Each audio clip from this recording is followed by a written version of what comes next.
They say that on May 5th, 1931, the mountains of Harlan County themselves held their breath.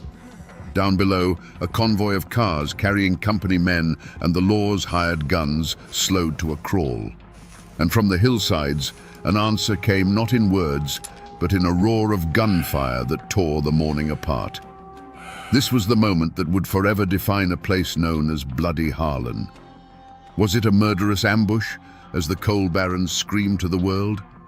Or was it the last desperate act of men who had been beaten, starved, and cornered? The truth, as it always does in those dark hollows, is buried deep. Today, we're not just going to talk about a gunfight. We're going to uncover the story of the pressure, the pain, and the poverty that led to the Battle of Evarts, a day when ordinary miners decided they would rather die on their feet than live on their knees. To understand the men who took to the hills with rifles that day, you first have to understand the world that made them. Harlan County in the early 1900s wasn't a place of opportunity. It was a kingdom of coal, and every man, woman, and child was a subject. A boy was born in a house the company owned, breathing in the black dust that settled on his cradle. He played in the shadow of the tipple that would one day claim his father, and knew, with a certainty that chilled the bone, that it would one day claim him too. This wasn't just a job. It was a system of total control. You lived in the company's house, so you could be evicted at a moment's notice. You shopped at the company's store, where your dollar was worth 50 cents, and you were paid not in American money, but in company scrip. This private currency was a leash designed to keep you in a state of permanent debt. A man could spend his entire life deep in the earth, risking his life for a pittance, and still die owing the company money. His debt would then pass to his sons. It was a new kind of feudalism, hidden away in the American mountains. The land itself taught them to be hard. The mountains demanded self-reliance. A man learned to hunt, to fix what was broken, and to stand his ground because no one else was coming to help him. This forged a powerful code, an unspoken law that was older and deeper than any statute passed in a distant capital. You stood by your kin. You looked a man in the eye. You did not suffer an insult to your honor, and you never, ever let an outsider push you off your own ground. The mine was a brutal teacher. Every day was a gamble against a cave-in, a gas explosion, or the slow, suffocating death of black lung. Men watched their friends get crushed, their fathers waste away, their brothers carried out on a stretcher. They learned that their lives were cheap, just another cost on the company's ledger. This constant dance with death bred a certain kind of fatalism, but it also bred a deep, simmering rage. So when the Great Depression hit and the operators demanded that these men work for even less, they weren't just cutting a wage. They were breaking a sacred, unspoken pact. The miners had endured the danger, the debt, and the dust. They had traded their health and their freedom for a life that was just barely livable. By trying to take that last crumb, the company wasn't just making a business decision. They were delivering the final, unforgivable insult to the mountain code. They were pushing men who had nothing left to lose. Before the strike, before the guns, there was a life. It was a hard life, to be sure, but it was theirs.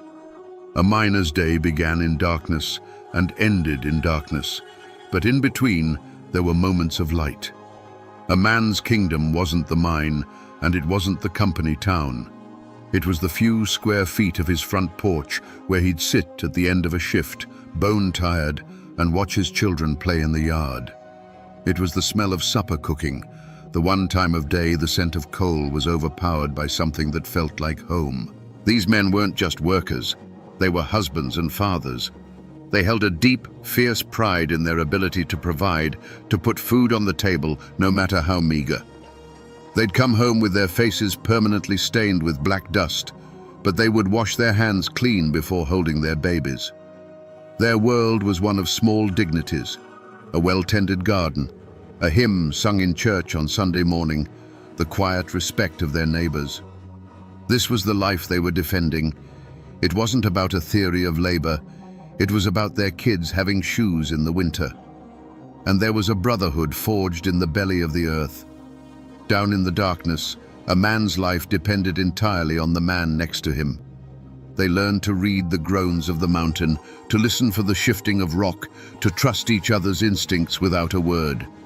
This created a bond that outsiders could never understand.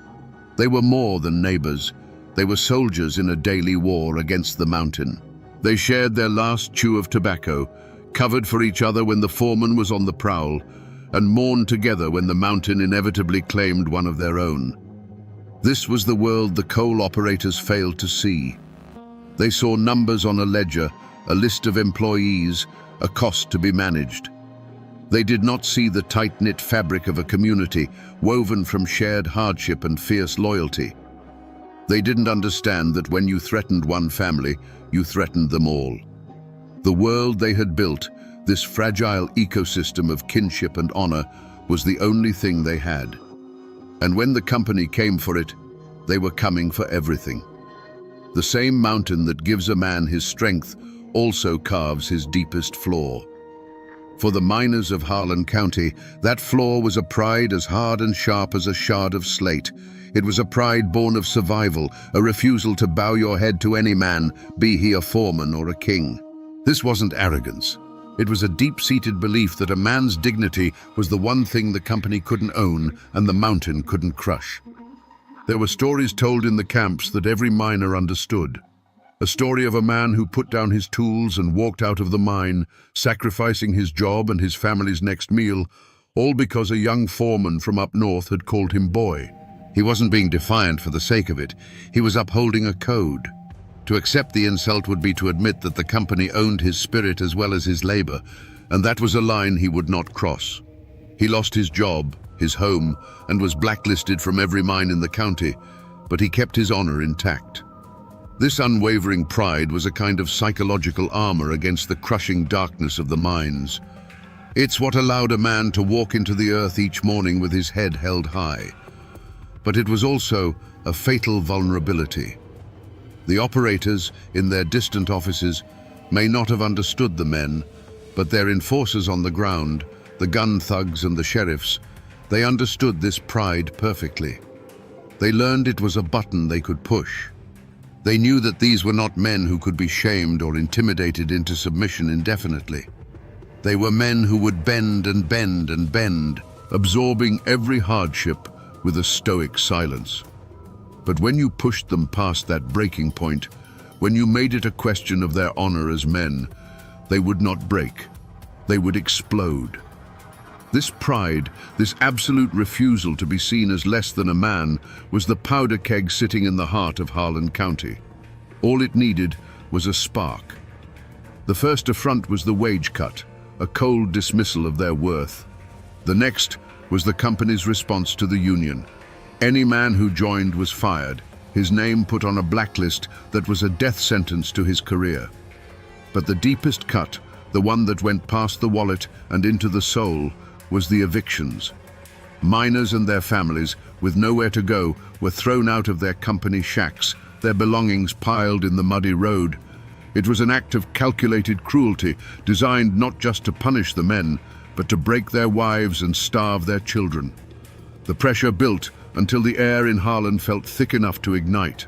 And on the morning of May the 5th, 1931, the company provided the spark. They decided to make a statement. They assembled a convoy of 3 cars, filled not just with non-union workers, but with the most hated symbols of their power, company officials and Sheriff J.H. Blair's deputies, the gun thugs who had been beating and intimidating them for weeks. Their goal was to parade these scabs right through the town of Evarts. This was not a logistical move.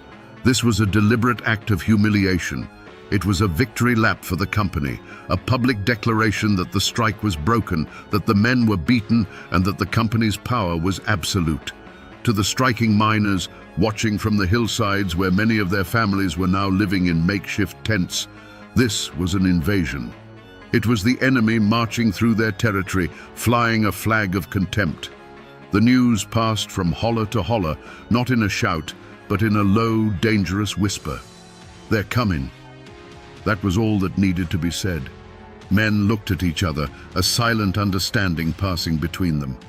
This was no longer about a contract. This was about honor. It was a direct challenge to their pride, a public taunt. To stand by and watch that convoy roll through town would be to admit defeat. It would be to accept the role of the beaten dog, to bow your head and concede that you were less than a man. And for these men, forged by the mountain's harsh code, that was an impossibility. The moment that convoy was formed, the choice was made for them. Their pride, the very core of their identity, demanded a response. And in Harlan County, a response like that only came from the barrel of a gun. There were voices of reason, you see. There always are. Union organizers, men sent down from the national office, understood the danger. They knew that an open gunfight would bring the full weight of the state down on them. It would give the operators the perfect excuse to call in the National Guard and crush the strike with bayonets and machine guns. Their strategy was one of patience, of holding the line, of winning the war of public opinion. They preached discipline, warning the men not to be provoked, not to give the company the violence it so clearly wanted. But for a man watching his child grow thin, the word patience is a curse. For a man who has been beaten by company thugs and seen his furniture thrown into the street, the idea of discipline sounds like cowardice. The organizers' warnings, however wise, were spoken in a language these miners no longer understood. The company had been communicating in the language of brute force for months. The miners were simply deciding to answer in kind. Their pride, that raw, unshakable mountain pride, could not absorb another blow. The decision wasn't made in a meeting or put to a vote. It was made in silence, in the grim set of 100 jaws. It was the quiet click of a rifle bolt in a dozen hillside tents. It was a man giving his wife a look that said everything before taking his old shotgun down from the wall. One by one, then in small groups, they began to move. They slipped away from the desperate little camps and filtered down through the woods, their movements quiet and purposeful. This wasn't a mob, it was an army assembling. They knew the convoy's route, they knew the land better than any deputy, and they knew the perfect spot, a place where the road narrowed and was forced to cross the railroad tracks at the edge of Evarts. It was a natural choke point, a place where the cars would have to slow to a crawl. They took up positions on the wooded hillside overlooking the road, some behind trees, others in the shallow ditches. They were no longer just striking miners, they were choosing a battlefield. Every man who took his place on that hillside was consciously rejecting a path of peace. He was ignoring the warnings of the organizers. He was turning his back on the slim hope of a negotiated settlement. He was betting his life and the future of his family on the outcome of the next few minutes. The company had offered them a choice: submission or starvation. On that morning, the miners of Harlan County chose a third option: war. The path had narrowed until there was only one way forward, and it was lined with guns. There was a moment just before the first engine was heard when the world went still. The men lay hidden on the hillside, the cool earth pressed against them, the weight of their rifles familiar in their hands. The sun was climbing, casting long shadows through the trees. A bird sang somewhere nearby, oblivious. In that sliver of time, there was a profound silence. And that silence was the final off-ramp.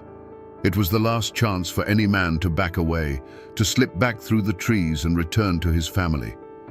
In that quiet, what does a man think about? He doesn't think about labor law or economic theory. He thinks about the look on his wife's face that morning. He thinks about his daughter's worn-out shoes. He remembers the cold knot of shame in his stomach when he had to tell his family there was no food. Then, another set of images floods his mind. The sneering face of a deputy, the sight of a neighbor's furniture sitting in the rain, the memory of a beating behind the company store. This was the final crossroads, not an offer from the company, but a question each man had to ask himself. He weighed the two futures. One was a future of slow, grinding surrender, a life of accepting insults, of watching his family suffer, of dying a little inside each day. The other future was unknown, violent, and terrifying, but it was a future where he stood up. He wasn't choosing between peace and violence. He was choosing between two kinds of death, the death of the spirit or the risk of the death of the body. And then they heard it, a low, distant rumble. The sound grew, becoming the unmistakable growl of automobile engines. That sound shattered the silence and ended the debate. It was the sound of the enemy, confident and arrogant, coming to rub their noses in defeat. Every doubt, every fear, every hesitation was burned away by that approaching sound. It was the final provocation. Along the hillside, you could feel the change. A man would shift his weight, settling the rifle stock more firmly against his shoulder. A thumb would quietly pull back a hammer, the soft metallic click barely audible. Eyes narrowed, focusing on the bend in the road. The final crossroads had been passed. The choice was made. The silence of peace was over, and the sound of the reckoning was on its way.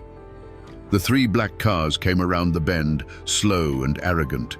They looked alien against the green hills, like beetles crawling across a leaf. To the men watching from above, they weren't just vehicles. They were steel-skinned symbols of a power that had crushed them for a generation. As the convoy slowed for the railroad tracks, the air grew so tight it felt like the whole world was a clenched fist waiting to strike. Who fired first? The company swore it was an ambush, a cowardly volley from the trees. The miners swore a deputy in the lead car leveled his pistol, and a single sharp crack broke the morning peace. The truth was lost in the first echo, because that one shot was answered by a deafening chorus from the hillside. The argument that had raged for months in company offices and desperate tent camps was suddenly, permanently over. The time for talking was done. The world dissolved into noise. It wasn't the clean sound of a single shot, but a chaotic, rolling thunder that battered the eardrums and shook the leaves from the trees. It was the roar of old hunting rifles, the heavy boom of shotguns, and the crack of pistols, all woven together into a single, terrifying sound. The air filled with the sharp, bitter smell of gunpowder. Splinters of wood flew from the trees, and pockmarks appeared on the steel bodies of the cars as if from an invisible hailstorm.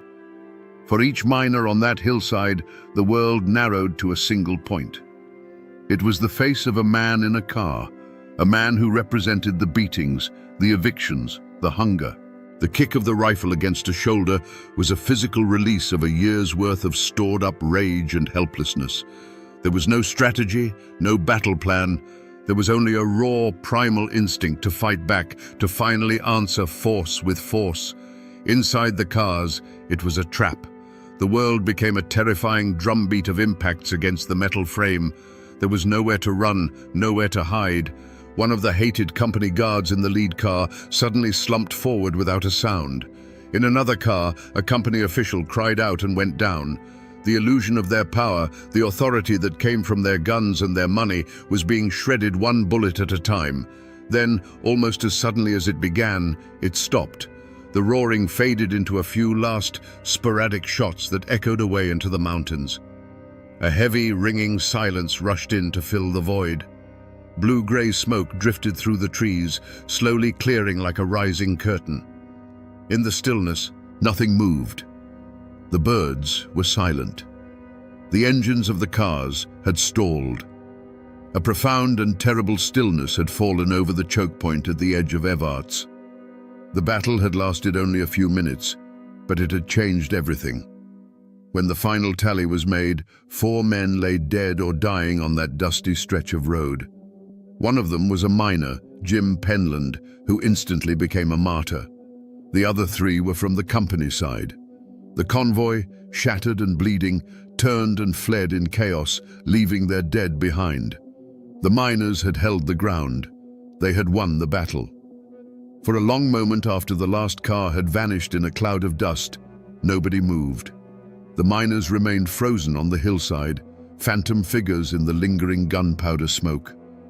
The only sound was the frantic ringing in their own ears. There was no cheering, no shouts of victory.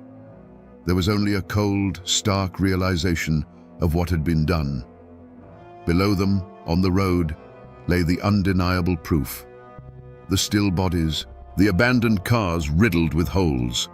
They had faced the monster, and for the first time they hadn't flinched. They had fired back, and they had won. But that feeling of grim triumph was fleeting, quickly replaced by a chilling clarity. They were no longer just striking miners fighting for a wage. In the eyes of the law, the company's law, they were now murderers. They had crossed a line from which there was no return. They knew what was coming next. The sheriff would raise a posse of every gun thug in the county. The governor would be called. The full, crushing weight of the state would descend upon these hollers with a singular purpose: to hunt them down. And just like that, the spell was broken. A low voice cut through the silence. Scatter. It was all that was needed. The men didn't run in a panic. They simply faded back into the trees. They melted into the landscape that had birthed them, disappearing up hidden paths and secret ridgelines that no outsider could ever hope to find. They moved with the quiet certainty of men on their own ground, their retreat as disciplined and purposeful as their attack had been. They were now fugitives. The men who had stood as a defiant army just minutes before were now solitary shadows, making their way to hidden cabins and sympathetic farmhouses deep in the mountains. They would be hunted, but here, in the labyrinth of hills and hollows they called home, they stood a chance. The active battle was over. Their role as combatants had ended in the smoke and thunder of that brief, brutal firefight. Their new role was just beginning, that of the hunted. And the war for Harlan County had just entered its next bloody chapter. The bullets fired at Evarts didn't stop when they hit their targets. They traveled onward, invisible and deadly, tearing through the fabric of the entire community. While the men who fired the guns vanished into the mountains, their families were left behind, exposed and vulnerable on the battlefield of the aftermath. They were no longer just the wives and children of striking miners. They were the kin of wanted killers. Doors were kicked in during the dead of night. Women were dragged out and interrogated by deputies whose faces were twisted with a new, vengeful fury. The battle drew a line of blood straight through Harlan County, a line that could never be erased. Before, the division was between strikers and scabs, a bitter but familiar conflict. After, it was between the families of the dead and the families of the killers. Neighbor turned against neighbor, their shared hardships forgotten, replaced by suspicion and a thirst for vengeance. Friendships that had endured a lifetime were severed with a single, hateful glance across a muddy street. The community didn't just break, it shattered into 1,000 sharp-edged pieces. The men on the hillside had fought to reclaim their dignity, to push back against an oppressive power. But their act of defiance gave that power the perfect excuse to tighten its grip. The governor declared martial law. The Kentucky National Guard rolled into the county, their trucks and machine guns a clear message. This was no longer a labor dispute, it was an insurrection. The miners had wanted to free themselves from the company's control, but their actions had brought an even greater power down upon them all, turning their towns and hollers into an occupied territory. The victory on the road was paid for by the hunger in the camps. With the men in hiding, the last trickles of income dried up completely. The women were left to fend for their children in a world that now saw them as pariahs. The small charities and local sympathizers who had helped them before were now too frightened to offer aid. The cost of that brief, violent stand was measured in the bellies of hungry children and the desperate, haunted eyes of their mothers. The tragedy of Evarts wasn't confined to the 4 men who died. It was a slow, creeping tragedy that would stalk the families of the living for years to come. The state of Kentucky did not respond with understanding. It responded with handcuffs and indictments. Dozens of miners and union organizers were hunted down, arrested, and charged with murder and conspiracy. The iron machinery of the law, a power far more methodical and relentless than a posse of gun thugs, was brought to bear. These men, who had lived their lives by a simple, brutal code of honor, were now dragged into a world they didn't understand, a world of courtrooms, lawyers, and the foreign language of affidavits and statutes. The trials were a spectacle, a perfect illustration of the clash between two Americas. On one side stood the prosecution, funded by the coal operators and backed by the state, arguing points of law and presenting a clean, simple narrative of a cold-blooded ambush. On the other side stood a miner in a borrowed suit, his hands still bearing the calluses of the coal face. When he spoke, he didn't use legal terms. He spoke of starvation. He spoke of his children's hunger. He spoke of the endless provocations by the company guards.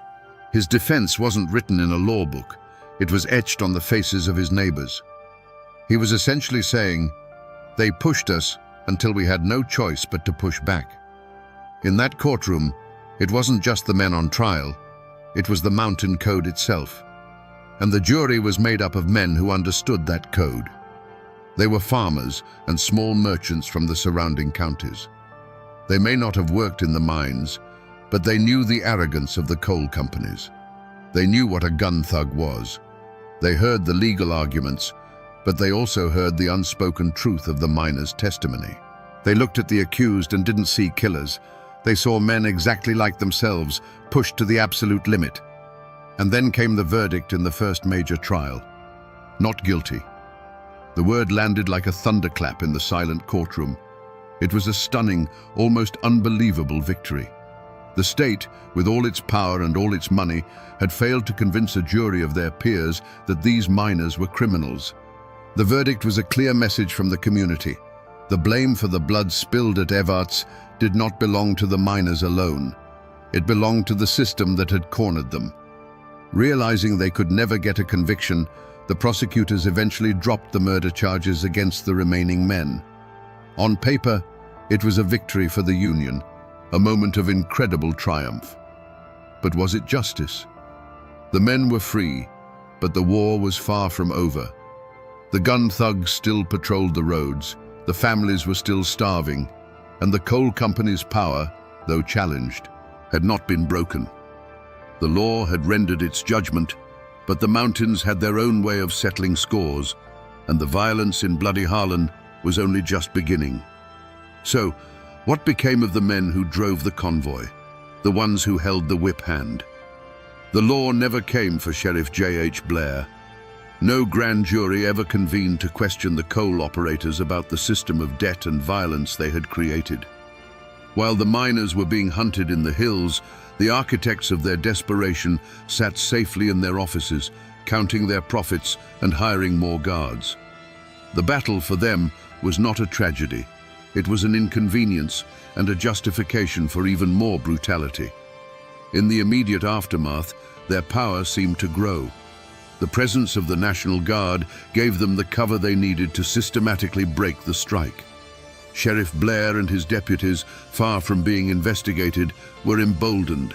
They now had a mandate to treat every Union man as a potential killer.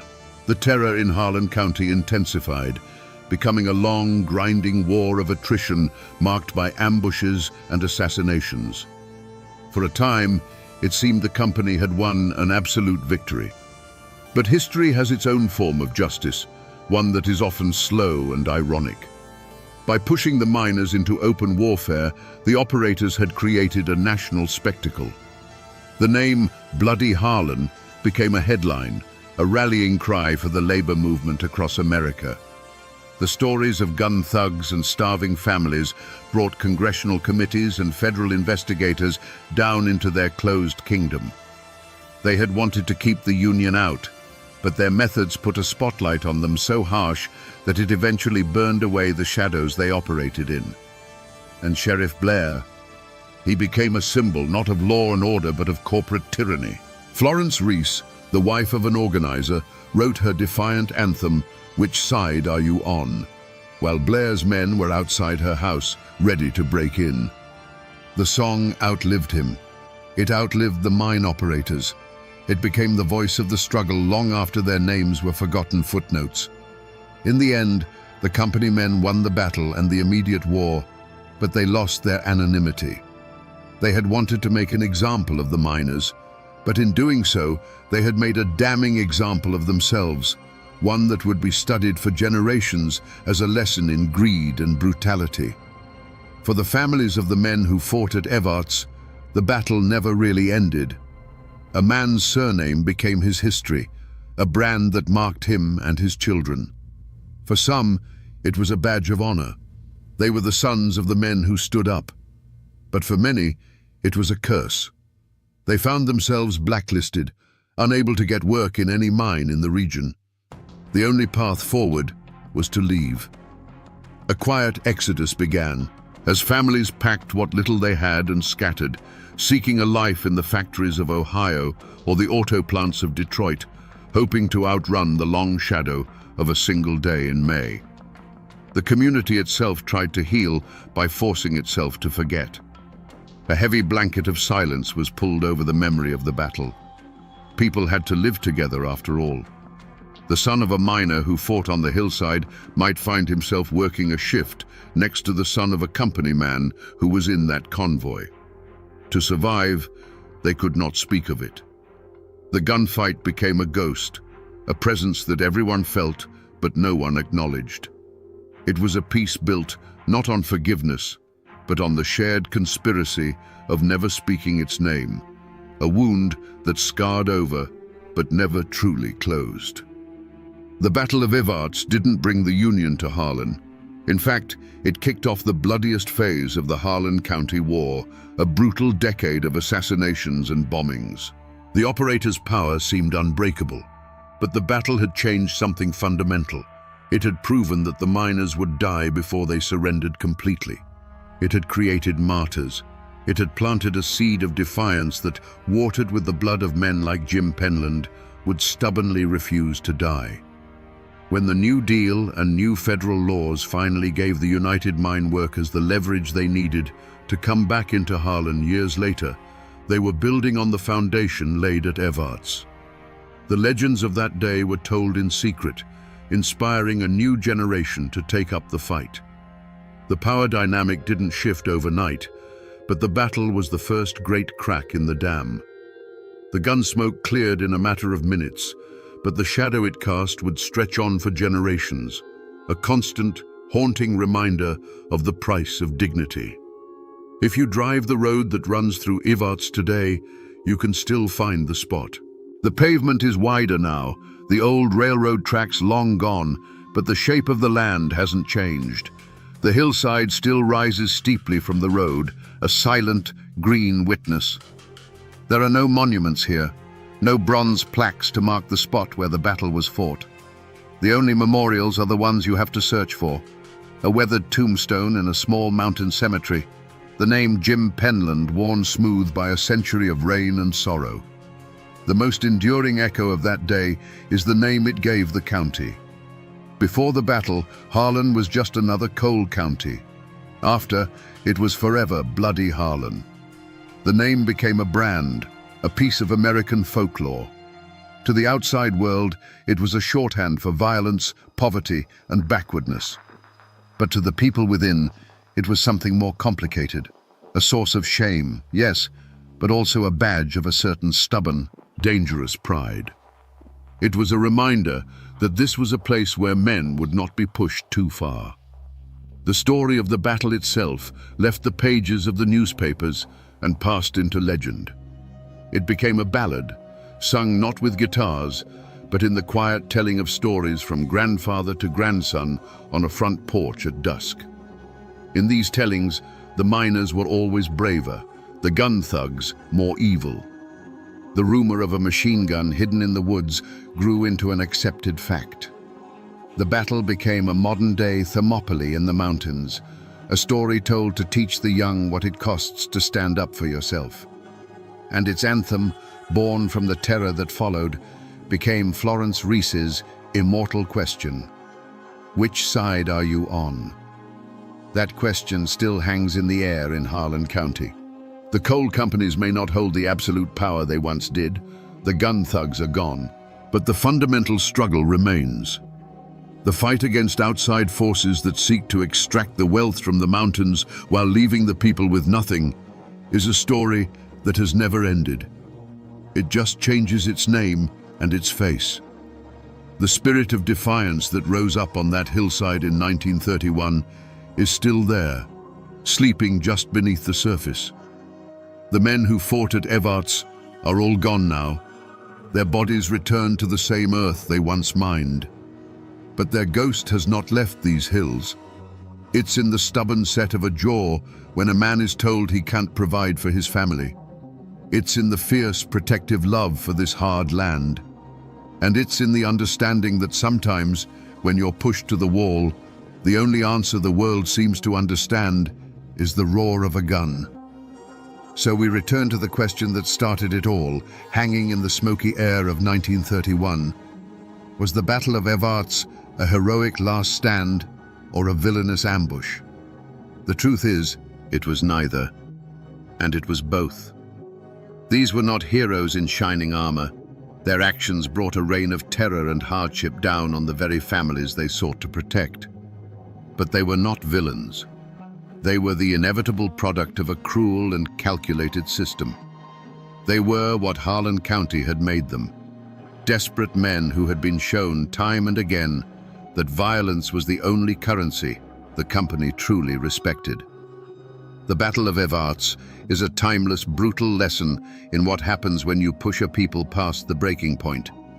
It teaches us that you cannot strip a man of his home, his wages, and his hope, and expect him to bow his head in silence.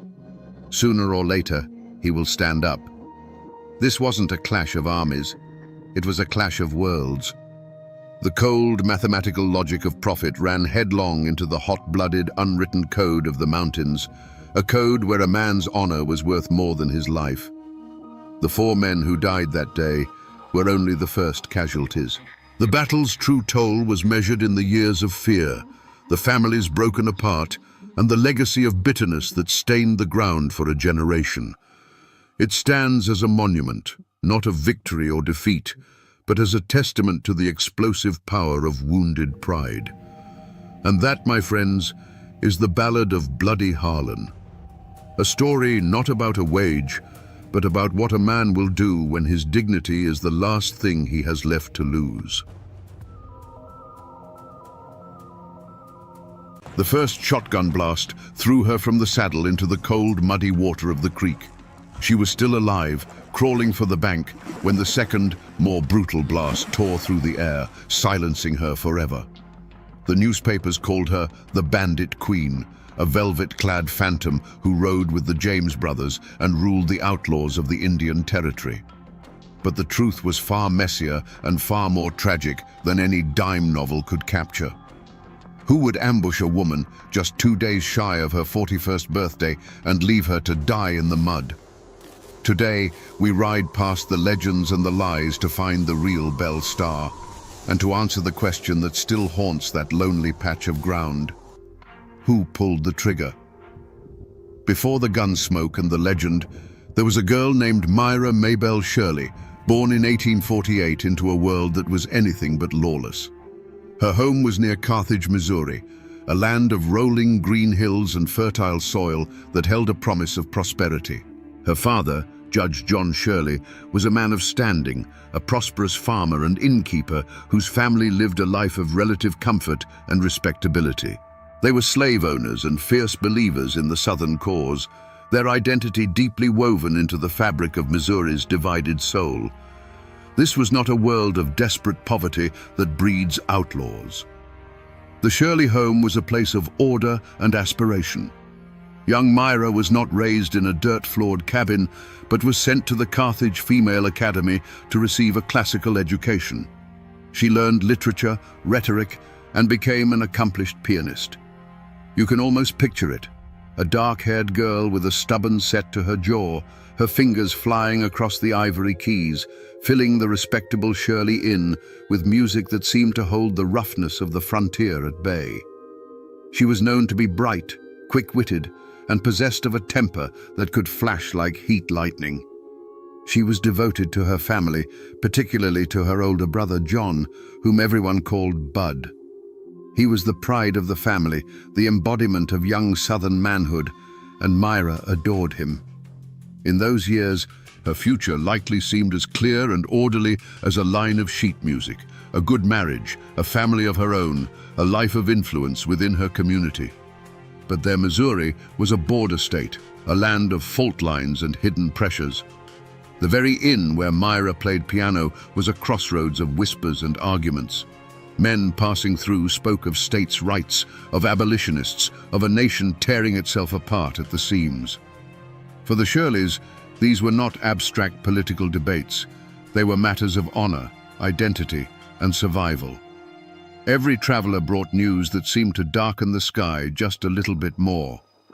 The world of Myra Maybelle Shirley, the world of piano lessons, family pride, and southern gentility, was a fragile one. It was a stately home built on the edge of a volcano. Little did she know that the gathering storm of civil war would not just knock at their door, but blow it clean off its hinges, consuming her brother, destroying her family's fortune, and setting her own feet on a path of rebellion from which she would never turn back. To understand the fire that burned in Belle Starr, you have to understand the land that shaped her. Missouri in the 1850s was not a place of settled peace. It was a powder keg with a short fuse. It was a border state, a place where the deep South culture of the Shirleys, built on land and slaveholding, clashed daily with the free state ideals of their northern neighbors. For families like hers, their property wasn't just soil and buildings. It was a testament to a way of life they believed was righteous, a legacy they would defend with their blood. The Civil War was the spark that ignited that powder keg. This wasn't a conflict of distant armies marching under grand flags. In Missouri, it was a savage, intimate war fought in farmyards and on lonely country roads. It was a war of bushwhackers and jayhawkers, where your neighbor could be your executioner.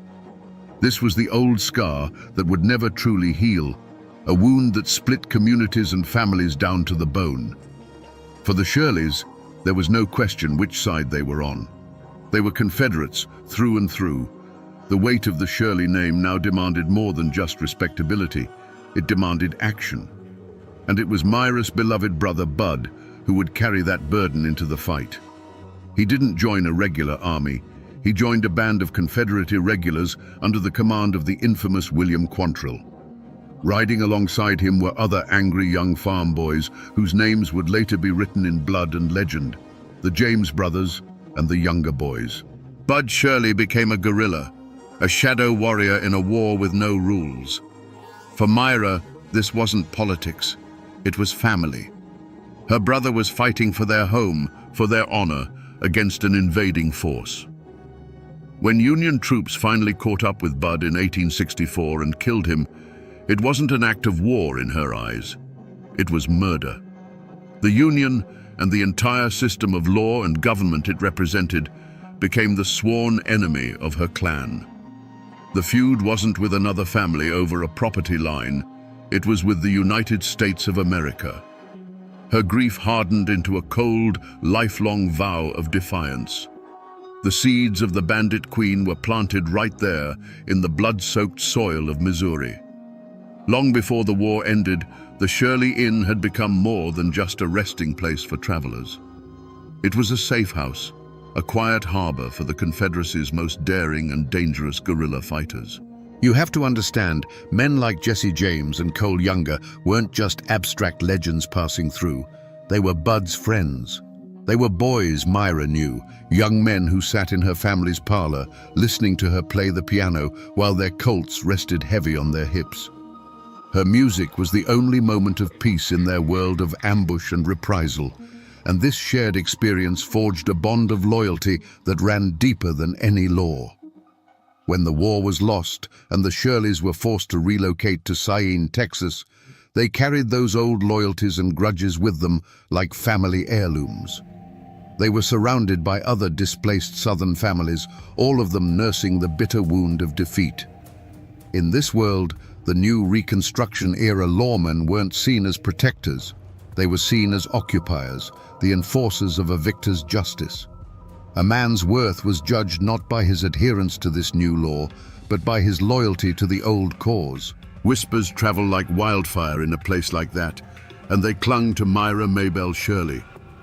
Her association with the Younger clan was common knowledge, and the rumors of a youthful romance with the handsome Cole Younger followed her everywhere. It didn't matter if it was true. What mattered was the perception. She was marked, seen as part of that defiant, dangerous world. She wasn't just Judge Shirley's educated daughter anymore. She was the girl who kept company with outlaws, a woman who understood their codes and shared their enemies. This web of associations poisoned the air, turning small disagreements into matters of life and death. When Myra fell for Jim Reed, it was no surprise that he was one of their own, another former bushwhacker, a man who knew the taste of battle and had no love for the authorities. Her family objected, seeing in Reed the violence and uncertainty that had already cost them a son. But Myra's defiance was absolute. Marrying him was an act of choosing her side once and for all. The ground was now perfectly fertile for conflict. The community was a tinderbox of Civil War resentments. Myra's own reputation was already stained with the smoke of rebellion, and she had bound her fate to a man who saw the law as an obstacle to be overcome, not a shield to hide behind. The stage was set, the players were in place, and the air was thick with the certainty that trouble wasn't just coming. It was already there, waiting for its moment. The dream of a quiet life died hard under the relentless Texas sun. For a time, Jim Reed tried to beat his past into a plowshare, to work the stubborn soil and be the farmer Myra's family had wanted. But the land held no promise for him, and the quiet life felt more like a cage than a sanctuary. There was a restlessness in him, a hunger for the old thrill, the easy money, and the simple, brutal clarity of a fight. Myra, sharp as she was, saw it in his eyes. She saw the farmer fading and the ghost of the bushwhacker growing stronger with each passing day. The human omen arrived not as a single stranger, but as a clan. They were the Stars, a notorious Cherokee family who lived by their own laws in the wild Indian territory. When they came to visit Jim, it was like a change in the weather. They were men who moved with a different rhythm, their eyes constantly scanning the horizon, their hands never straying far from their belts. They spoke in low tones about fast horses, fat cattle that belonged to other men, and lawmen who could be outrun or outgunned. In their presence, Myra could see the change in her husband. The slump of the weary farmer left his shoulders, replaced by the coiled readiness of a predator. Their whispers and laughter late into the night sounded like a prophecy of doom to her. This wasn't the rebellion of a Southerner against the Union anymore. This was the siren song of pure outlawry, and Jim was listening with his entire soul. She must have felt a cold dread settle deep in her gut. This was the moment of decision, the fork in the road she could see as plainly as a line in the dust. She had chosen a dangerous man, hoping she could tame him, but now his world was coming to claim him back. Every clink of a whiskey bottle, every quiet cleaning of a revolver was a sign. It was the feeling of standing on a cliff edge, knowing that the man she loved was about to take a step and drag her over it with him. The time for farming was over. The quiet life in Texas didn't just fade away, it was executed. The news didn't arrive as a whisper on the wind, but as a formal warrant carrying the name of Jim Reed. And the charge wasn't for rustling a few head of cattle or running whiskey, it was for murder. A man lay dead, shot down during a dispute over money, and the law said Jim Reed was the one who killed him. The dream of the farm was over, drowned in another man's blood. For Myra, this was the moment the earth opened up beneath her feet. She was standing at a crossroads, and both paths led through hell. One path was to follow the law of the state, the same law that wore the blue uniform of the men who had killed her brother. To follow that path meant turning her back on her husband, the father of her children, and surrendering him to his enemies for judgment. In her world, that wasn't justice, it was the ultimate betrayal. The other path led deeper into the shadows. It meant choosing her clan over the law, loyalty over respectability. It meant accepting that her husband was a killer and deciding to stand by him, to protect him, to become his accomplice. There, in the harsh Texas sunlight, with the wanted poster acting as a death warrant, Myra Maybelle Reed made her choice. She chose blood. She chose her own. Her reaction wasn't fear, but a cold, hard resolve. The anger she had nursed since her brother's death now had a new focus. The law wasn't a faceless entity anymore. It was a hunter, and its prey was her husband. From that moment on, they were no longer just a family struggling to get by. They were fugitives. Every knock on the door, every stranger on the road was a potential threat. The conflict was no longer a matter of old grudges. It was an open war, a daily struggle for survival. The first drops of blood had been spilled, and they had stained her life forever. It happened on a cold February day in 1889, just 2 days before her 41st birthday. She was riding home from a neighbor's house, the path toward Younger's Bend as familiar to her as the lines on her own hand. The air was still, the winter woods quiet. The only sound was the steady rhythm of her horse's hooves on the hard-packed dirt trail. And then, that rhythm was shattered. The sound of the first shotgun blast was a physical thing, a brutal roar that ripped through the silence of the hollow. It echoed off the bare trees and sent a flock of birds screaming into the sky. Her horse, terrified, reared violently, and the saddle was suddenly, unnaturally empty. There was a pause then, just a few seconds that must have felt like an eternity, a moment of agonizing stillness. Then a second, more deliberate blast followed, its report even uglier than the first. And after that, there was only a profound, ringing silence. Later, it was the horse that brought the first news of the tragedy. It came galloping back to the cabin at Younger's Bend, wild-eyed and trembling, the reins tangled, the saddle empty. It was a message of disaster that needed no words. The men who saw it knew instantly that something terrible had happened out on that lonely trail. When they followed the horse's tracks back, they found her. She was lying at the edge of the muddy creek crossing shed, ridden through 1,000 times. The cold, grey water swirled around her, indifferent to the scene. There were no witnesses, only the churned-up mud and the chilling quiet of the woods where an assassin had hidden, waited, and vanished. Her riding habit was stained with the dark, wet earth of the creek bank. The legendary bandit queen, the woman whose name was whispered in fear and admiration from Texas to Arkansas, the friend of the James boys and the wife of Sam Starr, had not gone down in a blaze of glory. There was no grand shootout, no final defiant stand. The air still smelled of spent gunpowder. The only other evidence was the profound and terrible stillness where a life had just been. It was an execution, carried out from the shadows, a cowardly end to a life that had been anything but cowardly. The violence wasn't in the details of the wounds, it was in the deafening silence that was left behind. We will never know for certain who hid in that cold brush, but we can try to crawl inside the mind of a man who would. Let's imagine it was the prime suspect, Edgar Watson, a man with a murder warrant hanging over his head like a noose. In his mind, this wasn't an act of pure evil. It was a simple, brutal calculation. Belle Starr had become a threat to his very existence. She had discovered his secret, the crime he had run so far to escape, and she was about to turn him out. That meant the law would come sniffing around, and his life as a free man would be over. In this twisted logic, Belle wasn't a person anymore. She was a problem, a loose end that needed to be tied off permanently. He saw her not as the legendary bandit queen, but as the one person standing between him and survival. Killing her wasn't an act of passion. It was a business decision, as cold and pragmatic as shooting a lame horse. He was a cornered animal, and in his world, you did whatever it took to break out of the trap. Honor, friendship, decency, those were luxuries a man like him couldn't afford. The switch flipped the moment he realized she would not be bluffed or bought, the moment he looked into her eyes and saw that she was going to act. That was the point of transformation. His anger and fear cooled into a single, sharp point of purpose. The planning would have been methodical. He knew her routines, her paths.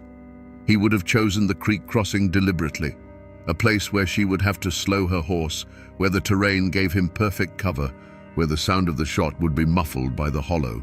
He wasn't a raging monster. He was a patient predator setting a trap. And after the second blast tore the air, what did he feel? Not remorse, not triumph. Most likely he felt a profound and chilling sense of relief. The threat was gone. The problem was solved. As he melted back into the brush, his heart would have been beating fast, but not from guilt. It was the adrenaline of survival. His mind would already be working on the next steps. The alibi, the look of surprise on his face when he heard the news. Whether it was the cold calculation of a man like Watson, or the hot, humiliated rage of her own son, the psychology was the same.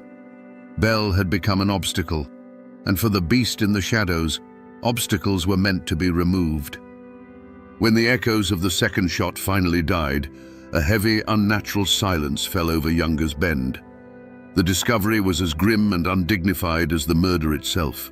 It wasn't a posse of lawmen who found her, but her own people, led to the spot by her riderless horse. They lifted her body from the cold, clinging mud of the creek bank and carried her home. The fearsome bandit queen, the woman who had stared down Judge Parker's court, was gone. All that was left was the mortal remains of Myra Maybelle Starr, her clothes soaked and stained with the earth she had fought so hard to possess. The cabin at Younger's Bend, once a bustling sanctuary for men on the run, became a house of mourning. The whispers of outlaw plots were replaced by the stunned silence of grief. For her daughter, Pearl, the sight of her mother's body was a wound that would never heal. The shock was soon followed by a cold, burning question that settled in the air like smoke. Who had done this? And who among the men and women gathered in that very room knew more than they were saying? The fight for survival was no longer against the law. It was against the secret killer who might be standing right beside them. Word travels fast in the back country, and it wasn't long before the law arrived. Deputy marshals from Fort Smith, Judge Isaac Parker's men, rode into Younger's Bend. They were hard men, accustomed to the violence of the territory, but this was different. This was the murder of the most famous woman in their jurisdiction. They weren't just investigating a crime, they were stepping into the heart of a legend, a place built on a foundation of secrets and lies, where every neighbor had a grudge and every friend had a hidden motive. The investigation began immediately, a slow, methodical process of untangling the web of Belle's complicated life. Who were her enemies? Who owed her money? Who feared her? The list was dangerously long. A reward was posted, a paltry sum that seemed an insult to the scale of her fame. But in a land where loyalty was cheap and life was cheaper, even a small reward could be enough to loosen a tongue or point a finger. The initial chaos of rumor soon began to crystallize around one name. In the fearful whispers of neighbors and the cold calculations of the deputies, the name of Edgar Watson surfaced again and again. The tenant farmer with a secret past, the man Belle was about to evict. He had the motive, he had the opportunity, and he had the cold-blooded history. The hunt for Belle Starr's killer now had a face and a name. Belle Starr's murder was like a stone dropped into a still pond, and the ripples of fear and suspicion spread through every isolated cabin in the territory. This wasn't a tight-knit community bound by friendship. It was a loose collection of families, fugitives, and farmers, all held together by a fragile web of convenience and mutual distrust. Her death tore that web to pieces. Instantly, invisible lines were drawn in the dirt. On one side were those loyal to Belle's memory, her family, the outlaws she had sheltered, and the neighbors who had, in their own way, respected her power. On the other side were those who had feared her, owed her money, or, like Edgar Watson, felt the sting of her wrath. When the marshals from Fort Smith began their investigation, they ran headlong into a solid wall of silence. You have to understand, in the Indian Territory, the law of Judge Parker was seen as a foreign power. The real law was the local code, and that code had one simple rule: you don't talk to outsiders. To be a snitch was a death sentence, far more certain than any verdict from a jury in Fort Smith. The deputies would ask questions, and in return they would get blank stares, shrugged shoulders, and the maddeningly simple phrase, "Don't know nothing." This wasn't just loyalty to the outlaw way, it was raw, paralyzing fear. The killer was still out there. He could be the man plowing the next field over. He could be listening from the shadows at the general store. To speak a name aloud to a lawman was to invite a shotgun blast in the dark for you and your family. People who once left their doors unbarred now checked them twice. A strange horseman on the road was no longer a traveler, but a potential threat. The law offered a reward, but the killer offered a much more immediate consequence. In this atmosphere of terror, even the smallest actions became profound statements of allegiance. True courage was rare, and it was quiet. It was the neighbor woman who left a basket of cornbread on Pearl's doorstep, a silent offering of sympathy that said, "I am with you," without speaking a word. Cowardice, however, was far more common. It was the man who, when asked about Edgar Watson's whereabouts on that fateful afternoon, suddenly found a fascinating spot on the floor to stare at.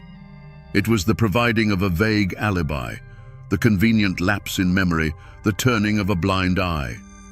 Every person in that hollow was forced to make a choice, and most chose the side of self-preservation, burying the truth under a thick blanket of silence. The hunt for Edgar Watson wasn't a grand, sweeping posse of righteous lawmen. It was two separate hunts, running on parallel tracks of justice and revenge. On one track were the U.S. deputy marshals, methodical and official, working for Judge Parker's court. On the other, far more dangerous track, was an unofficial posse, a ghost-like band led by Belle's new husband, Jim July Starr, and likely composed of men who had called Younger's Bend a safe haven. The lawmen wanted Watson in handcuffs.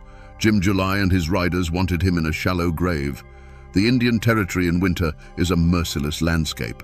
It's not the soaring peaks of Appalachia, but a tangled, brutal world of its own, a maze of dense thickets, frozen swamps, and red clay mud that can suck a horse down to its belly. Watson knew this land. He was a creature of its shadows.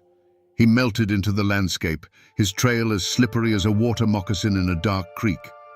For days, the hunt was a frustrating ordeal against nature itself. The marshals followed procedure, while Jim July's men followed instinct, their eyes reading the land for broken twigs and disturbed leaves that the official lawmen missed. Watson was a phantom.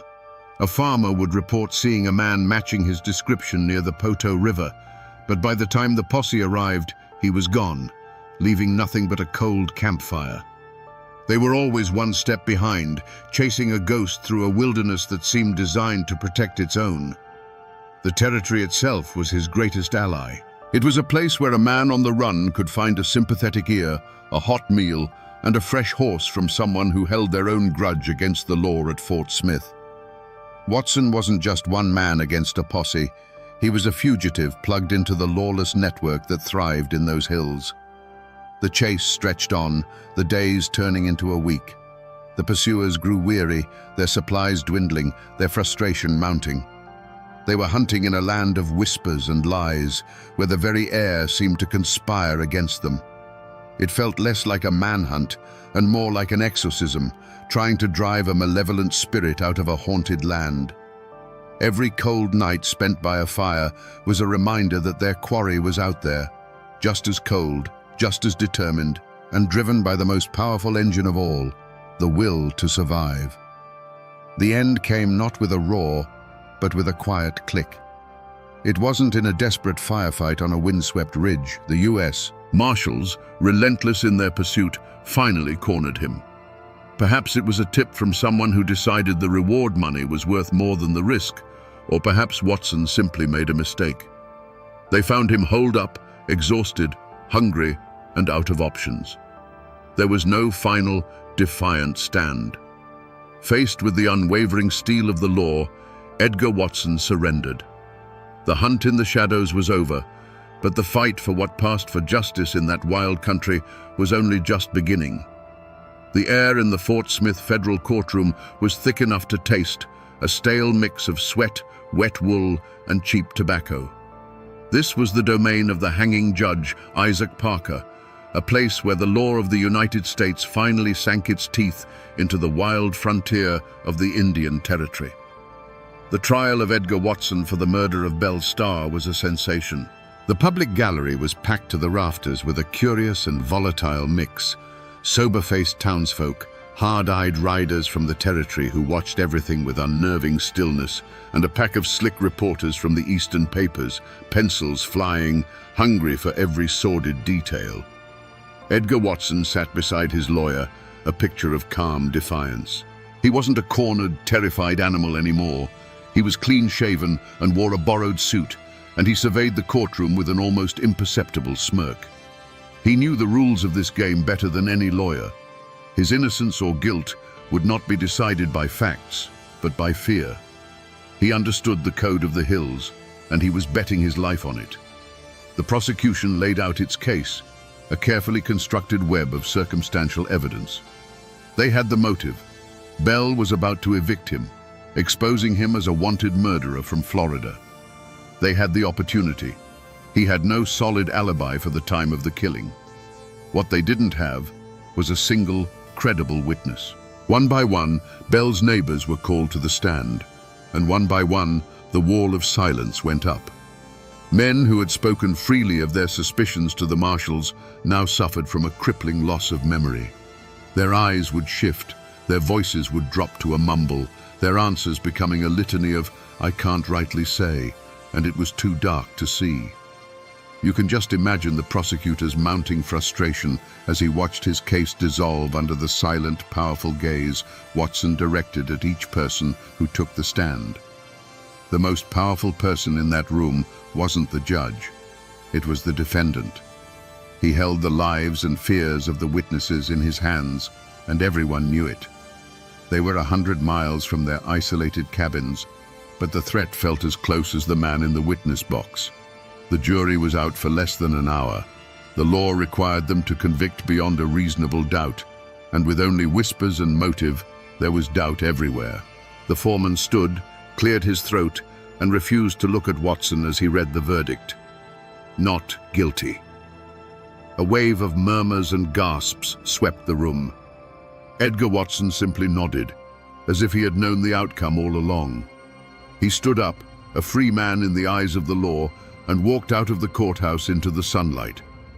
But as he passed through the crowd, a local legend says he came face to face with Belle's daughter, Pearl. Someone asked her then and there who she thought had killed her mother. Pearl, it is said, never took her eyes off Watson as she replied, her voice cold and clear, "I know who killed my mother, and so does Mr. Watson." The court of men had spoken, but out on the courthouse steps, the justice of the mountains had delivered its own chilling verdict. The verdict was a second shotgun blast, this one fired into the heart of Belle's family. For her daughter Pearl, the acquittal of Edgar Watson was an impossible betrayal. The law had failed, and the man she believed was her mother's murderer was now free to walk the same earth. She and her brother Ed were now adrift, the anchor of their chaotic world gone. They stayed at Younger's Bend for a time, trying to hold on to the last piece of their mother's legacy, but the place was haunted. Every shadow in the woods, every creak of the cabin door was a reminder of the murder and the injustice. Eventually, the weight became too much. They drifted away, their lives following a long, sad arc away from the violence of their upbringing, seeking a peace they would never fully find.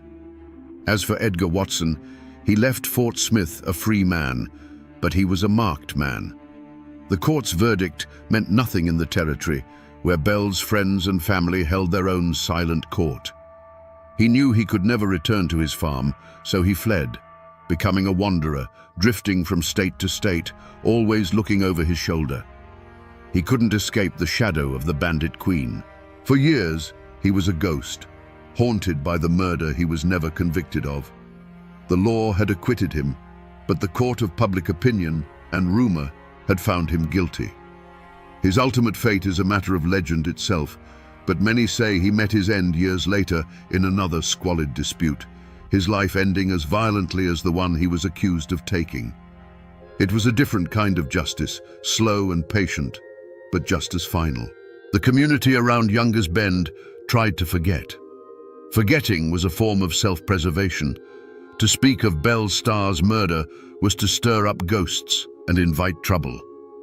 The story was pushed down, buried under the routines of farming and the passing of seasons. The notorious cabin at Younger's Bend, the outlaw sanctuary, slowly fell into disrepair, its timbers rotting, its stories fading into the landscape. The territory was changing. The old outlaw days were dying, and the people who lived there wanted to look forward, not back. The story became a cautionary tale whispered to children, a wild piece of local folklore. They buried the truth under a conspiracy of silence, not out of malice, but out of a desperate need for peace. But burying a story like that is like burying a seed. It doesn't die. It just waits in the darkness, ready to sprout again when someone comes along and starts digging. The name Starr didn't simply vanish into the red dirt of the territory. It echoed on, carried by her children, whose lives were forever shaped by their mother's violent end. Her son, Ed Reed, continued a life of petty crime, a pale shadow of the outlaws his mother had known, until he was killed in a saloon argument. Her daughter, Pearl, took a different path. She tried to escape the legacy, but found that the only way to survive was on the fringes of the very society that had sensationalized her mother's life. She eventually settled in Fort Smith and ran a bordello, becoming a different kind of outlaw queen, one who provided a haven not for gunslingers, but for the lonely and the lost. The most tangible trace of Belle Starr is a lonely patch of ground near the Eufaula Lake in modern-day Oklahoma, not far from where Younger's Bend once stood. There lies her grave. For years it was marked by a headstone said to have been carved by her daughter Pearl, bearing a bell, a star, and a poignant poem. Shed not for her the bitter tear, nor give the heart to vain regret. 'Tis but the casket that lies here, the gem that filled it sparkles yet. It was a daughter's attempt to reclaim the memory of her mother, to see the gem instead of the gun smoke. But even in death, the legend wouldn't let the woman rest. Over the decades, Belle Starr's grave was desecrated, plundered by treasure hunters possessed by the dime novel lies. They came searching for the twin Colt pistols they believed were buried with her, for jewels, for anything to connect them to the myth. In 1930, ghouls stole the headstone itself. Later, they even stole what was believed to be her skull. The woman's story was consumed by her own legend, her final resting place picked apart by the very sensationalism that had created her. Today, the cabin at Younger's Bend has long since rotted back into the earth. The courthouse in Fort Smith has been preserved as a museum, its walls no longer echoing with the whispers of her trial. Most of the people who live on that land now only know her name from a road sign or a local festival. But the land remembers. The wind that whispers through the blackjack oaks still carries the story. Though the people and the buildings are gone, the spirit of that violent, defiant, and tragic life remains, a permanent echo in the soil of Oklahoma. So we come back to that cold, muddy creek, and the question that still hangs in the air like winter mist: who pulled the trigger? The law books will tell you the case is unsolved, the killer never brought to justice. But the truth, as it so often does in those hills, lies in the whispers that the court refused to hear. The real killer was likely not some romantic, spurned outlaw, but a desperate man with a dark secret, ending a squalid dispute with a blast of buckshot. A pathetic, cowardly end to a life that was anything but. But perhaps the greatest lesson from this saga isn't about solving a murder. It's about how a real person, made of flesh, blood, and contradictions, can be consumed by the legend created for her. Belle Starr was not the mastermind, the velvet-clad rider leading gangs into battle. She was a woman forged in the crucible of civil war, a survivor who used her wits and her connections to build a life in a violent world dominated by violent men. She was a haven, a negotiator, a mother, and a formidable enemy.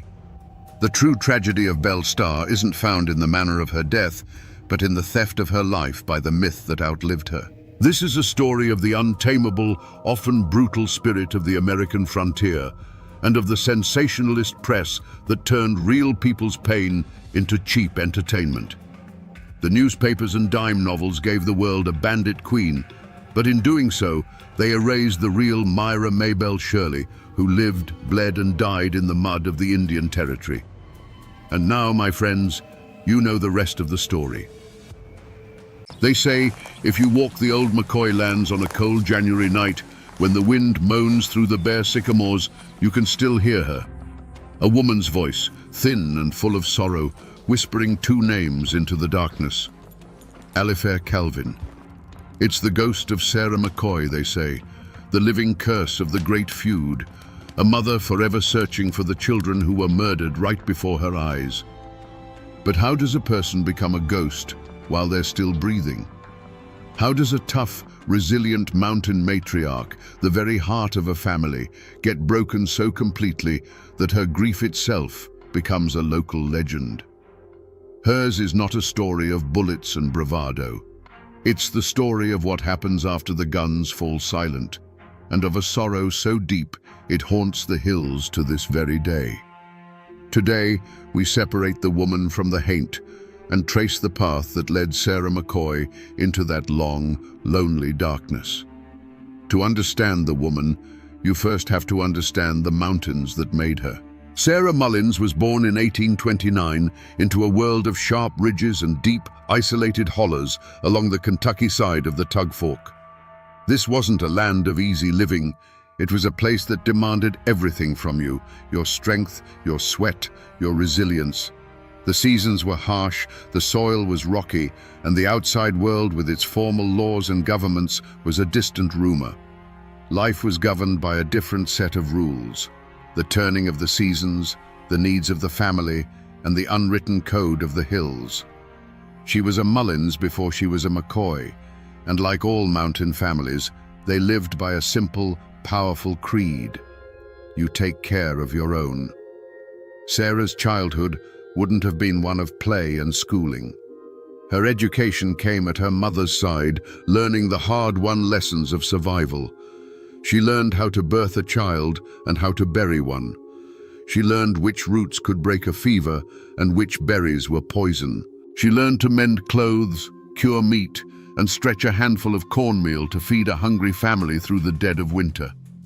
It was a life that forged a quiet, unbreakable strength into the very marrow of her bones. There are no documents that tell us of a single, defining moment in her youth. But the life of every mountain girl was filled with them.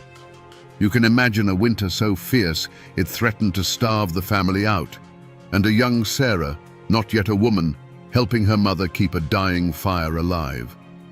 You can picture her nursing a younger sibling through a sickness, learning for the first time that hollow-eyed fear that comes when a loved one's life hangs by a thread. These small, forgotten battles were her forge, tempering her into a woman who could endure hardship without complaint, because complaining was a luxury the mountains never afforded. In 1849, that quiet strength was joined with the formidable pride of Randolph McCoy. Randall, as he was known, was a stubborn, unbending man, quick to see a slight and slow to forgive a debt. When Sarah married him, she wasn't just becoming a wife, she was becoming the bedrock of a new dynasty. Her life's work would now be to build a family, to raise sons and daughters who carried the McCoy name. He was the stone wall facing the world. She was the mortar holding it all together, the quiet force that turned a rough log cabin into a home. Her code was not the code of the gunman or the feudist, not yet. Her code was the ancient, unspoken law of the Appalachian matriarch.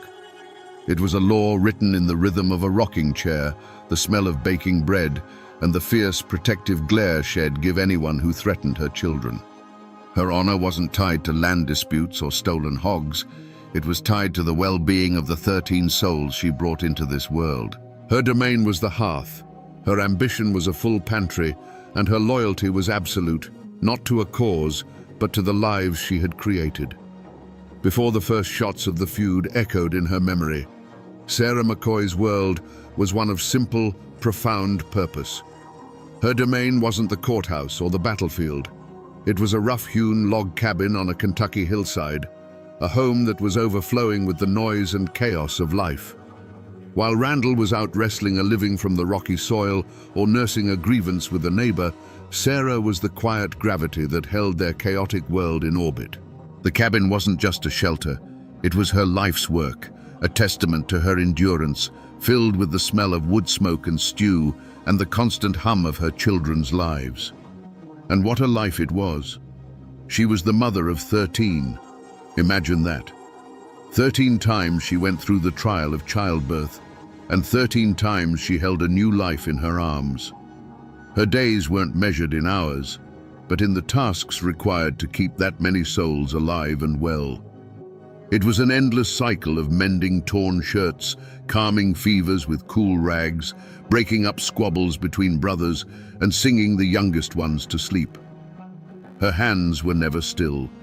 They were either kneading dough, churning butter, snapping beans, or gently brushing the hair from a sleeping child's face. She wasn't a woman given to grand pronouncements. Her strength was in her presence. When a child fell and scraped a knee, it was Sarah's lap they sought.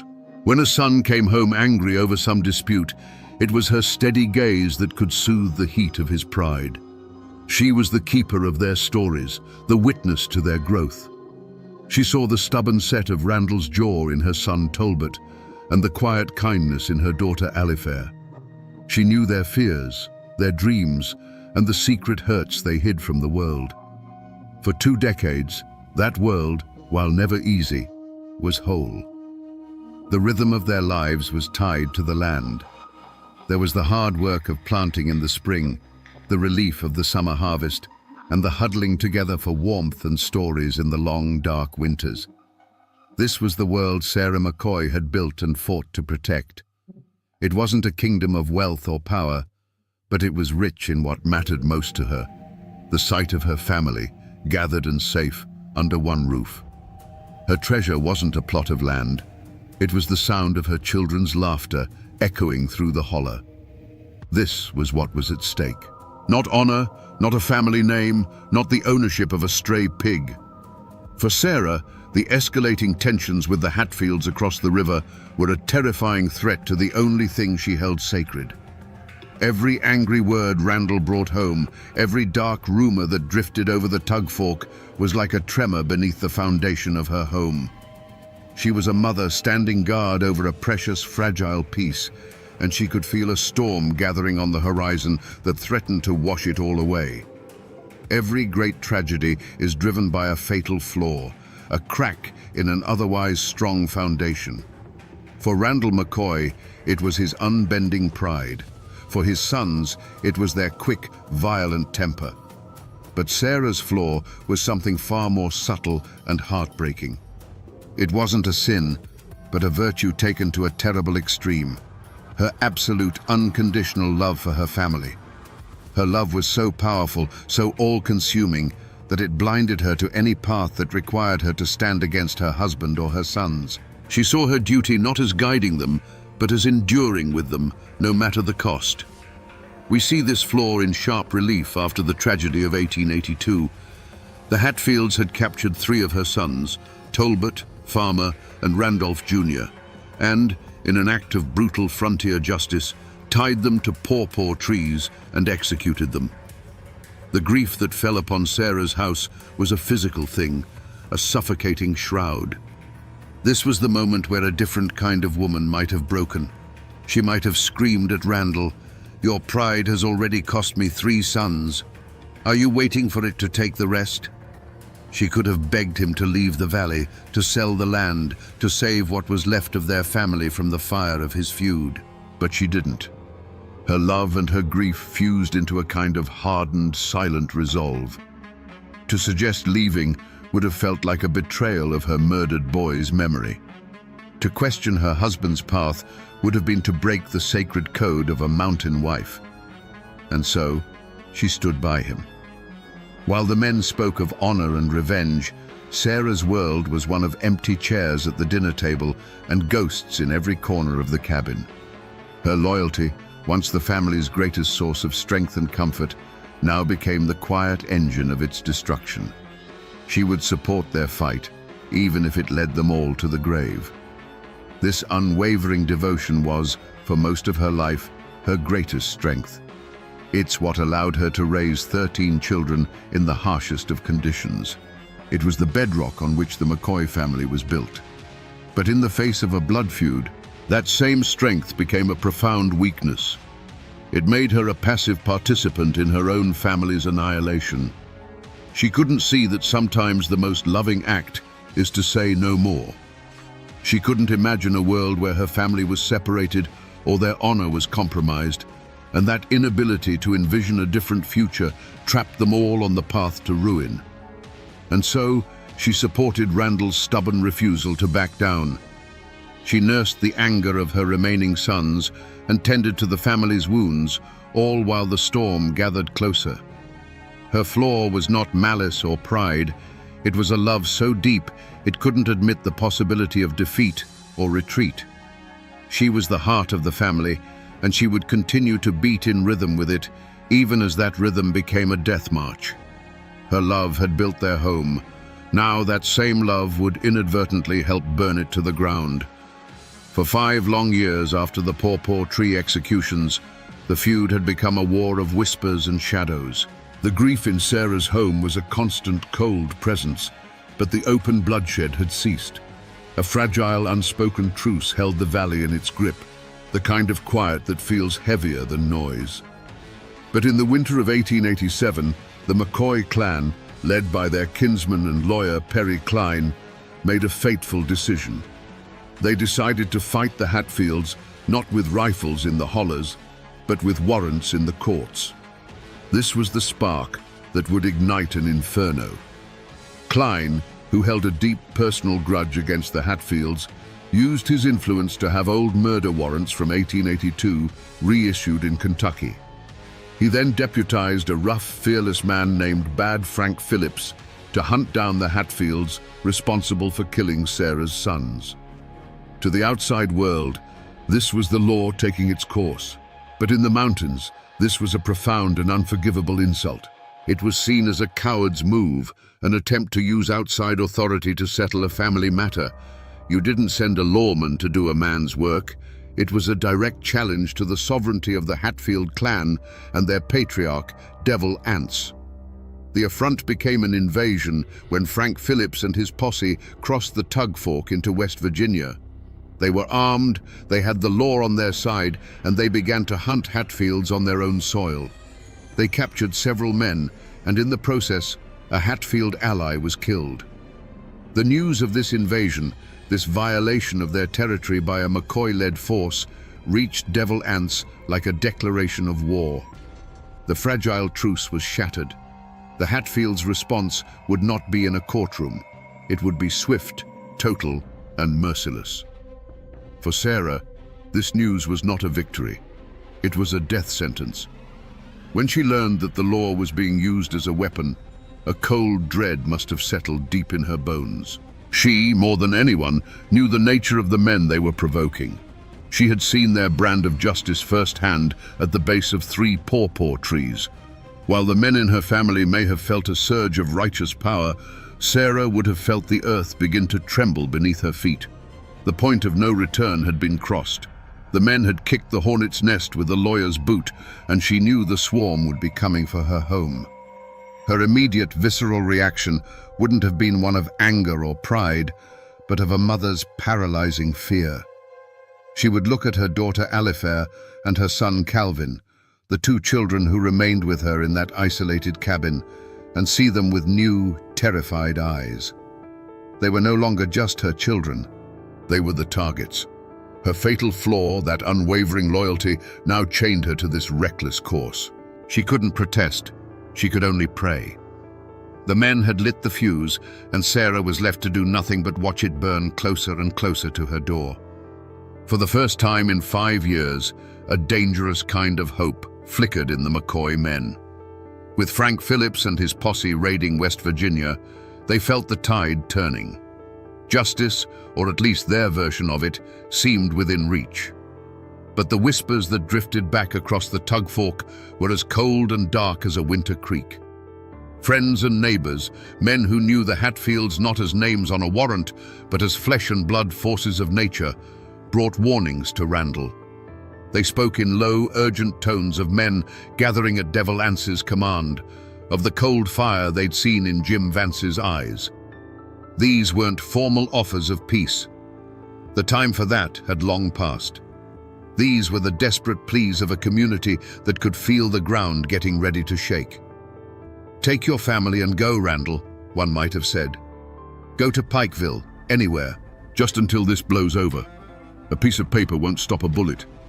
They were warnings born of experience, a deep mountain wisdom that understood that provoking a man like Jim Vance was like cornering a rattlesnake.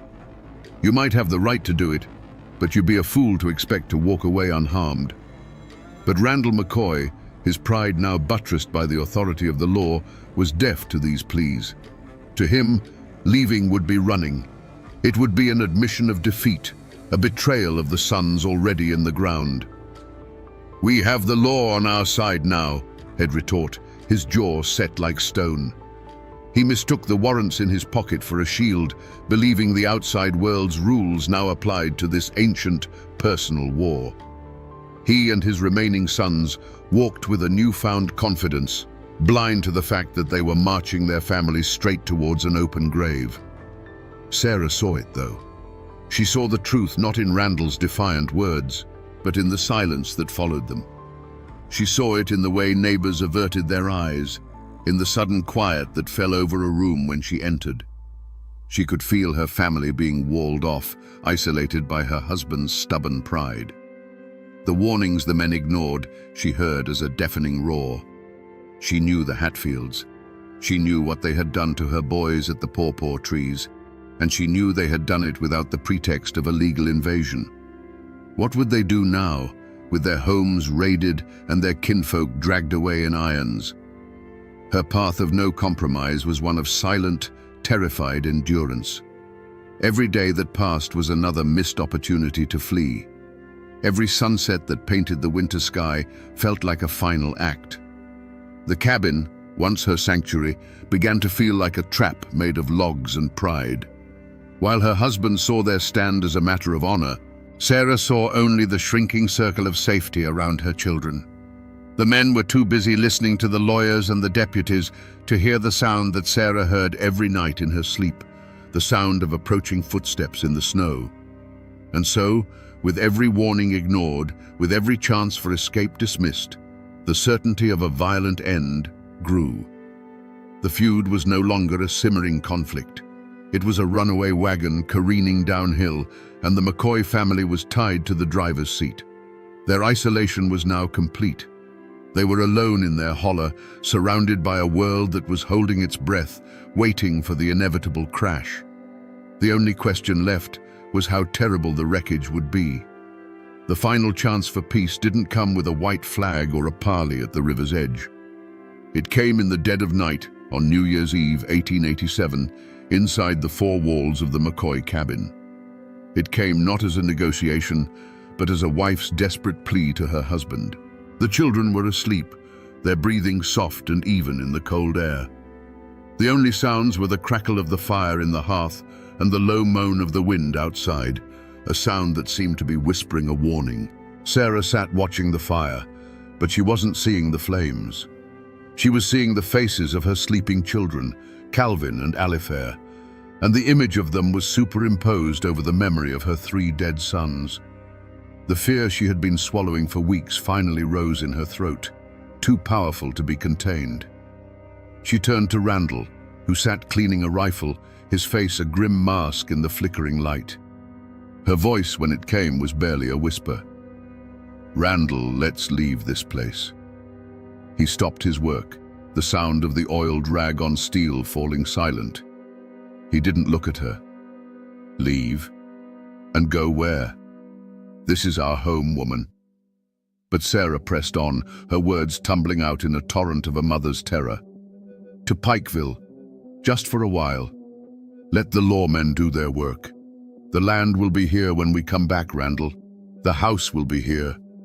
But the children, I can't lose any more children. This was her one and only act of defiance, a desperate attempt to place the lives of her family above the honor of their name. For a brief, flickering moment, the iron in Randall McCoy's gaze seemed to soften. He looked over at his son, Calvin, a young man now, asleep by the fire. He looked at his daughter, Alifair, her face peaceful in her dreams. He saw the genuine, heart-stopping fear in his wife's eyes. This was the crossroads. He could choose his family, or he could choose his feud. He could choose life, or he could choose the dirt his ancestors were buried in. The entire weight of the McCoy family's future rested on the next words to leave his mouth. He shook his head, slowly at first, then with a final, terrible certainty. And let them say I ran? Let Jim Vance and his murdering kin tell their children that Randall McCoy was a coward who abandoned his home and the graves of his sons. He stood up, his voice low and hard. No, Sally. We are McCoys. We don't run. With that, the final door slammed shut. He had made his choice. He had chosen pride. Sarah said nothing more. She simply stared into the fire as the last ember of hope died, turning to cold, grey ash. The silence that filled the cabin now was the silence of a tomb waiting for its occupants. It started not with a shout, but with the sound of the world breaking. A splintering crash from the door, and then the night outside the McCoy cabin exploded. The family's dogs, which had been barking frantically, fell suddenly, horribly silent. The air turned to thunder. Flashes of orange light punched through the thin wooden walls, each one a deafening crack that seemed to rip the fabric of the cold January night. For Sarah, the world shrank to the terrified faces of her children, illuminated in strobing, violent bursts of light. The cabin was no longer a shelter, it was a cage. Then came a new smell, sharp and hungry. Kerosene. A sudden, whooshing bloom of light appeared at the windows and beneath the doors, painting the inside of the cabin in a ghastly, dancing orange. The dry roof caught with a hungry roar, and the heat became a living thing, a monster breathing down on them, driving them out into the open. Smoke, thick and acrid, filled their lungs, turning every breath into a choking gasp.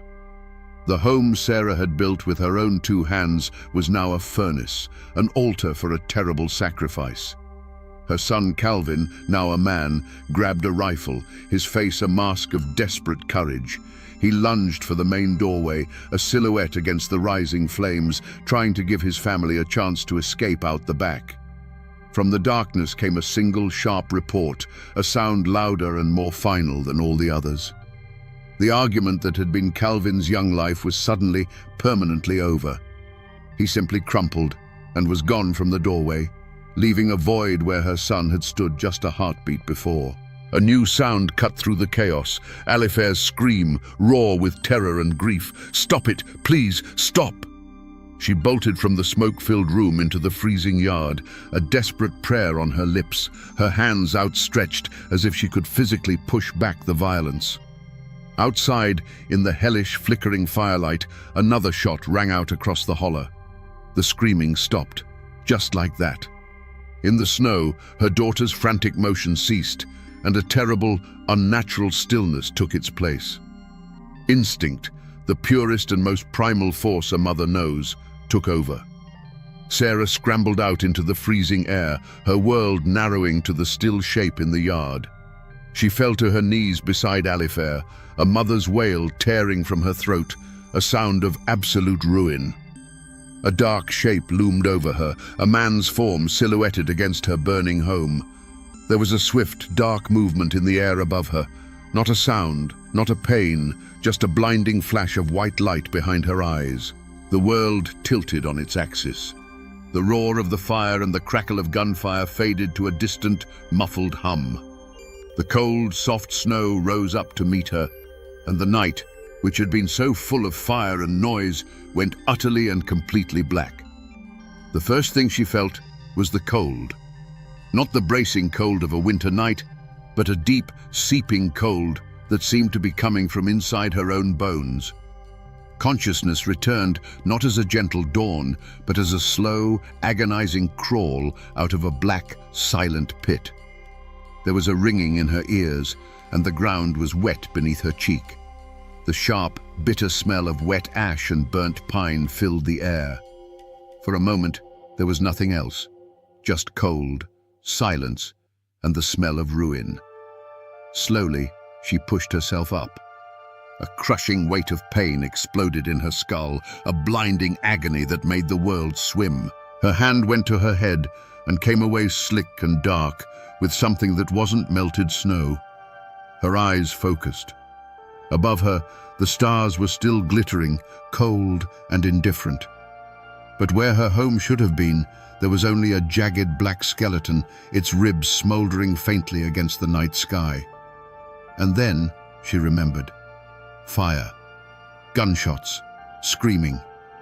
Her gaze fell upon a shape in the snow nearby, a dark bundle, unnaturally still. Alifair. The name was a thought, not a sound. Sarah crawled towards her, the pain in her head forgotten, her body moving with a will of its own. The snow beneath her daughter was stained a dark, impossible color. She reached out a trembling hand and touched her child's face. It was as cold as the frozen earth. A great, silent bell had been struck inside her soul, and the ringing had shattered everything. There was no scream, no cry. The sound was trapped somewhere deep inside her, unable to escape. Her eyes lifted toward the charred remains of the doorway. She saw him then. Calvin. What was left of him? The sight did not add to the horror. It simply confirmed it. The world had ended. This was what came after. She was no longer a wife or a mother. She was a witness, a survivor left behind in the graveyard of her own life. There was no triumph, no shock, no regret. There was only a vast, hollow emptiness where a heart had once been. She didn't flee into the mountains. She didn't stand her ground. She simply knelt there in the blood-soaked snow, a frozen statue between her two dead children, staring at the smoldering corpse of her home. Hours later, when the first grey light of dawn threatened the sky, Randall and the others who had escaped crept back out of the woods. They found her there. She looked at them, but her eyes were vacant, seeing something far away, or perhaps nothing at all. Randall had survived the night, but the woman he found in the ashes was not the wife he had left behind. The Sarah McCoy, who had raised 13 children and anchored a family, was gone forever, and in her place was only a ghost. The fire that consumed the McCoy cabin sent shockwaves of a different kind across the mountains. The immediate wreckage wasn't just timber and ash, it was human. Randall McCoy, a man whose pride had forbidden him from leaving his home, was now forced to lead a ragged procession of ghosts away from the Tug Fork. They were homeless, landless, and carrying with them a grief so heavy it was a physical burden. Their destination was Pikeville, a town that offered safety, but also the quiet shame of exile. They were refugees from a war they had helped start, driven from their ancestral land not by an army, but by the hatred of their neighbors. But the most profound piece of wreckage was Sarah herself.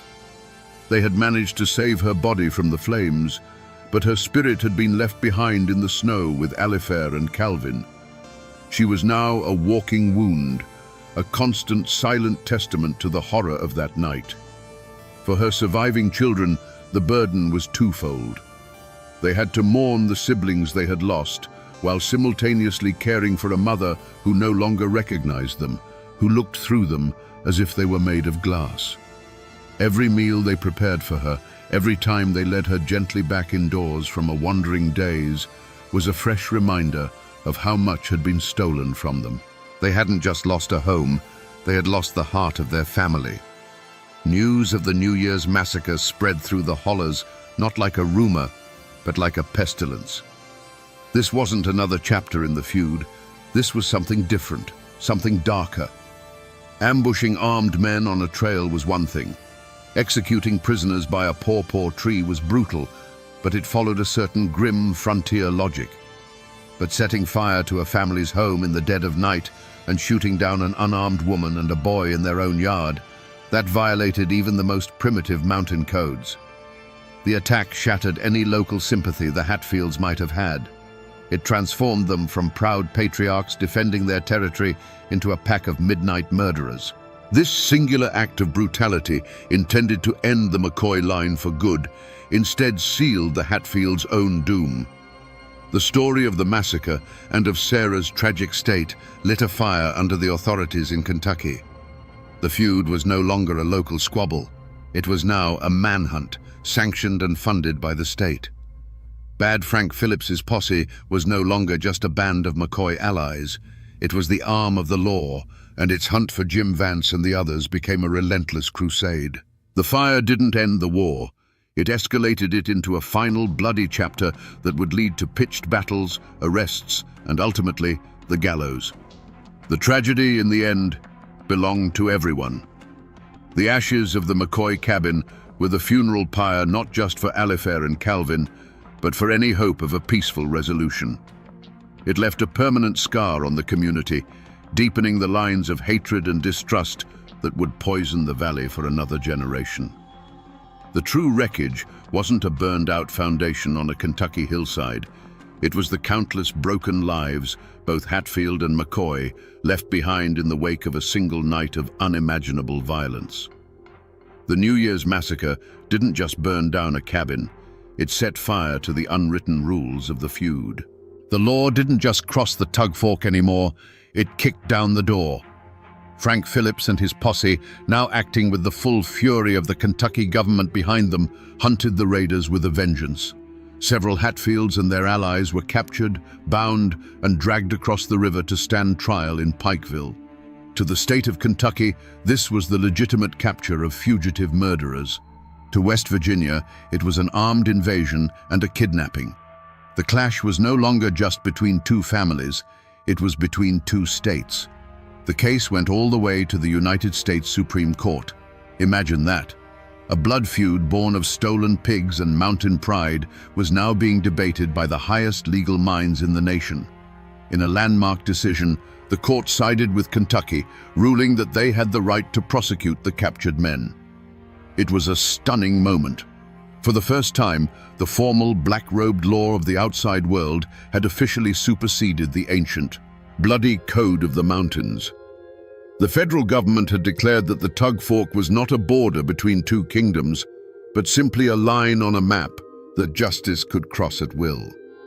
The Pikeville courthouse became a theater for this culture clash.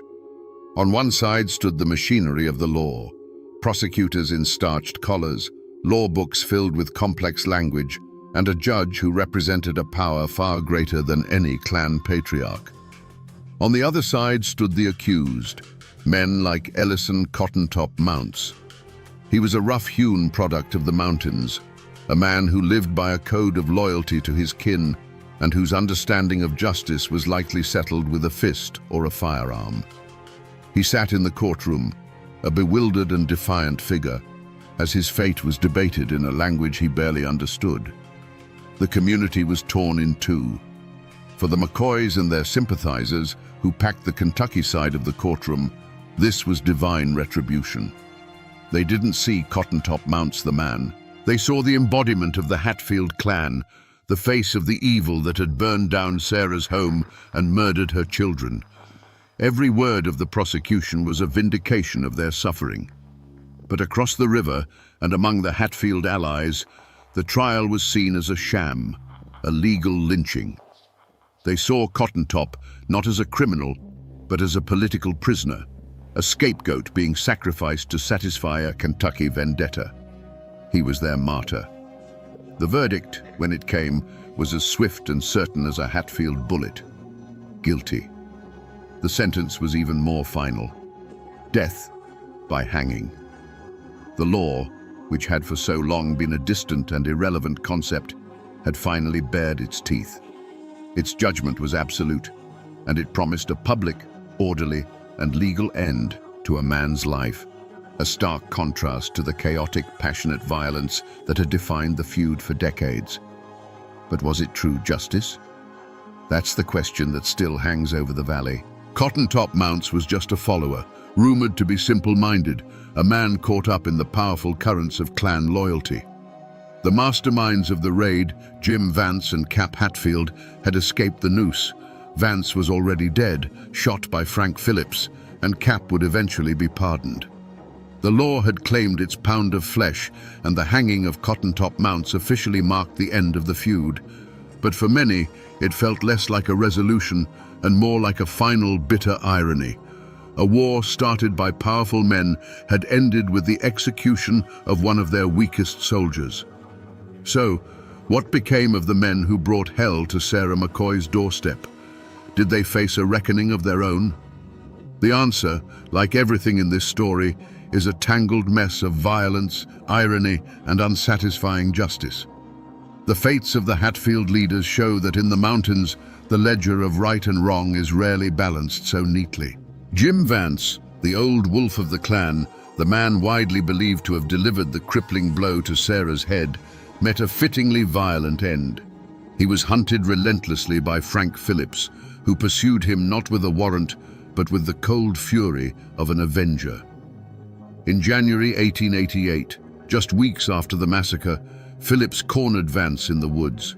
There was no trial, no judge. There was only a final, brutal shootout. Jim Vance, who had lived his life by the gun, died by the gun, his body left in the frozen wilderness. For the McCoys, this was the only kind of justice they could truly understand. But for the others, the law's judgment was far more elusive. Cap Hatfield, Devil Anse's hot-headed son and another leader of the raid, was a ghost to the law. He dodged posses and hid in the mountains until the political winds shifted. Thanks to the bitter jurisdictional disputes between Kentucky and West Virginia, Cap was eventually granted a pardon. He never spent a day in jail for the New Year's raid.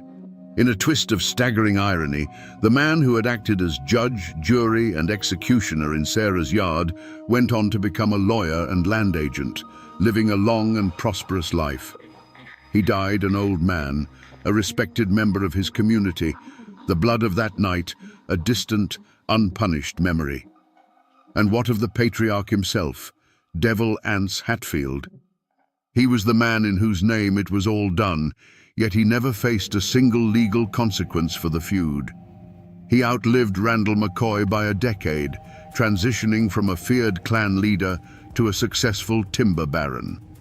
The Hatfields, far from being destroyed, became a powerful and influential family in West Virginia politics. On the surface, it seems Devil Anse won. But a strange thing happened in his old age. In 1911, this man who had seemed to fear neither God nor the law waded into the waters of Island Creek and was baptized. The image of the old feudist, his hands now trembling with age, seeking to wash away a lifetime of sin, suggests a man who was, in the end, haunted. He may have escaped man's law, but it seems he was making a final, desperate peace before facing a higher judgment. For the surviving McCoys, life in Pikeville was a long, quiet epilogue written in the ink of grief and exile. Randall, the proud patriarch who had refused to abandon his home, now lived out his days as a ferryman, a humbled and broken man. His children grew up under a long shadow, forever known as the Feud McCoys. They couldn't escape the name. It was whispered in the general store, it followed them to school, it clung to them like the smell of wood smoke. Some tried to build new lives, to distance themselves from the bloody history, but the story was a brand on their family name, a legacy of loss they would carry to their own graves. Back in the Tugfork Valley, a strange and heavy silence descended. The hanging of Cotton Top Mounts had drawn a formal line under the conflict, and the community, exhausted by years of violence and fear, collectively decided to bury the memory. Neighbors who had once aimed rifles at each other from opposite sides of the river now had to pass on the same dusty roads, trade at the same stores.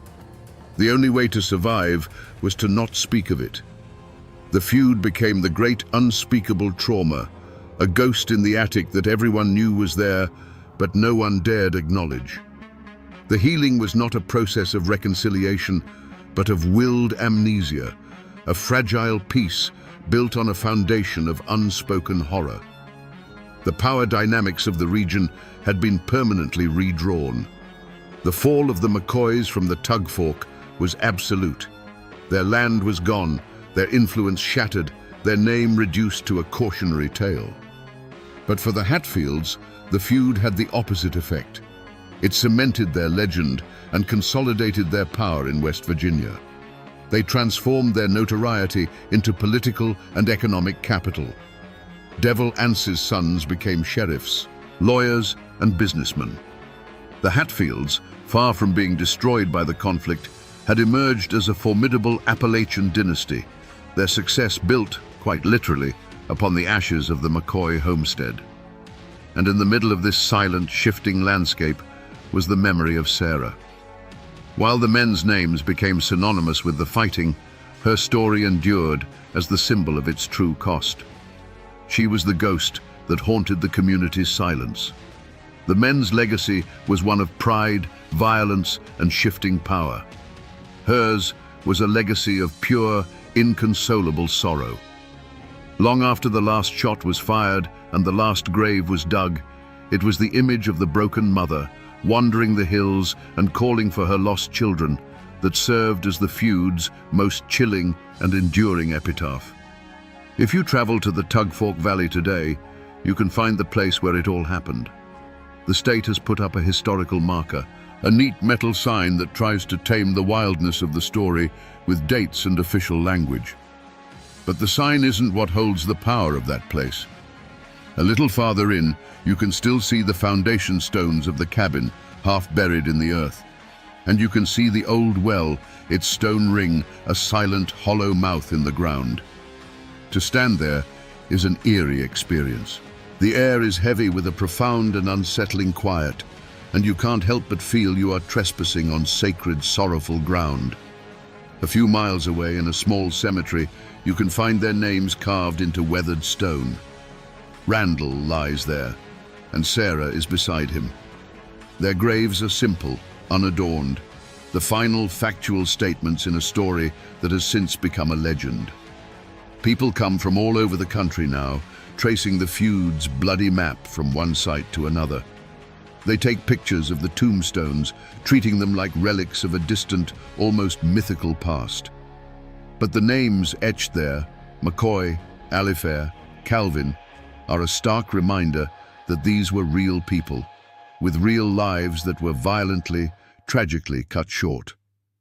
The story of Sarah, however, did not get buried in that cemetery. It seeped into the soil and became part of the folklore of the hills. Long after she died, people kept telling the stories. They weren't talking about Crazy Sally anymore. They were talking about a true spirit, a haint bound to the land by the force of her grief. Hunters moving through the woods at dusk would swear they heard a woman's voice carried on the wind, whispering those two names. Travelers would tell of a sudden, bone-deep cold that would settle over them near the old cabin site, the kind of cold that has nothing to do with the weather. Her tragedy has been transformed. It's now a key chapter in the American saga of the Hatfields and McCoys, a cautionary tale told to children about the poison of hatred. It has been written into books, acted out on television, and even sung about in mournful mountain ballads. The raw, private agony of one woman has become a public ghost story, a piece of our shared dark heritage. The world remembers the feud as a story of stubborn, violent men, but it is the ghost of Sarah McCoy that gives the legend its soul-chilling power. And so, she endures. Devil Anse, Randall McCoy, Frank Phillips, they are figures of history, their actions debated and analyzed. But Sarah is a figure of pure, human tragedy. She is the mother who lost everything, the woman whose mind was broken by a sorrow too great to bear. The men's spirits may rest in the ground, their battles long over. But her spirit, the spirit of a mother's eternal, inconsolable grief. That is the one that still truly haunts these mountains. So we come back to the question we asked at the beginning. How does a person become a ghost while they are still breathing? The life of Sarah McCoy gives us the terrible answer. She was neither a hero nor a villain in this legendary war. She was the battlefield itself. The men fought over honor, land, and pride, but it was on the terrain of her heart that the true cost was tallied. Her story strips away any romance from the feud and shows us the raw, ugly truth. The deepest wounds aren't made by bullets, but by the memories they leave behind. In the end, this is a story about the terrible math of hatred. It shows that in a conflict fueled by pride, the price is always paid by the innocent. It is a brutal lesson that a mother's love, the most powerful force in the human world, cannot shield her children from the consequences of the foolishness of men. The curse of Sarah McCoy wasn't supernatural. It was the simple, horrifying curse of survival, of being the one left behind to count the graves and remember the screams. The names Hatfield and McCoy are now written in history books, symbols of a uniquely American conflict. But while their war is long over, her sorrow endures. And that, my friends, is the true ballad of the Tugfork Valley. A story not of the men who fired the guns, but of the mother whose unending grief became the feud's most haunting ghost.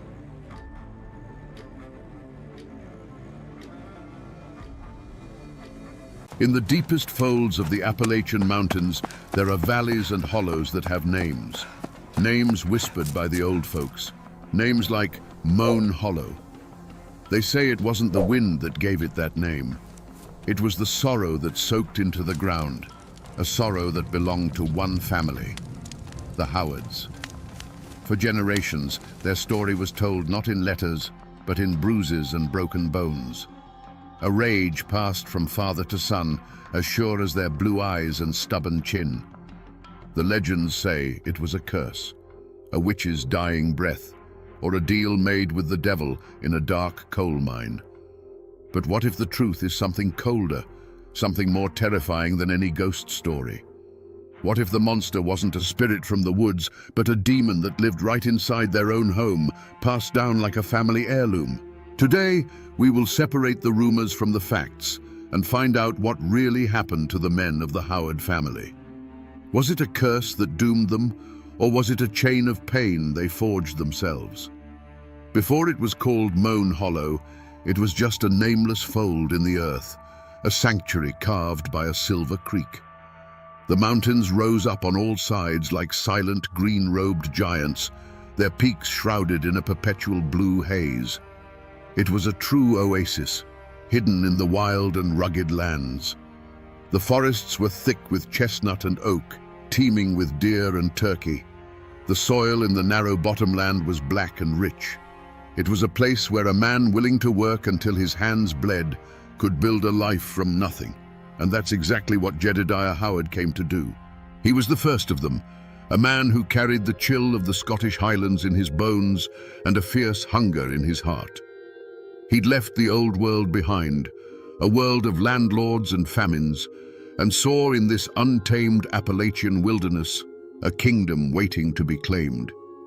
He was a hard man, to be sure, with eyes as cold and clear as a winter stream, but his toughness was first turned against the land itself. He felled trees that were ancient when his grandfather was a boy. He broke the soil with his own back, and he raised a small, sturdy cabin stone by stone. For a time, there was peace in that hollow. Jedediah took a wife, a quiet woman named Elspeth, and soon the silence of the valley was broken by the cry of their firstborn son, Silas. Their life was a rhythm of seasons and survival. They were governed by the rising of the sun and the ache in their muscles. They feared the hard frost and the dry summer, but they feared little else. They were poor, but their barn was full. They were isolated, but they were self-sufficient. Jedediah had done it. He had carved out a piece of the world that was his, and his alone. But the mountains keep secrets. And the story the neighbors told was that this piece of the world hadn't been empty when Jedediah arrived. They said an old Cherokee woman had lived there, a healer who knew the secrets of the herbs that grew in the dark places of the woods. The official record says Jedediah bought the land fair and square, a simple transaction. But the whispers said something different. They said the deal was less of a purchase and more of an eviction. They said she didn't leave quietly, and so a shadow lingered at the edge of their hard-won peace. Sometimes, Elspeth would swear she saw a flicker of movement by the ancient oak at the edge of the property. At night, when the fire burned low, the wind blowing through the gorge would sometimes sound like a mournful voice, a lament. Jedediah Howard had built his home, but he didn't know that the foundation was laid on a grievance. He believed he had conquered the wilderness, but he hadn't yet learned that some debts aren't paid with money, but with blood. The storm was gathering, and it would bear his family's name. Now, in the mountains, a good neighbor is worth more than a good mule, but Jedediah Howard never found one. The closest family, the Suttrys, lived a mile down the creek, and they looked upon Jedediah's prosperity with a sour eye. The patriarch, Elias Suttry, was a man whose family had been hunting and trapping in these hills for 2 generations before the Howards arrived. He told anyone who would listen that the fertile bottomland Jedediah had claimed was promised to him, that he'd been on the verge of filing the deed himself. The Suttrys felt the land had been stolen right from under them, and their resentment simmered like a pot left too long on the fire. The old wound festered over a property line. A small creek separated their lands, and after a spring flood one year, the water changed its course, carving a new channel that gave a few more acres of rich soil to the Howards. To Jedediah, it was an act of God. To Elias Suttry, it was theft by water and a sign of Howard's devil's luck. It came to a head at the crossroads store, where words, sharp and heavy as stones, were thrown. No punches were exchanged, not yet, but a line was drawn. Suttry swore that creek would one day run with more than just rainwater. It wasn't spoken of loudly after that, but memories in the mountains are as long as a winter's night. This bitter dispute was the dry kindling, and the legend of the Cherokee woman was the spark. The Suttrys and their kin started repeating the story, adding their own dark embellishments. When one of Jedediah's cows took sick and died, it wasn't colic, it was the curse. When a late frost killed the Howards' apple blossoms, it wasn't the weather, it was the witch's revenge. The story of the curse became a social weapon, isolating the Howards and marking them as other. People who had once nodded a greeting now looked away. The Howard land, once seen as a testament to hard work, was now viewed as a place of bad blood. And so, the hollow became a pressure cooker. Inside the Howard cabin, the whispers from the outside world turned Jedediah's heart to granite. He saw enemies in every shadow. His wife Elspeth grew more withdrawn, her silence a constant, fearful prayer. And young Silas, he was being raised on a diet of resentment and suspicion. His father taught him to read the weather and to mend a fence, but the real lessons were unspoken. He learned that the world was hostile. He learned that a Howard trusts no one but another Howard. And he learned that any sign of weakness would be seized upon by your enemies. He was being forged in a crucible of suspicion and pride, being shaped into the perfect instrument to carry the family's legacy, whether it was a blessing or a curse. The harvest festival that year was supposed to be a time of truce. For one day, families set aside their grievances to celebrate the bounty of the land. There was music from a fiddle and banjo, the sweet smell of roasting meat, and the amber glow of moonshine being passed in a jar. And in that brief moment of peace, a dangerous seed took root. Silas Howard, now a young man with his father's solid build but his mother's quiet eyes, saw Sarah Suttry. She was Elias Suttry's youngest daughter, and a young man's heart doesn't care much for property lines or old grudges. They stole glances across the crowd, their secret a fragile spark in the midst of a simmering hate. That spark became a fire when the dancing started. Under the light of the harvest moon, Silas asked Sarah to dance. It was a reckless, defiant act. For the length of one song, they were just a boy and a girl, lost in the music, the world of their fathers fading away. But it was a world that wouldn't be ignored. Sarah's two older brothers, Caleb and Joshua, saw it all. They were their father's sons through and through, barrel-chested and quick to anger, and they saw a Howard's hands on their sister as the ultimate trespass. The music hadn't even finished before they pulled Sarah away and cornered Silas behind the barn. The first words weren't about the dance. They were about the land, the creek, the old rumors. They called him the son of a thief and a witch lover. They sneered that the curse was already showing in his eyes. Silas, raised on a strict diet of Howard pride, stood his ground. He didn't say a word, but his silence was louder than any shout. The taunts escalated, his family's name dragged through the mud with every curse.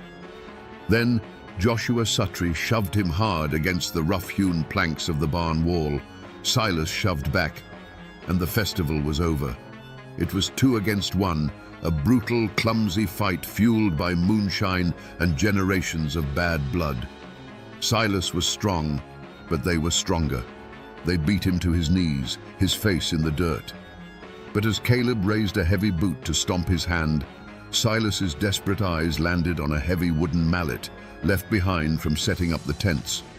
With a guttural roar, he lunged, swinging the mallet in a blind arc. There was a sickening crack of wood against bone.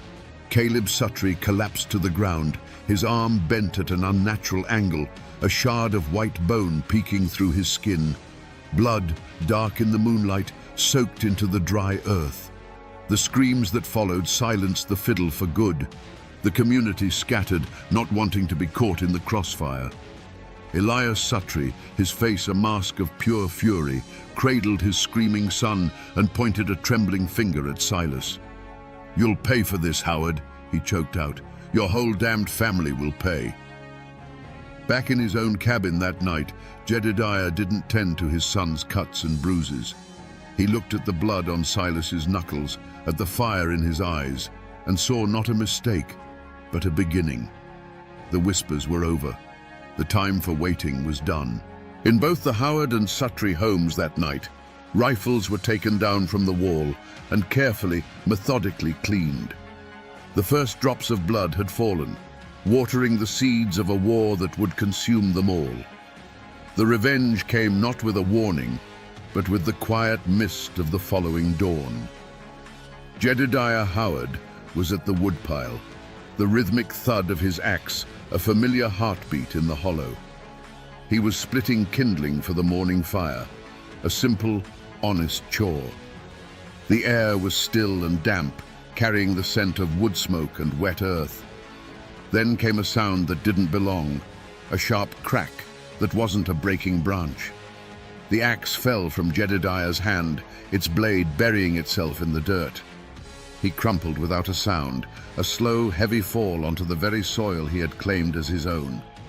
From the cabin, Elspeth heard it, a mother's instinct, a wife's dread. She threw open the rough-hewn door, her question dying on her lips as she saw the dark shapes of Elias Suttree and his son Joshua emerging from the tree line, rifles in hand. The air filled with a blood-curdling scream, and then there was a dull thud, and the scream was cut short. A second crack echoed the first. Then an unnatural silence fell over the hollow, a silence so profound it seemed to swallow all other sounds, the rustle of leaves, the call of the birds, everything. The world had turned into a hell of screams, followed by a ringing quiet.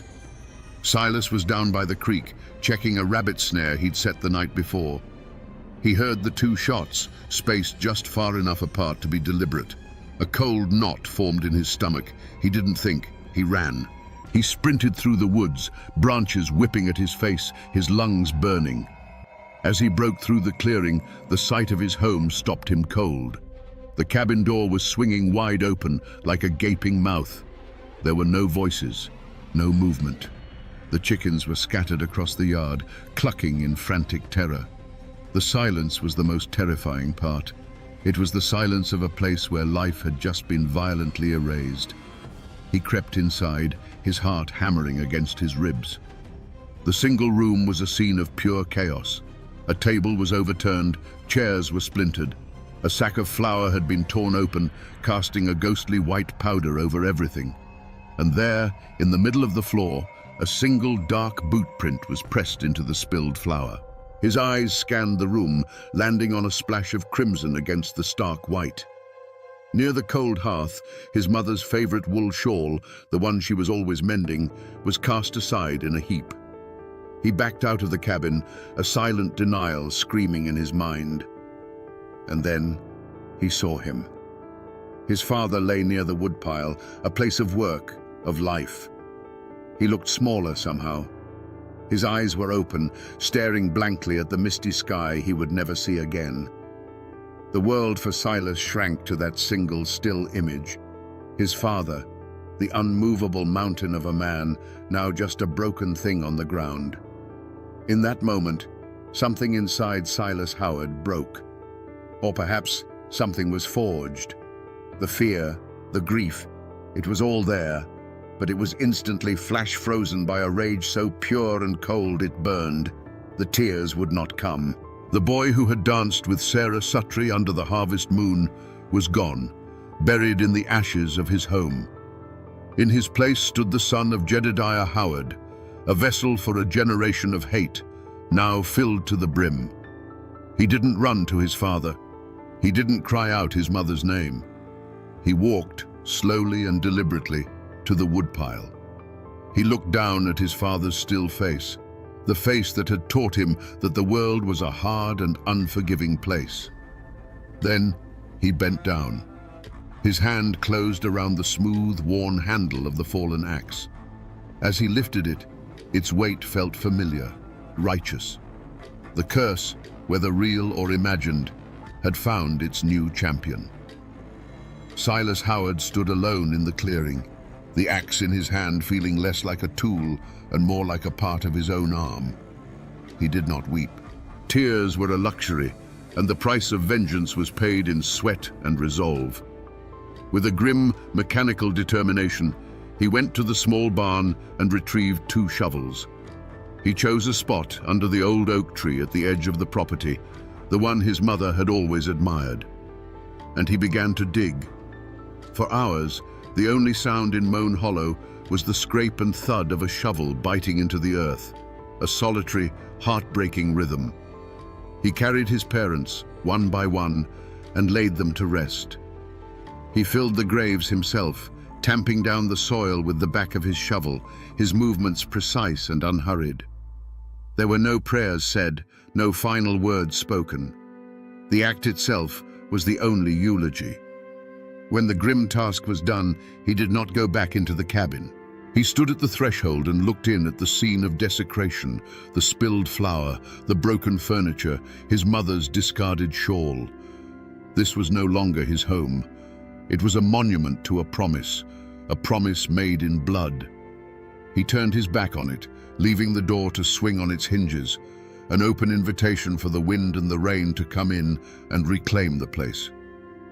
He took only his father's rifle from the wall, a pouch of shot, a powder horn, and the axe. He walked away from the hollow without a single look back, melting into the deep woods that bordered his land. The hollow fell silent again, but this time it was the silence of a tomb. Word travels slowly in the mountains, but it travels surely. A few days later, a traveling preacher making his circuit found the Howard homestead unnervingly quiet. He saw the 2 fresh mounds of earth under the oak tree and knew instantly what they were. He didn't linger. He spurred his horse and carried the news to the nearest settlement. The story spread like a fever. It wasn't the killing that shocked people. Feuds and violence were a known part of life. It was the manner of it. The killing of a woman. An ambush at dawn. It was an act without honor, and it struck a chord of fear in the scattered community. Families who had feuds of their own looked at their neighbors with new eyes. Locks were bolted that had never been used before. The county sheriff, a portly man named Abernathy, who preferred settling disputes with talk rather than a gun, eventually made the ride out to the hollow.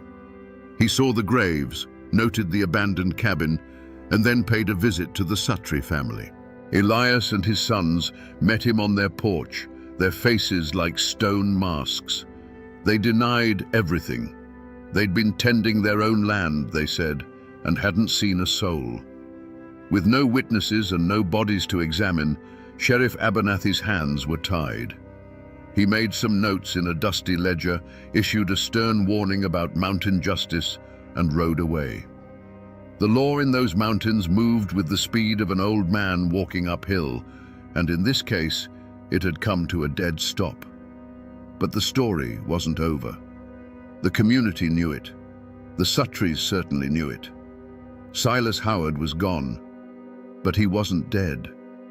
He had been swallowed by the mountains, the same ancient, unforgiving wilderness that had forged his father.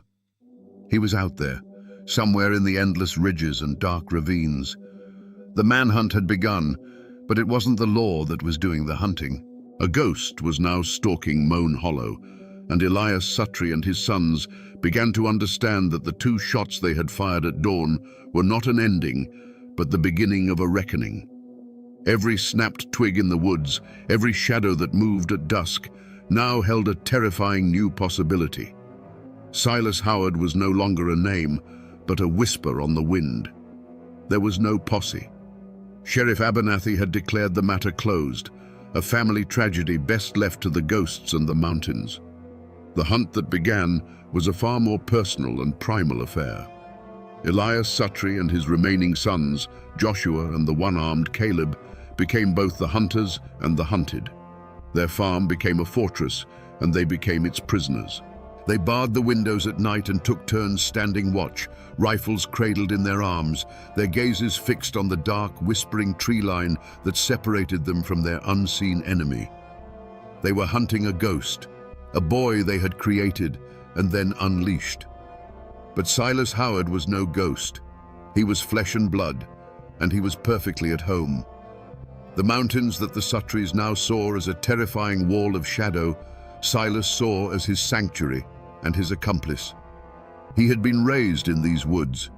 He knew the hidden game trails, the secret springs, the shallow caves where a man could disappear. The mountains had taken Silas Howard in, adopted him as one of their own. He moved like a deer, lived off the land, and his senses became as sharp as a hawk's. He became a roomer with a rifle, a phantom whose presence was felt in the cold dread that settled over the Sutri homestead. Silas did not launch a direct assault. He was waging a war not on their bodies, but on their minds. The torment began with small, deliberate cruelties. One morning, Elias found a freshly killed rabbit hanging from his porch rail, skinned with the same distinctive knife stroke his own father had taught him. A few nights later, a rock shattered the kitchen window in the dead of night, and when they rushed outside, there was nothing but the chirping of crickets. They started hearing things, the distant rhythmic sound of an axe splitting wood deep in the forest, a low whistle on the wind that sounded like a tune Silas used to favor. He was everywhere and nowhere, a constant, invisible pressure that began to fray their nerves raw. The Sutri brothers, once bold and arrogant, became twitchy and paranoid. Caleb, his useless arm a constant reminder of the feud's beginning, was consumed by nightmares. Joshua, the more hot-headed of the two, grew reckless with fury. He'd fire his rifle into the shadows at the slightest sound, his shouts echoing unanswered in the night. The forest that had been his backyard his entire life was now a deadly labyrinth with a monster at its center. The father, Elias, saw his sons unraveling and his own iron will turning to rust. The fear was a poison, and Silas was letting it work its way deep into their souls before he delivered the final blow. The breaking point came a month into the siege. Driven by a mix of rage and cabin fever, Joshua Sutri declared he was going to hunt the hunter. Ignoring his father's pleas, he took his rifle and stormed into the woods, vowing to return with Silas Howard's scalp. He stalked through the familiar forest for hours, his anger making him clumsy, his shouts making him an easy target. As dusk began to bleed through the canopy, he found himself in a part of the woods he didn't recognize. A sudden snap of a twig behind him made him spin around. He saw nothing. A cold dread, colder than any winter morning, washed over him. He knew in that instant that he was not the hunter. He was the prey, and he had walked right into the center of the web. They found him at dawn, not 50 yards from his own tree line. Elias Suttree, his face a pale, haggard mask, followed the trail of broken branches his son had left. He didn't find a man. He found what was left. Joshua was slumped against the base of a massive pine tree. There was no sign of a struggle, no gunshot wound. A single dark mark on his temple showed where the butt of a rifle had struck with brutal final force. But it was the other detail that made Elias's blood run cold. Lying neatly on Joshua's chest was the family axe, the one Silas had taken from his father's woodpile. Its blade was clean. It had not been used to kill, but to send a message. One Suttree was down. The ghost had a taste for blood, and his work was not yet finished. There was no trial held in the county courthouse for the death of Joshua Suttree. The only court in session was the court of public opinion, and the verdict was delivered in hushed tones and averted eyes. When Elias and Caleb carried the pine box to the small family plot on the hill behind their house, only a handful of distant cousins came to stand with them. The rest of the community stayed away, their absence a silent, damning judgment. They weren't mourning Joshua, they were watching the Suttree family be consumed by a fire of their own making. The law of men had failed, and now the older, harsher law of the mountains was handing down its sentence. The Suttree homestead became a courtroom and a prison all in one. Elias and Caleb were the accused, and Silas Howard was the unseen judge, jury, and executioner. The farm began to die around them. Fences sagged, weeds choked the cornfields, and the livestock grew thin from neglect. How could they work the fields when their eyes were constantly scanning the tree line? How could they sleep when every creak of the floorboards sounded like an intruder? Elias, the once proud patriarch who ruled his family with an iron fist, was reduced to a hollow-eyed old man, watching his world crumble one terror at a time. The legacy he had fought to build was being systematically dismantled by the ghost of a boy he had wronged. Caleb, however, was haunted by more than just fear. With his useless dangling arm, a constant aching reminder of his role in starting the feud, his spirit began to break. He started drinking heavily, seeking courage in a jar of corn liquor that only brought forth the demons of his guilt. In his drunken stupors, he would whisper his mother-in-law's name, swearing he saw her face in the shadows. He raved about a curse, not the one they had mockingly pinned on the Howards, but a real one, a curse of blood they had brought upon themselves that day at dawn. The trial within the Suttree home reached its climax one moonless night. Fueled by whiskey and terror, Caleb finally turned on his father. He stood in the middle of the cabin, his one good hand trembling, and screamed the truth into the suffocating silence. He shrieked about the look in Elspeth Howard's eyes, about the silence after the second shot, about the blood on their hands that would never wash away. "It's him. He's not a man. He's a spirit. And he's come for us."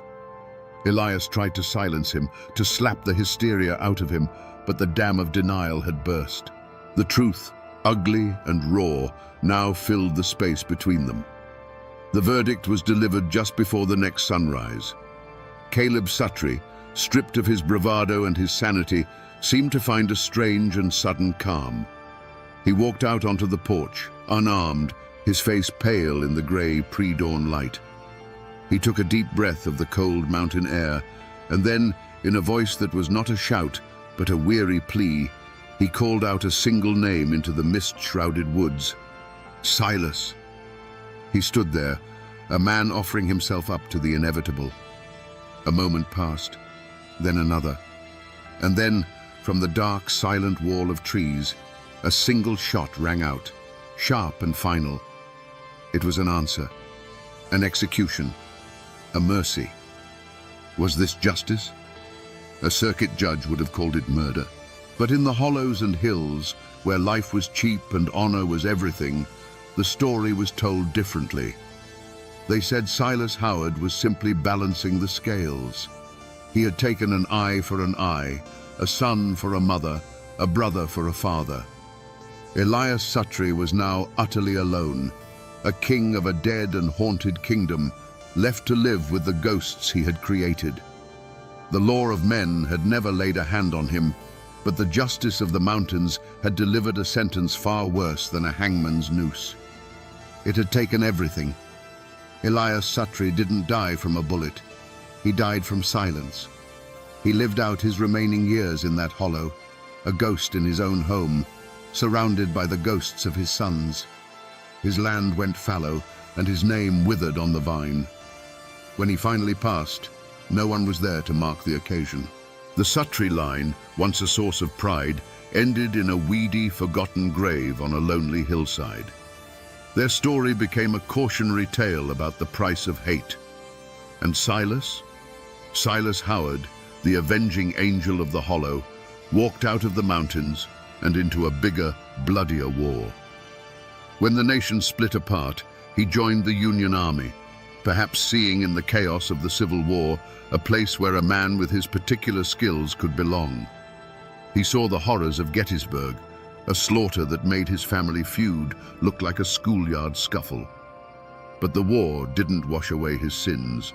It just baptized him in a new kind of hell. He returned a broken man, quiet and cold, the fire of righteous vengeance replaced by the hollow emptiness of trauma. It was this Silas, the soldier with the haunted eyes, who would eventually take a wife and have a son of his own, passing down not a name, but a darkness. The curse had found its vessel for the next generation. If you were to go looking for Moan Hollow today, you wouldn't find it on any map. But the locals could point the way. The Suttree place is gone, reclaimed entirely by the forest, a place where people say the weeds grow a little too thick and the birds sing a little less sweetly. The Howard cabin was swallowed by the woods too. All that remains today is a pile of moss-covered foundation stones and a single stubborn chimney standing like a tombstone for a home. They call it the Howard Chimney now, a local landmark where teenagers dare each other to spend the night. And the 2 mounds of earth under the ancient oak tree? They are still there, sunken and subtle, almost invisible to the untrained eye. But they are there. The paper trail of this tragedy is thin, a few lines in a dusty county ledger about a land dispute. But the mountains have a longer memory. The story of the Howards and the Suttrees isn't written in ink. It's carved into the landscape itself, in the names people whisper, in the ruins they avoid after dark. Though most people have forgotten the details, the sorrow has soaked into the soil and the mountains remember everything. So we come back to the question that started it all, the question whispered around campfires in these mountains for over a century. Was the Howard family doomed by a supernatural curse? It's a powerful story, the idea of a witch's hex or a deal with the devil. It gives a name to an evil that feels too big and too relentless to be human. But the truth, as it often is simpler and somehow far more tragic. The real curse wasn't a whisper on the wind. The real curse was the silence between neighbors nursing old grudges, the silence of a man who can't speak his pain, and the ringing, final silence after a gunshot. This is a story not just of cruelty, but of the formidable, unyielding Appalachian spirit, a spirit forged in hardship and isolation. It's a story of the fierce pride that can build a life on a steep mountainside with nothing but bare hands, and the terrible pride that can tear that same life apart over a single insult. The Howards weren't monsters. They were men, trapped in a cage built by poverty, ignorance, and trauma. Each generation inherited the pain of the last, and the only tool they were ever given to deal with that pain was rage. Silas Howard didn't learn his violence from a demon in a mine. He learned it in the silence of a father who never showed him love, and in the screams of a mother he couldn't protect. The names on the headstones have faded, and the cabins have crumbled back into the earth, but the lesson of Moan Hollow remains, a quiet warning carried on the mountain breeze. It teaches us that the most terrible ghosts are the ones we create ourselves, the ones that live inside our own families. The story of the Howards is a bitter parable about how a man can escape a war, can escape a hollow, but can never truly escape the legacy of his father's hands. And now, my friends, you know the story of Moan Hollow. And you know why the old folks say, even on a still day, the wind in that valley still sounds a little like weeping. When I say the name Fred Rogers, a specific image floods your mind. You see a red cardigan being zipped up. You see sneakers being tied. You see a gentle smile, and you hear a soft piano melody that makes you feel safe. For 50 years, that name has been synonymous with kindness. It represents a man who taught generations of American children that they were special and that they were loved. It is perhaps the most trusted name in the history of television. But in 1957, in the deep, mist-covered hollows of West Virginia, that name did not mean safety. It did not mean comfort.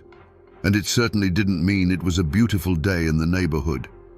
In Fayette County, when people whispered the name Fred Rogers, they didn't smile.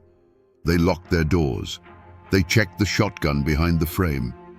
Because the Fred Rogers of this story wasn't interested in being your neighbor. He was interested in hunting you. This is not the story of a children's show host. This is the story of a man who walked the same earth at the same time, carrying the same name, but living in a completely different moral universe. While one Fred Rogers was building a land of make-believe, the other was building a very real house of horrors. A place so disturbing that the locals, tough, hardened coal miners and mountain men who had seen everything, couldn't bring themselves to call him a man at all. They called him the Beast Man. To understand how this happened, we have to strip away our modern comforts. We have to go back to a time before smartphones, before DNA profiling, and before the term serial killer even existed. We are going to 1950s Appalachia. Picture a world of steep green mountains that act like walls, cutting you off from the rest of civilization. It is a place of breathtaking beauty, but also of profound isolation. In the 50s, the interstate highway system hadn't yet sliced through these hills. Roads were dirt and gravel. Houses were miles apart, hidden behind thick curtains of oak and pine.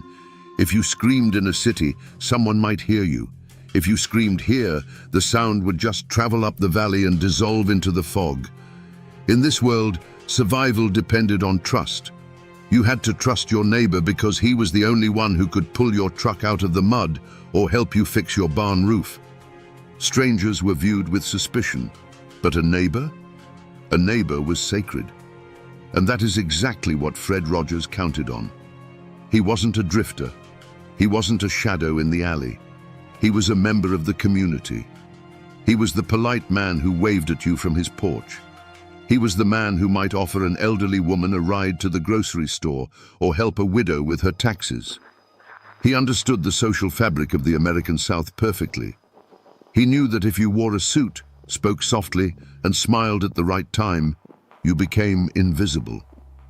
We often think of monsters as chaotic, messy creatures. We imagine them lurking in the dark, frantic and wild. But the most dangerous predators in history are the ones who have learned to mimic human behavior. They are the chameleons. They stand in line with us at the bank. They sit in the pew behind us at church. They look like us. Fred Rogers was the ultimate chameleon. He crafted a persona of a successful, charming businessman.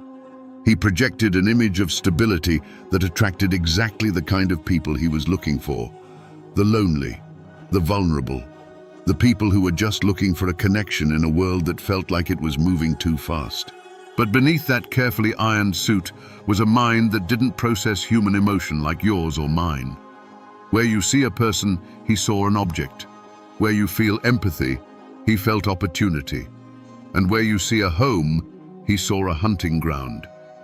To truly grasp the scale of what happened, you need to understand the stage upon which this tragedy played out. West Virginia is often called the Mountain State, but that name doesn't quite do it justice. These aren't just mountains. They are ancient, eroded walls that create a labyrinth of valleys, ridges, and hollows, or as the locals say, hollers. In the 1950s, a holler was more than just a geographical feature. It was a world unto itself. You could live your entire life in one valley and barely know the people 3 ridges over. The communities here were tight-knit, bound by blood and the coal dust that covered everything. But they were also intensely private. The unwritten rule of the mountains was simple. You mind your business, and I'll mind mine. Imagine driving down a road that isn't on any map. The canopy of trees overhead is so thick, it blocks out the midday sun. The air is heavy with the scent of damp earth and decaying leaves. There are no streetlights, no cell towers, no surveillance cameras, just miles and miles of winding gravel tracks that often dead end at a solitary house. It was the perfect environment for a predator. In a modern city, you are constantly being watched. Witnesses, cameras, digital footprints. But here, a man could disappear. Or worse, he could make someone else disappear. The police presence in these rural counties was minimal. A sheriff might have 3 or 4 deputies covering an area of 500 square miles. They didn't have the manpower to patrol every back road. They relied on reports. They relied on people noticing that something was wrong. But what happens when the person who goes missing has no one to notice? This isolation created a unique kind of vulnerability. We often think of the 1950s as the golden age of American community, where doors were left unlocked and everyone knew everyone. That was true in the suburbs of New York or Chicago. But in the remote corners of Appalachia, isolation was a double-edged sword. It offered freedom, yes, but it also offered silence. In these hills, if you scream, the only thing that answers back is the echo, and sometimes not even that. The geography acted as an accomplice. If you wanted to hide something in a city, you had to be clever. If you wanted to hide something here, you just had to walk 100 yards into the woods. The forest floor, with its deep layers of foliage and shifting soil, could swallow a secret in an afternoon. Into this landscape walked Fred Rogers. He wasn't a mountain man by birth, but he understood the utility of the terrain. He saw the hollers not as a place of beauty, but as a place of concealment. He realized that the privacy the locals cherished so much could be weaponized against them. He chose his location carefully. A house that was respectable enough to invite guests into, but isolated enough that no one could hear what happened after the door closed. A place where the nearest neighbor was just far enough away to see the lights on, but too far away to hear a cry for help. The house he eventually occupied became a fortress of solitude. To the casual observer driving past, it was just another quiet home in a quiet state. A place where a man might retire to read books and listen to the radio. But the geography allowed him to control his environment completely. He controlled who came in. He controlled who went out. And most importantly, he controlled the narrative. If you were casting a movie about a serial killer in the 1950s, you would probably look for someone with a sharp, sinister face, someone with cold eyes and a nervous twitch. You would want the audience to know, the moment he stepped on screen, that this was the bad guy. Fred Rogers would never have been cast in that role. In person, Rogers was disarmingly ordinary. He was a heavy-set man, soft around the middle, with a face that seemed permanently etched with a grandfatherly concern. He wore thick-rimmed glasses that gave him an air of intelligence and harmlessness. He didn't look like a predator. He looked like the guy who taught Sunday school or the accountant who handled the church finances. He dressed the part, too. In a region where denim overalls and coal-stained work boots were the uniform of the day, Rogers was always impeccable. He wore suits. He wore ties. His shirts were starched. He smelled of cheap but pleasant cologne and tobacco. To the people of West Virginia, this attire signaled one thing: respectability. He presented himself as a man of means, a retired civil engineer or perhaps a businessman looking for a quiet place to settle down after a life of hard work. He spoke with a confidence that suggested he knew things others didn't. When he walked into the local general store, the conversation didn't stop in fear. It stopped in deference. But this persona was a complete fabrication. It was a costume. The real Fred Rogers was a career criminal, but not a violent one, at least, not initially. He was a grifter, a con artist. He had spent years drifting through the cracks of American society, learning the art of the lie. He knew that people see what they want to see. If you act like you belong, people assume you do. If you act like you have money, people assume you are rich. He had learned a crucial lesson early in his life of crime. Violence attracts attention, but persuasion is invisible. If you rob a bank, the police come looking. But if you talk someone into giving you their life savings, they might be too embarrassed to ever report it. Rogers was a master of reading human needs.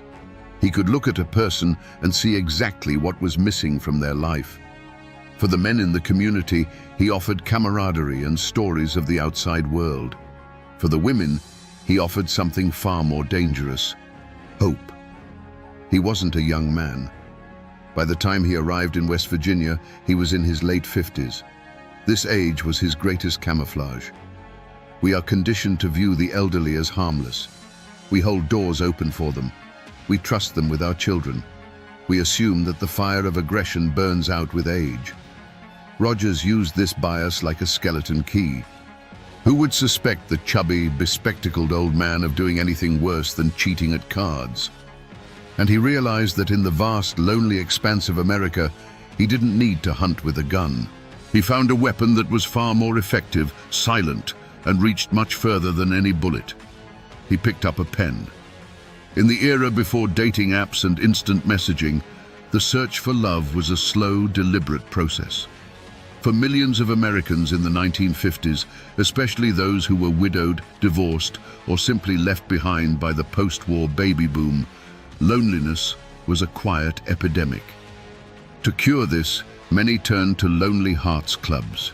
These were magazines and newspapers dedicated to connecting singles across the country. You would send in a photo and a short biography, pay a small fee, and your profile would be printed alongside hundreds of others. It was the Tinder of the atomic age, but infinitely slower, and as it turned out, infinitely more dangerous. For Fred Rogers, these magazines were not a path to romance. They were a catalogue. He didn't just browse them, he studied them. He looked for specific keywords: widow, savings, homeowner, no children. He was filtering for vulnerability. He was looking for women who had assets but no protectors, women who were desperate enough to travel to a stranger and isolated enough that no one would immediately come looking for them. Once he identified a target, the seduction began. But it didn't happen in person. It happened on paper. Rogers was a prolific writer. His letters were masterpieces of manipulation. He didn't come on too strong. He didn't sound desperate. He sounded like a kindred spirit. He would write about his own loneliness, a lie, his comfortable retirement, a lie, and his desire for a companion to share his golden years, the biggest lie of all.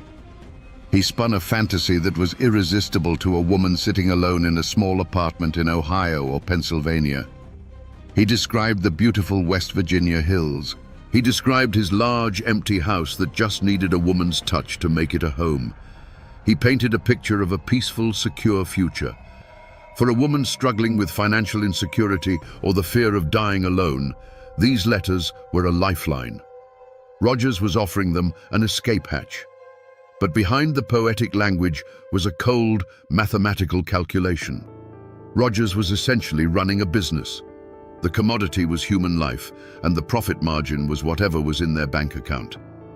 The trap snapped shut when he popped the question. Not necessarily marriage right away, but a visit. "Come see the house," he would write. "Bring your things. If you like it, we can build a life together." He often advised them to sell their property before coming. "Why keep that old house?" he would suggest gently. "Bring the cash. We can put it into a joint account. We'll start fresh." It sounds obvious to us now. The red flags are blinding. But you have to put yourself in their shoes. These were women who had been invisible for years. Suddenly, a charming, successful man is paying them attention. He wants them. He is offering them a fairy tale ending. The desire to believe is a powerful drug. And so, they came. They packed their suitcases. They withdrew their life savings. They boarded trains and buses. They thought they were traveling toward a new beginning. In reality, they were delivering themselves and their money directly to the butcher's door. Let's follow one of these stories to see how the trap actually worked. Imagine a woman named Celia. She's in her late 50s. She's a widow. Her children have grown up and moved away. Her house feels too big, too quiet. The silence in the evening is deafening. Then she meets Fred Rogers on paper. For 3 months they exchange letters. His handwriting is neat, his tone respectful. By the 4th month, Celia is in love. Not necessarily with the man, but with the idea of him. With the idea of being needed again. He suggests she come for a visit. Just to see, he says. No pressure. But he adds a practical note. If you do decide to stay, it would be a shame to have to go all the way back to sell your things. Why not liquidate now? Bring the cash. Banks are so impersonal, and out here in the country, cash is king. She sells her furniture. She closes her bank account. She sews the cash into the lining of her coat or hides it deep in her purse, feeling a thrill of excitement she hasn't felt in decades. She takes a Greyhound bus. The landscape changes from the flat plains or the crowded city streets to the rolling green hills of Appalachia. The roads get narrower. The towns get smaller. When she arrives at the station, he is there waiting. He looks exactly like his picture. He is smiling. He takes her heavy suitcase, the one containing everything she owns in the world. He opens the car door for her. "Welcome home," he says. The drive to the house is long. They leave the main road, then the paved road, then the gravel road. The trees close in. The nearest house was passed miles ago. A flicker of doubt might cross her mind now. It's very isolated. It's very quiet. When they pull up to the house, it looks normal. A 2-story structure, maybe a bit weathered but solid. She steps inside. She expects a warm embrace, a cup of tea, a celebration of their new life. And for the first few days, that's exactly what she gets. This was the most cruel part of Roger's game. He didn't strike immediately. He played the role of the gracious host. He cooked for them. He walked with them in the woods. He let them feel safe. He was waiting. He was waiting for the check to clear. He was waiting for her to write that final letter to her family saying, "I've arrived safely. I'm so happy. I'll write again soon." That letter was crucial. It bought him time. It assured the outside world that everything was fine. Once that letter was in the mailbox, the atmosphere in the house would shift. Subtle at first. A cold look. A snapped command. The charming suitor began to dissolve, revealing the controller underneath. Celia might have noticed he was locking the doors from the inside. She might have noticed he was spending a lot of time in the basement, hammering, building something. But the dream house was rapidly becoming a cage, and the man she thought was her savior was about to become her jailer. The transition from guest to prisoner didn't happen with a bang. There were no bars on the windows, at least not visible ones. The prison Fred Rogers built was psychological first, physical second. Imagine the confusion. You are in a strange house, miles from civilization, with a man you thought you loved. When his behavior changes, your first instinct isn't to run, it's to fix it. You think, did I do something wrong? You try harder to please him. This is the cycle of abuse compressed into a terrifyingly short timeline. Rogers knew that a confused victim is a paralyzed victim. He would start by cutting the lines of communication. The phone is acting up, he'd say. Or, let's just enjoy our privacy for a while. Inside the house, the walls began to close in. The isolation of the holler, once romantic, became oppressive. Rogers would begin to extract information. Where exactly is the rest of the money? Are there any other bank accounts? Who else knows you are here? He did this casually, over dinner, but his eyes were hard. He was taking inventory. He needed to be sure that when she disappeared, no one would have a reason to come looking immediately. We have evidence that some victims lived in the house for weeks before the end came. Weeks of walking on eggshells, weeks of sleeping in a bed that felt increasingly like a coffin. One can only imagine the moment of realization, the moment when the nice old man mask slipped completely. Maybe she found something she wasn't supposed to see, a piece of jewelry that didn't belong to her, a dress in a size she didn't wear. Or maybe she just saw it in his eyes, the look of a predator who is done playing with his food. She wrote to her sister that she had found paradise.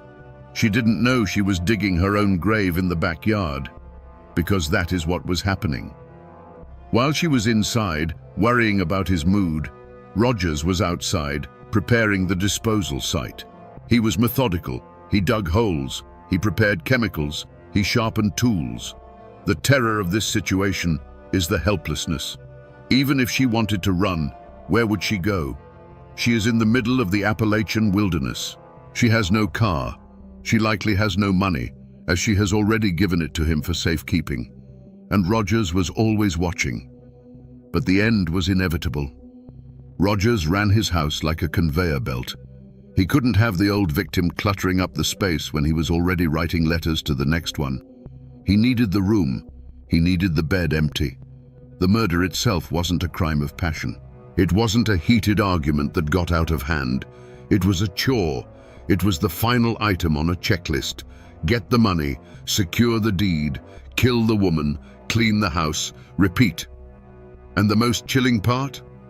While this horror movie was playing out inside the walls, life outside went on as normal. The mailman delivered the post.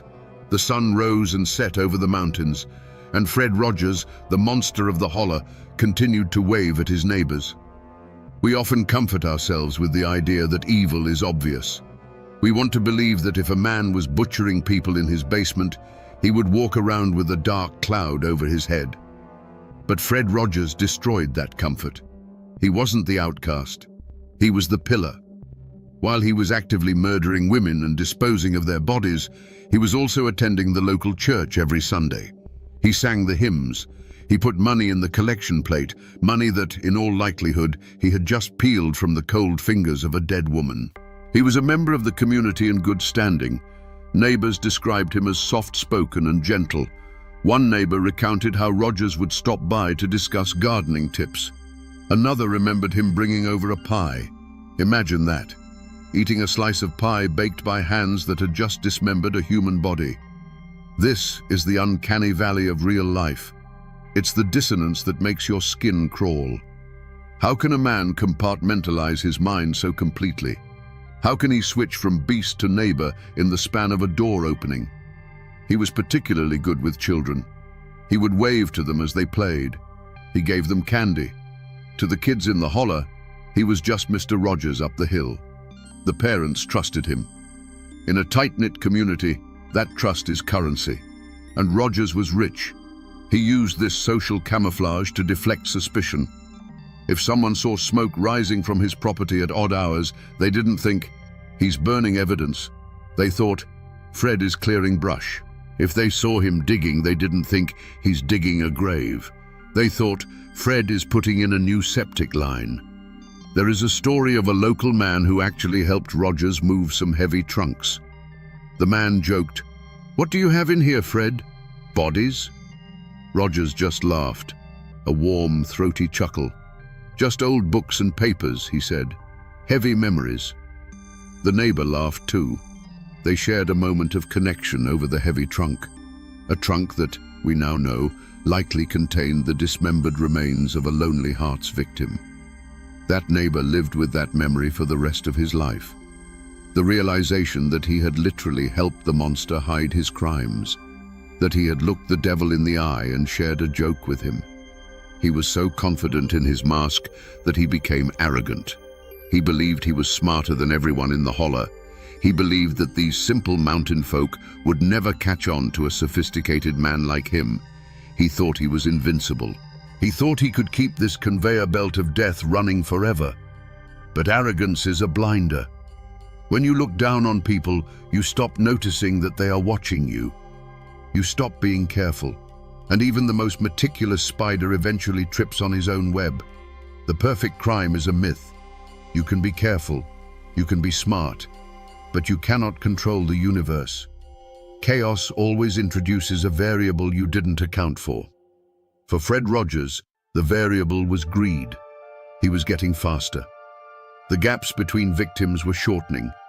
He was becoming addicted not just to the money, but to the process. And when you speed up, you get sloppy. It wasn't a fingerprint that gave him away. It wasn't a witness who saw a murder. It was something much more mundane. It was a taxi driver. Rogers had been bringing women to the house, but he had to get them there somehow. Usually he picked them up. But as he got busier, or perhaps lazier, he started using local taxi services to transport victims from the train station to his isolated home. In a big city, a taxi driver sees 1,000 faces a day. They don't remember you. In rural West Virginia, a taxi driver remembers everyone, especially a stranger, especially a woman dressed in city clothes, carrying all her luggage, looking for the Rogers place. People started to talk. "Hey, did you see that lady go up to Fred's house last week? Whatever happened to her? I haven't seen her since." But the real breaking point came from outside the holler. Rogers had killed a woman and, as usual, forged a letter to her family to buy time. But he made a mistake. He didn't know the family dynamic well enough. The tone was wrong. The handwriting was slightly off. Or perhaps the victim had a specific nickname for her sister that Rogers didn't use. The sister didn't buy it. She didn't just shrug and move on. She got on a train. She came to West Virginia looking for answers. She went to the police. At first, the local sheriff was skeptical. "Fred Rogers? The nice old man on the hill? You must be mistaken, ma'am." But she was persistent. She had the letters. She had the dates. She demanded they look into it. Reluctantly, the police decided to pay a visit. Just a welfare check. Just to ask a few questions and clear everything up. Rogers thought he had cleaned up everything, but he forgot one small, insignificant piece of paper. A receipt, a train ticket stub. We don't know for sure what the initial trigger was, but we know that when the pressure applied, cracks appeared in his story. He told the police the woman had visited but left weeks ago. She went back to her husband. He lied smoothly. She took a bus to Chicago, but the police checked the bus station. No one had seen her. They checked the train station. No ticket was purchased. The net was tightening. The discrepancies were piling up. The nice old man act was starting to look less like charm and more like a deflection. And then, a deputy noticed something. Maybe it was the fresh earth in the garden that didn't match the season. Maybe it was the smell of something burning that wasn't wood. Or maybe it was just the way Rogers stood in his doorway, blocking the view inside, his knuckles white as he gripped the frame. The investigation shifted from a missing person search to a homicide inquiry. The sleepy police force of Fayette County was about to wake up to a nightmare. There is a specific kind of tension that hangs in the air when the law comes for a man who thinks he is above it. It's a psychological chess match. When the Fayette County Sheriff's Department finally decided to move on Fred Rogers, they didn't kick down the door with guns drawn. Not yet. This was 1957. You needed more than a hunch. You needed probable cause. And Rogers, ever the chameleon, was determined not to give them an inch. The sheriff arrived with a warrant to search the premises, but Rogers met him on the porch. He was indignant. He played the victim perfectly. "This is harassment," he claimed. "I am a respectable citizen. How dare you accuse me of harming those lovely ladies?" He used his age as a shield. He pretended to be frail, confused, hurt by the accusations. He invited the officers in, offering them coffee, trying to charm them one last time. "Look around," he said, sweeping his hand across the living room. "Do you see anything sinister here?" And at first glance, they didn't. The living room was tidy. There were doilies on the tables. There was a Bible on the stand. It looked like the home of a lonely, fastidious bachelor. But the officers were no longer buying the act. They noticed that the floorboards in one room seemed newer than the others. They noticed a trunk that was padlocked. They noticed that for a man who claimed his guests had left, there were an awful lot of women's clothes still hanging in the closets. "Why did she leave her winter coat, Fred?" an officer asked. "It's November." "Why would she leave without her coat?" Rogers stuttered. She was in a hurry. She said she'd buy a new one." The mask began to crack. The smooth, confident voice became shrill. The grandfatherly demeanor dissolved into defensiveness. He wasn't the master of the house anymore. He was a cornered animal. The sheriff gave the order. "Tear it apart, boys." Rogers watched in silence as the illusion of his life was dismantled. They pulled books off the shelves, they opened drawers, they looked under the rugs, and then they found the basement door. Basements in Appalachia are common. They are used for storing canned goods, coal and tools. But when the deputy put his hand on the latch of this particular door, he hesitated. There was a smell seeping through the cracks. It wasn't the smell of coal. It wasn't the smell of potatoes. It was a sweet, cloying, metallic scent that triggers a primal alarm in the human brain. The officer looked at Rogers. Rogers wasn't smiling anymore. His face had gone blank. His eyes were dead. He knew the game was over. The officer turned the handle. The door creaked open, revealing a set of wooden stairs descending into the darkness. "Flashlight," the officer requested, his voice tight. A beam of light cut through the gloom, dancing over dust motes. It traveled down the stairs, hitting the concrete floor below. The descent into the basement was a descent into the mind of Fred Rogers. The air grew colder with every step. The smell became overpowering, a mix of damp earth, chemical cleaners, and that undeniable scent of decay. The silence was absolute, save for the heavy breathing of the officers and the creak of the wooden stairs. When the flashlight beam finally swept the room, the first thing they noticed was the organization. This wasn't a chaotic dungeon. It was a workshop. Tools were hung neatly on pegboards. Hammers, saws, knives, all arranged by size. Jars of nails and screws were labeled. It looked like the workspace of a meticulous craftsman.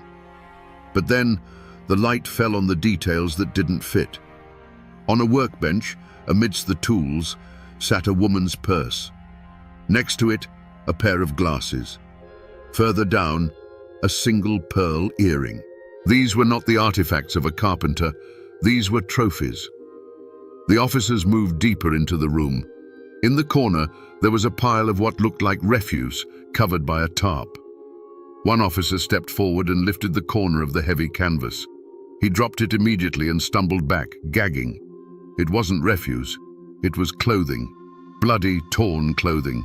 Dresses that had once been worn to church. Coats that had been bought for a new life in the country.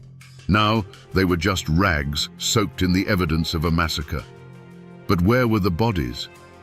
The search continued. They found a crawl space, a low, narrow tunnel dug into the earth beneath the foundation. The soil here was loose, disturbed. "Get a shovel," the sheriff ordered. His voice was barely a whisper. They didn't have to dig deep. A few inches of dirt were scraped away, and the beam of the flashlight caught something white. It wasn't a stone. It was bone. As they uncovered more, the scale of the atrocity became clear. This wasn't just one victim. The earth beneath the house was a mass grave. Rogers had been living, sleeping, and eating directly above the remains of the women he had seduced. The floorboards that the officers had walked on upstairs, they were the ceiling of a tomb. But the most disturbing discovery was yet to come. It wasn't in the dirt. It was in a bucket near the furnace. The officer looked inside. He froze. "Dear God," he whispered. Inside were not just remains, but parts. Prepared parts. Rogers hadn't just killed these women. He had dismantled them. He had treated them like livestock. He had tried to burn what he could and bury what he couldn't. The nickname the Beast Man didn't come from a newspaper headline. It came from the mouths of these hardened police officers who, in that moment, realized they weren't dealing with a human being. They were dealing with something feral. The officer opened the basement door to let in fresh air, but the smell wouldn't leave. It seemed to have soaked into their uniforms, into their skin. Upstairs, Fred Rogers sat in a chair, handcuffed. He could hear the sounds from below, the digging, the gasps, the retching. He didn't look ashamed. He didn't look terrified. He just looked annoyed, like a man whose project had been interrupted, like a man who was calculating how much this inconvenience was going to cost him. The moniker, the Beast Man, suggests something wild, something out of folklore like a werewolf or a yeti. But the reality was far worse because it was real. When the coroner arrived, the task before him was grim. The remains found in the crawl space and the buckets were not intact. They had been subjected to a level of violence that shocked even the medical professionals. Rogers hadn't just murdered these women, he had erased them. The investigation revealed that he used a sledgehammer, a simple, brutal tool found in almost every shed in America. In Rogers' hands, it was an instrument of annihilation. He used it to stun, to kill, and then to facilitate the disposal. The police found jars, not jars of preserves or moonshine, but jars containing souvenirs, trophies harvested from the bodies. It was this specific detail, the keeping of parts, that turned the stomach of the public. It suggested that Rogers didn't just kill for money. He killed because he enjoyed the ownership. He wanted to possess these women entirely, even after death. He had reduced human beings to puzzle pieces. The newspapers couldn't print the full details. It was too gruesome for the 1950s sensibilities. They used euphemisms like dismembered and mutilated, but the whispers in town filled in the blanks. The locals said he fed parts to the hogs. They said he burned parts in the wood stove that heated the living room. Whether these rumors were all true or exaggerated by fear, the core truth remained. Fred Rogers had turned his home into an abattoir. The police found evidence of at least 2 distinct victims in the house immediately, Celia G. and Alvy S. But there were signs of more. Jewelry that didn't match either woman. A wedding ring with an inscription that couldn't be traced. When the bodies were brought out, they were carried in bags, not stretchers. Bags. The sight of those small, heavy sacks being carried out of the nice old man's house broke something in the community's psyche. People who had shaken his hand felt dirty. People who had eaten at his table felt sick. The betrayal was absolute. The Beast Man wasn't a legend anymore. He was the man in the back of the squad car, watching the proceedings with cold, dead eyes. The interrogation of Fred Rogers was not a shouting match. There was no slamming of tables, no sweating under a bright light. It was a conversation. And that was the most terrifying part. Rogers sat in the chair, his hands folded in his lap. He looked like a disappointed schoolteacher. When the detectives laid out the evidence, the bodies, the hammer, the letters, he didn't break down. He didn't cry. He didn't beg for forgiveness. He just sighed. "Well," he said, as if discussing a minor accounting error, "it seems you've made quite a mess of my house." The detectives were stunned. They were showing him photos of the carnage he had created, and he was worried about his floorboards. "Did you kill them, Fred?" the sheriff asked. Rogers looked at him, his eyes devoid of any spark of humanity. "They were problems," he said. "I solved them." He described the murders the way you would describe changing a flat tire. Annoying, but necessary. He spoke of the women not as people, but as obstacles. "She got too clingy," he said of one. "She wouldn't stop talking about her money," he said of another. In his mind, he was the victim. He was the one who had been inconvenienced. These women had come into his life, disrupted his peace, and forced him to take drastic measures. He admitted to the killings with a chilling calmness. He explained how he hit them, how he cut them, He even critiqued his own technique, mentioning that the saw he used was dull and he should have sharpened it. The detectives listened in horror. They realized they weren't talking to a man who had snapped in a moment of passion. They were talking to a man who had no conscience. He was a sociopath in the purest definition of the word. He understood that what he did was illegal, but he didn't feel that it was wrong. "I gave them a nice few weeks," he justified. "They were happy, happier than they'd been in years. I did them a favor." This twisted logic is common among psychopaths. They rewrite reality to make themselves the hero, or at least the rational actor. Rogers genuinely believed that the few weeks of false romance he provided were fair payment for their lives and their fortunes. The transcript of that interrogation is a document of pure evil. It reveals a mind that is completely alien to us, a mind where empathy does not exist, where love is a tool, and where murder is just a transaction. As the detectives left the room, they felt drained. They had looked into the abyss, and the abyss had smiled back. In 1957, there was no 24-hour news cycle, no Twitter, no TikTok. But news of a crime this grotesque traveled faster than any fiber optic cable could carry it. It traveled by word of mouth, by telephone wire, and by the ink-stained pages of the morning paper. Fayette County, usually a quiet blip on the map, became the center of the universe. Reporters from New York, Chicago, and Richmond descended on the small town. They camped out on the courthouse lawn. They hounded the locals for quotes. They turned the tragedy into a spectacle. The headlines were sensational. Bluebeard of the Hills, the lovelorn killer, the beast man caught. Inside the courtroom, the atmosphere was electric. The gallery was packed. When Fred Rogers walked in, a hush fell over the room. He didn't look like a monster. He looked like Fred. He was wearing a suit. He was clean-shaven. He nodded politely to his lawyer. This visual disconnect was the hardest thing for the public to process.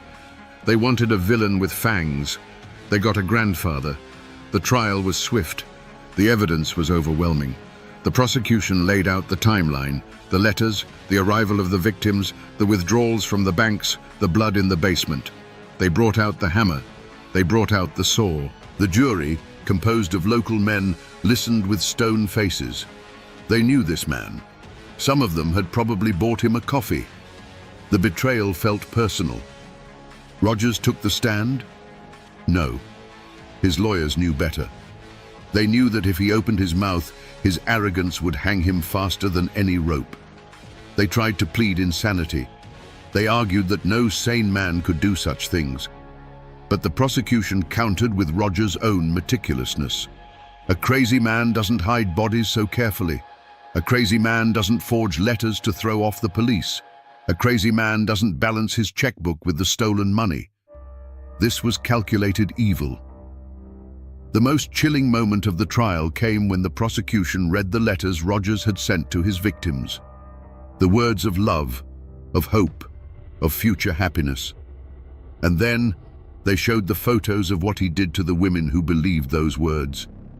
The verdict was never in doubt. Guilty, on all counts. When the judge asked if he had anything to say, Rogers stood up. He didn't apologize. He didn't ask for mercy. He simply said, "I did what I had to do." He was sentenced to life in prison. In West Virginia at the time, there was no death penalty for his specific charges due to a legal technicality of the era, or perhaps the jury just wanted him to rot. He would die in a cage, just as he had made his victims die in his house. The gavel banged. The crowd erupted. But as Rogers was led away, he didn't look defeated. He looked bored. The circus was over, and he was ready to go back to his cell and read his books. But the question remained, what made him? Was he born a monster, or did the world make him one? After the gavel fell and the cameras left, the psychologists arrived. They wanted to understand the machinery of Fred Rogers' mind. How does a human being reach a point where dismembering another person becomes a mundane chore? Rogers fits the profile of what criminologists call a comfort killer or a hedonistic killer.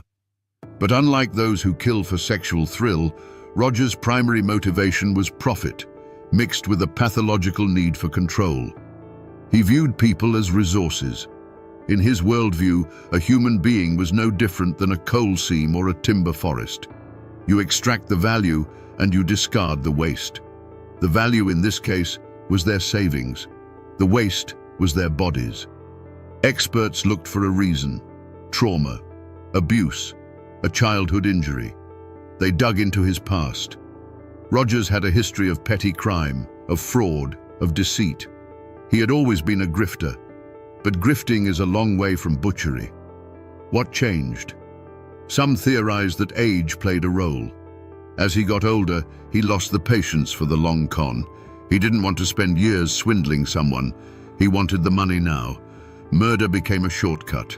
It was the most efficient way to close the deal. Others point to the isolation of the holler. In the absence of societal observation, his darkest impulses were allowed to grow unchecked.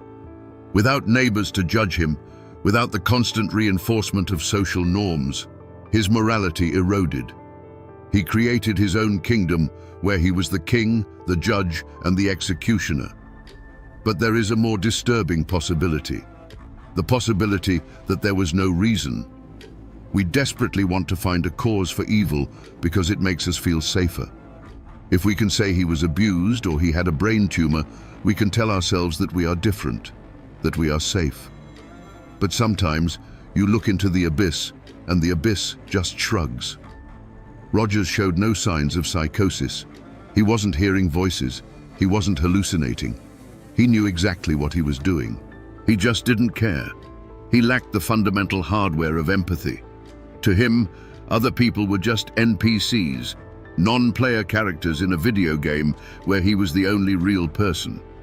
In prison, Rogers was a model inmate. He was polite. He followed the rules. He never caused trouble. This further proves that his violence was pragmatic, not impulsive. He was violent when it served his purpose. When violence no longer served him, he turned it off like a light switch. He died in prison a year later, in 1958. His heart gave out. A mundane end for a monster. He took his secrets to the grave. We will never know exactly how many women answered his ads. We will never know how many lie in unmarked graves in the West Virginia hills, but he left behind a legacy, a scar on the landscape, and a warning that the most dangerous monsters aren't the ones hiding under the bed. They are the ones inviting you to sit on the porch. Today, if you drive through Fayette County, you might miss the location of the Rogers house entirely. The original structure is gone, reclaimed by the earth or demolished to wipe away the memory. The woods have grown back, covering the scars in the soil.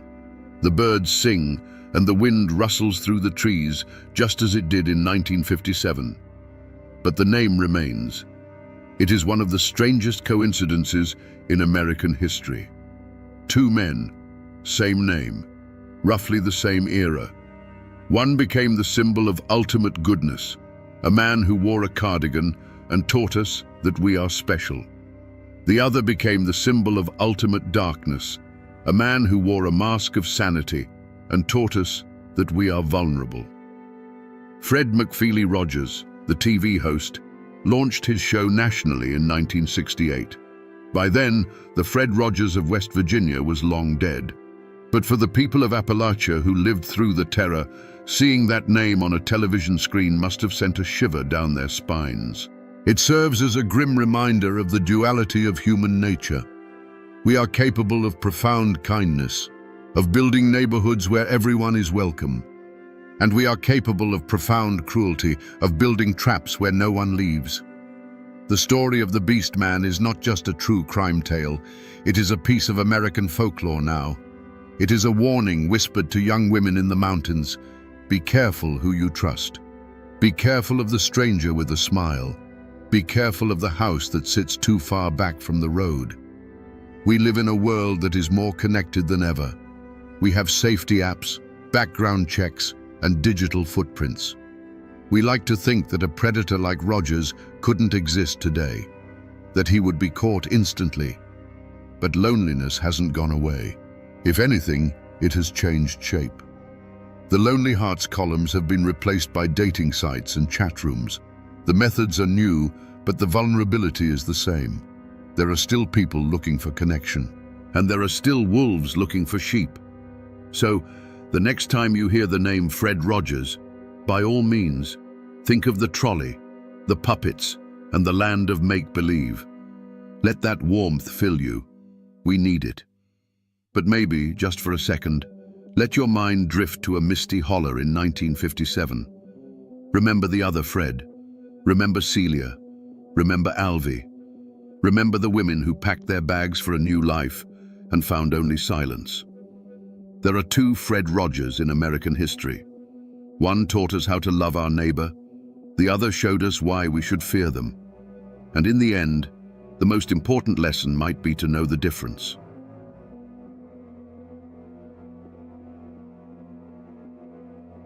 In the dead of a Tennessee night, two gunshots rip through the silence of a lonely log inn.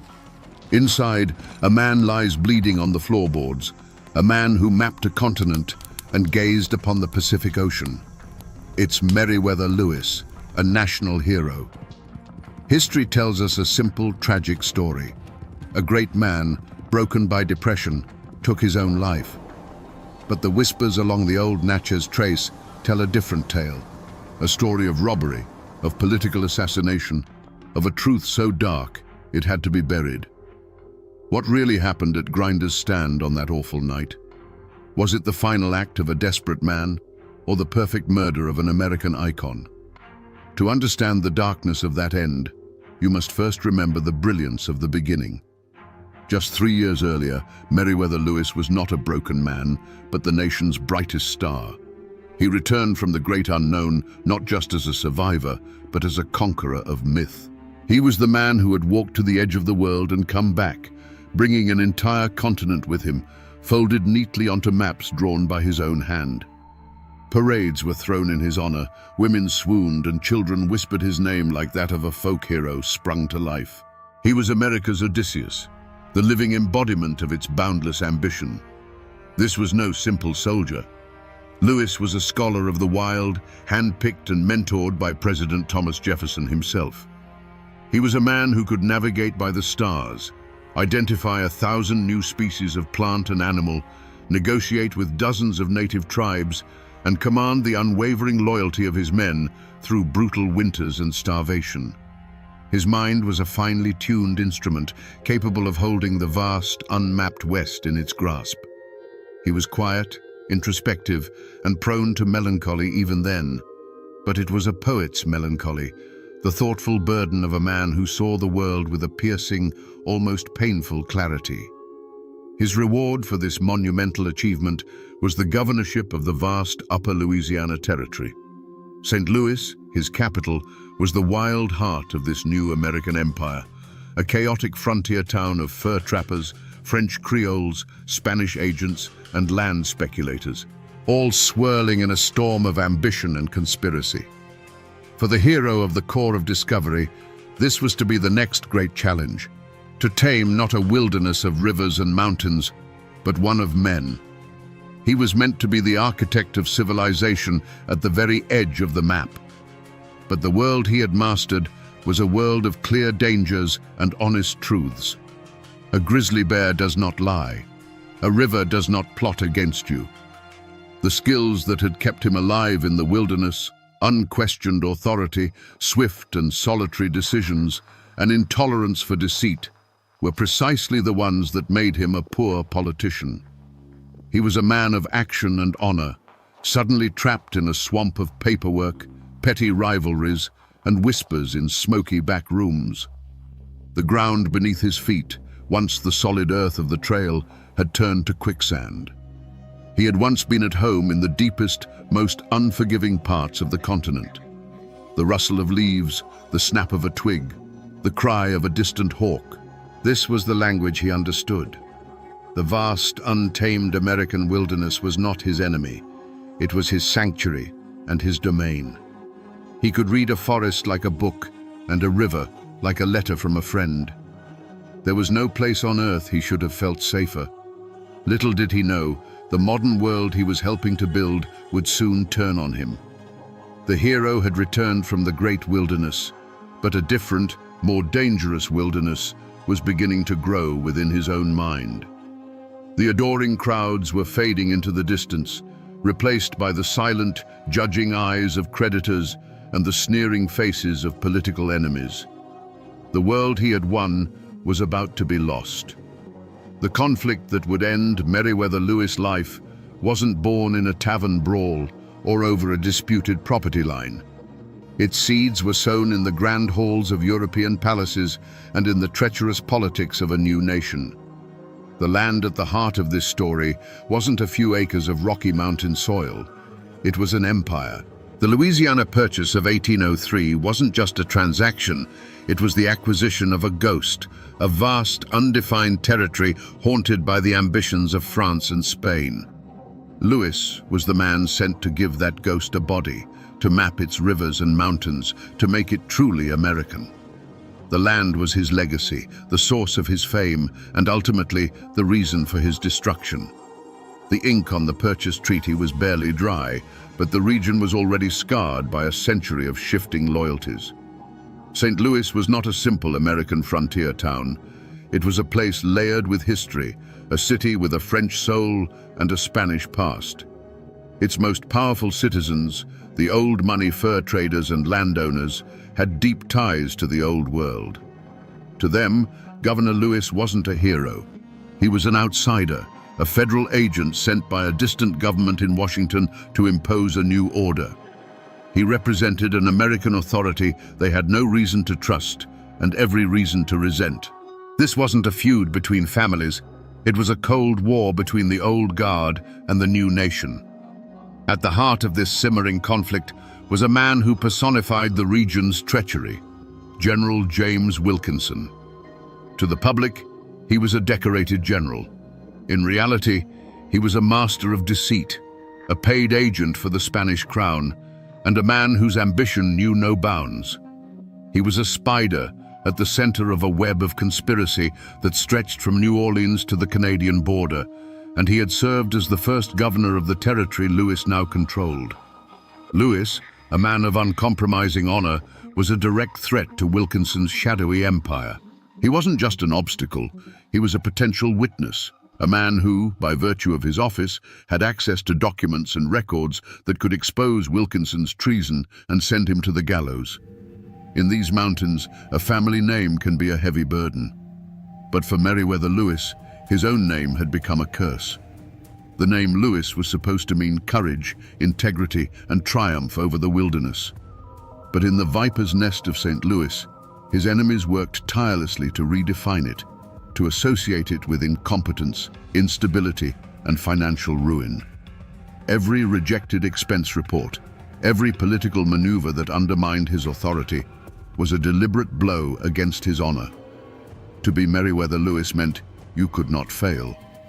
And as he set out on that final journey, he knew he was fighting for more than his career. He was fighting for the very meaning of his name. The world of Meriwether Lewis had shrunk from a vast continent to the suffocating confines of his own office, and the most venomous snake in St. Louis was the one who sat across the hall. His name was Frederick Bates, the territorial secretary and Lewis' second in command. Bates was a man made of paper and ink, a bureaucrat who saw the world in rules and regulations.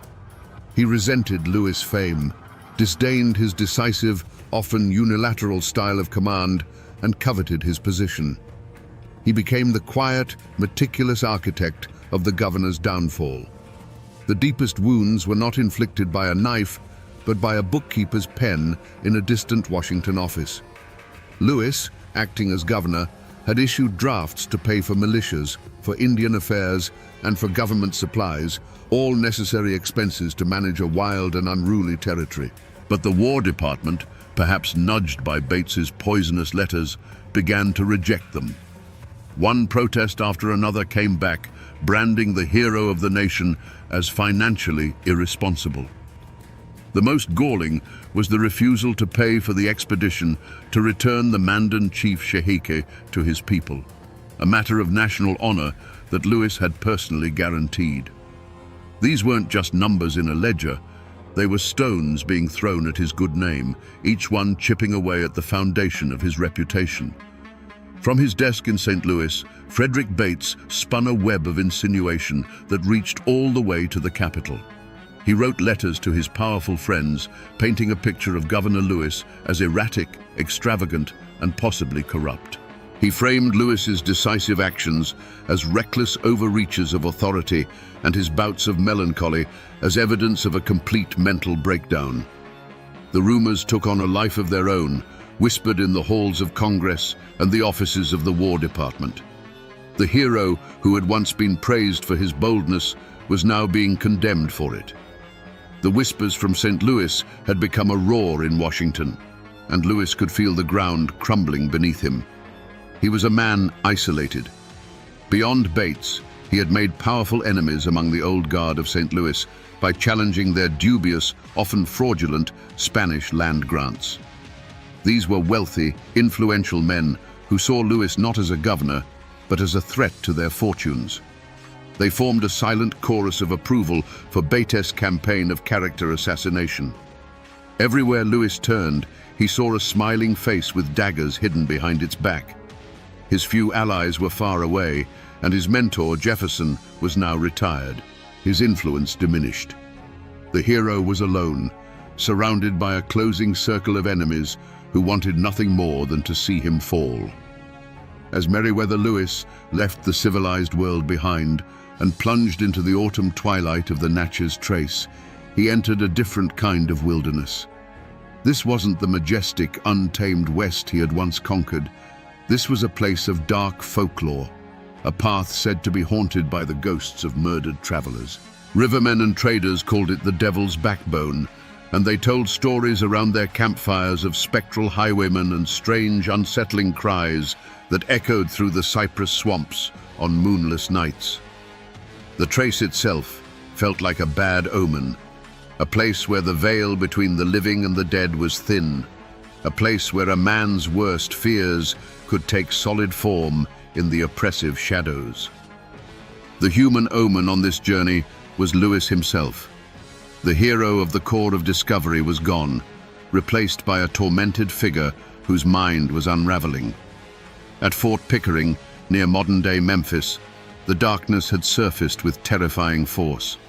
He had tried to take his own life, not once, but twice. His traveling companion, Major Neely, found him so utterly deranged that he had to be placed under watch. The men around him no longer saw a governor or a great explorer. They saw a man possessed, his eyes wild, his speech frantic and paranoid. He was a storm cloud moving across the land, and everyone in his path could feel the chill in the air. Inside Lewis's own mind, the premonition of dread was a constant screaming torment. Every snap of a twig in the forest was an assassin sent by Wilkinson. Every shadow that danced at the edge of his vision was a debt collector sent from Washington. The papers he carried, the very documents meant to be his salvation, felt like a physical weight, a death warrant, marking him as a target for his enemies. He was caught in a gut-wrenching spiral, unable to trust anyone, not even his own servant. This wasn't just a journey to clear his name, it was a desperate flight. He spurred his horse on, riding ahead of his companions in a frantic burst of energy, as if he could outrun the demons that were chasing him, both from behind and from within. He was riding hard toward a rundown little inn called Grinder's Stand, a place that was waiting in the gloom to claim him. The point of no return wasn't a dusty crossroads or a declaration of war. It was the moment Meriwether Lewis, alone and haggard, rode out of the darkening woods and into the small, squalid clearing of Grinder's Stand. The inn was little more than a pair of crude log cabins huddled against the immense, indifferent wilderness. For a weary traveler, it should have been a sanctuary. For Lewis, it was to be his Gethsemane. The proprietor, Robert Grinder, was gone, leaving his wife, Priscilla, to manage the place alone with her children. She was a simple frontier woman, accustomed to hardship, but she was not prepared for the storm that was about to break upon her doorstep. The confrontation began not with a drawn pistol, but with a gaze. Lewis dismounted, his face flushed, his eyes holding a wild, feverish light that unnerved Mrs. Grinder instantly. He asked for some spirits, and as she served him a simple supper, the governor's torment began to spill out. He couldn't sit still. He paced the dirt floor of the cabin, from the hearth to the door and back again, his movements sharp and erratic, like a caged wolf. He would stop, stare into the fire, and then burst into frantic, disjointed monologues. The words tumbled out, a torrent of grievances about the government, about the protested drafts, about the ruin of his good name. He wasn't speaking to her. He was a man arguing with ghosts only he could see. Mrs. Grinder watched, her initial unease curdling into genuine fear. This was not the celebrated explorer she had heard tales of. This was a man on the ragged edge of sanity. She saw his hand tremble as he raised his cup. She heard the desperation in his voice as he muttered about his enemies and the destruction of his honor. This wasn't a guest seeking lodging. It was a man's soul coming apart at the seams, right there in her cabin. The conflict was no longer a matter of distant politics and letters. It was a raw, terrifying human crisis unfolding just feet away from her. The escalation was silent, but decisive. When Lewis retired to the room she offered him, the atmosphere in the main cabin was thick with dread. It felt charged, like the air before a lightning strike. The last semblance of normalcy shattered. For Priscilla Grinder, the code of frontier hospitality was overridden by the primal instinct of a mother protecting her young. She gathered her children and fled to the separate kitchen cabin, barring the door behind her. It was a simple act, but it was the final, fatal isolation of Meriwether Lewis. The last friendly human face in his world disappeared behind a wall of logs. He was now utterly, completely alone with the darkness that had chased him all the way down the devil's backbone. In the suffocating dark of the kitchen cabin, Priscilla Grinder lay awake, her heart pounding a frantic rhythm against her ribs. The silence of the Natchez Trace was absolute, a heavy blanket of blackness that seemed to swallow all sound. And then, the blanket was torn apart. The deafening roar of a pistol shot from the main cabin ripped through the night, a violent crack of thunder from a cloudless sky. She jolted upright. A moment later, she heard a second sound, a heavy, sickening thud, as if a sack of grain or a man's body had crashed to the floor. Silence rushed back in, now more terrifying than before. It was a listening silence, charged with the question of what had just happened. And then another shot rang out, echoing the first, a brutal exclamation point on the night's violence. Fear, cold and sharp, pierced Mrs. Grinder. She didn't dare move. She didn't dare breathe. She was a woman alone with her children, with a terrible violence unfolding just a few yards away. What came next would be seared into her memory forever. It wasn't the sound of fighting or shouting. It was the sound of pure agony. She heard a dragging, scraping noise from the main cabin, the sound of a body, wounded and broken, trying to pull itself across the rough-hewn floorboards. It was a sound of desperate, animalistic struggle.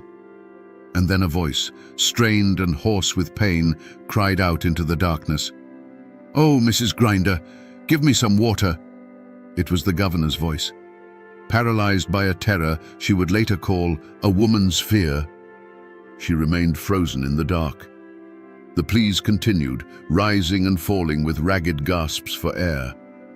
Through the chinks in the logs of her cabin, she claimed she could see a shadowy figure stumbling outside, reaching for the water bucket before collapsing.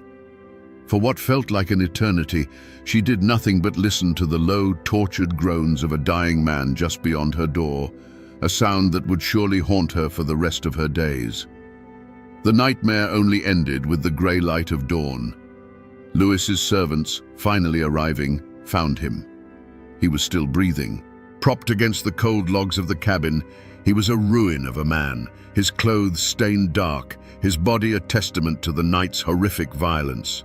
He had endured for hours. As the sun's first rays touched the clearing, he looked at his servant and whispered his last words, a final, desperate plea for his honor. "I am no coward," he said, "but I am so strong. It is so hard to die." And then, as the sun climbed above the Tennessee wilderness he had helped to claim for his nation, the great explorer's light went out forever. If we are to believe the official story, then the beast that cornered Meriwether Lewis in that cabin was not an assassin or a robber. It was a phantom that had been stalking him for years, his own mind. To understand its twisted logic, you have to understand the code of honor that governed men like Lewis. His reputation was not just a part of his life, it was his life. In his mind, the protested drafts and the whispers from Washington were not just financial problems, they were a mortal wound to his soul. The beast, his depression, his paranoia, told him that a slow public death by 1,000 cuts of disgrace was an agony no man of honor could endure. It whispered a poisoned logic, that a quick, violent end by his own hand was not an act of cowardice, but the last defiant act of a man refusing to be broken by lesser men. The point of transformation likely came in the suffocating solitude of that cabin after Priscilla Grinder had retreated. That simple act of her leaving, of barring a door against him, was the final proof his paranoid mind needed. He was utterly alone, an outcast. The switch flipped.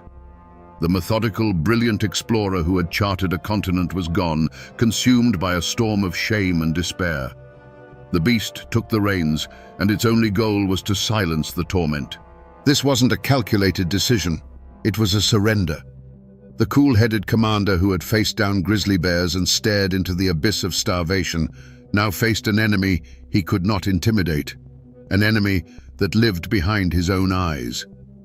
And so, the violence began. But the beast inside him made one fatal miscalculation. It underestimated the sheer physical resilience of Meriwether Lewis. The body that had survived the Rocky Mountains and the Dakota winters refused to surrender easily.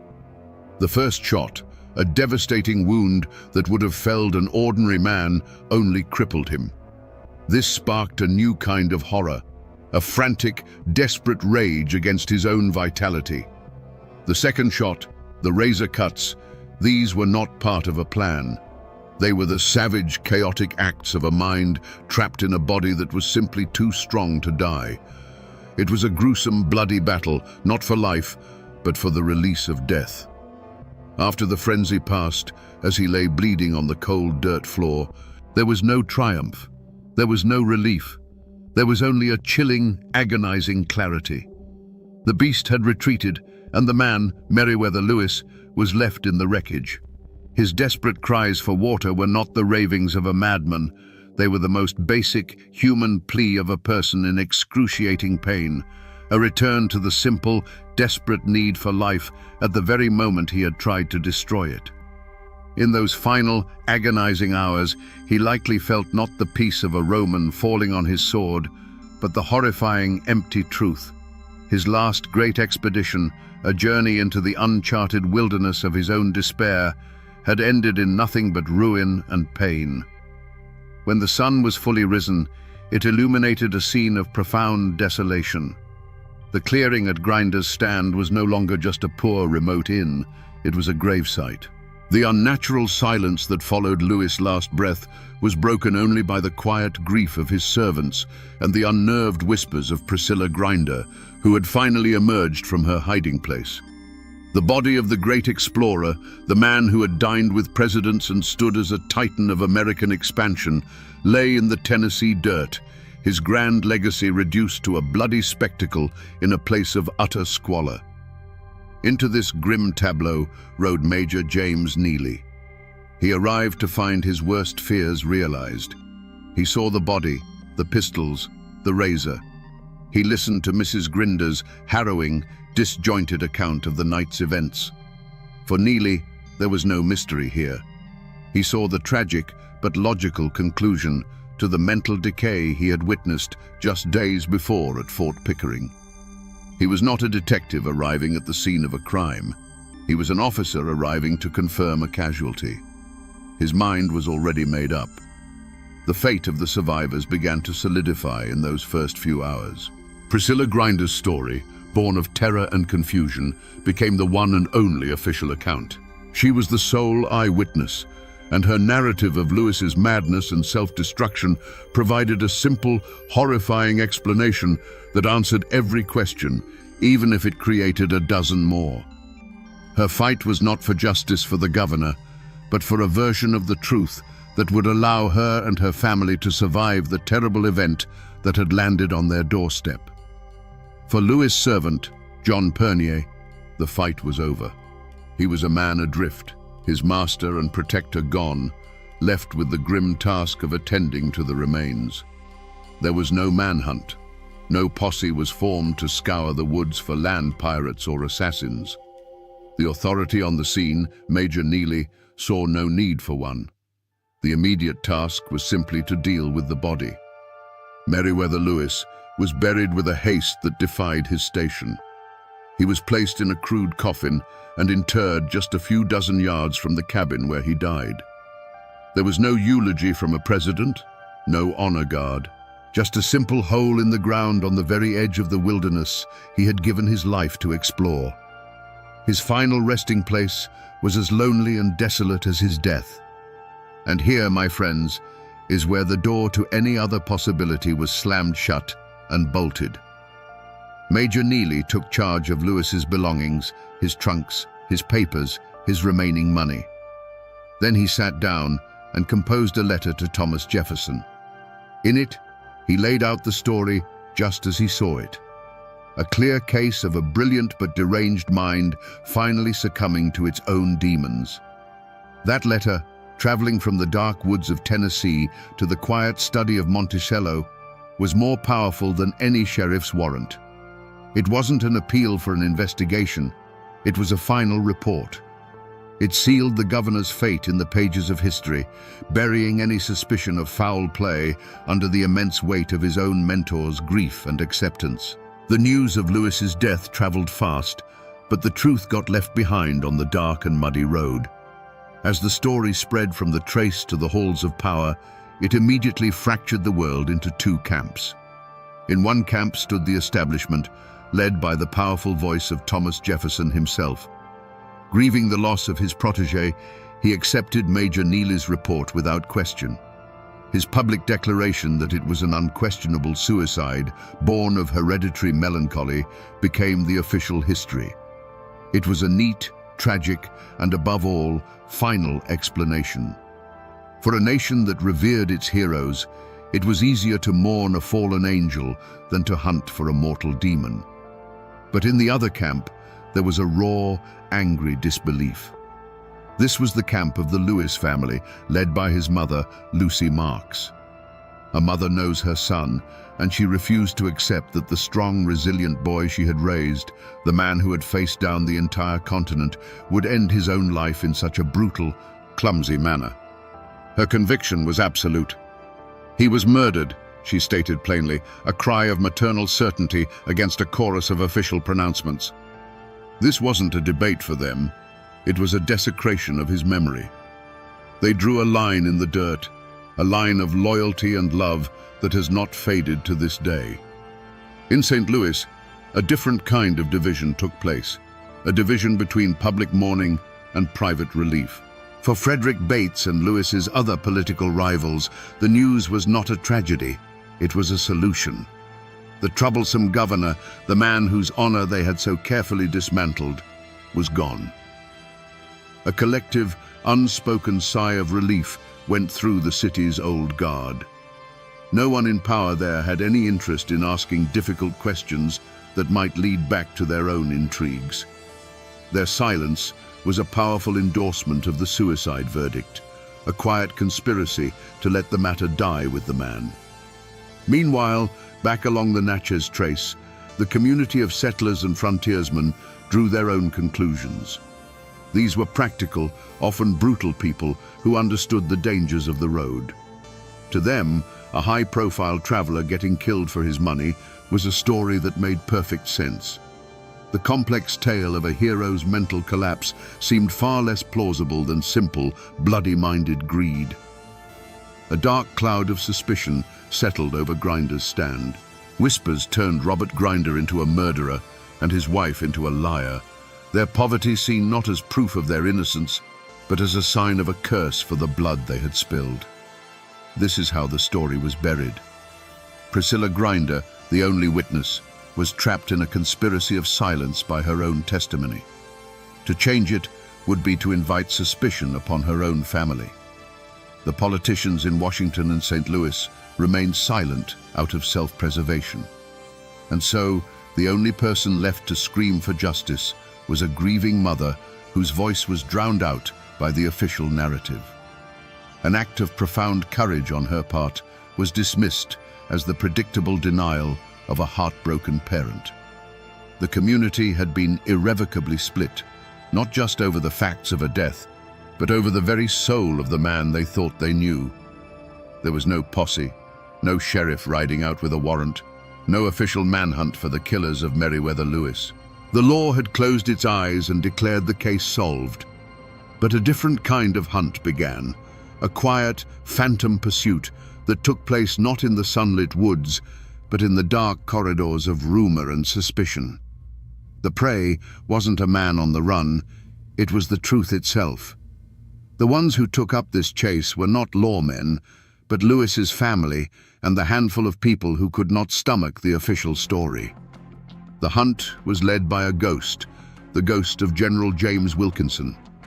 For those who suspected murder, every path led back to him. He was the man with the most to gain from Lewis' permanent silence. The papers Lewis was carrying were a loaded gun pointed directly at Wilkinson's treacherous career. Had he dispatched assassins to the trace? The hunters in the shadows, men like Lewis' own kin, looked for clues. They spoke to travelers who had been on the road at the same time. They listened to the whispers in river towns and frontier forts. They were searching for a trail that had gone cold the moment it was made, trying to connect the shadowy general to the bloody clearing at Grinder's stand. This hunt played out not against the backdrop of the mountains, but on the pages of newspapers and in private letters. It was an ordeal against an enemy you couldn't see. For every claim of foul play, a dozen official voices rose to defend the suicide theory, citing Jefferson as their unassailable source. The hunters found themselves chasing whispers, trying to prove a conspiracy against a powerful establishment that had already declared its verdict.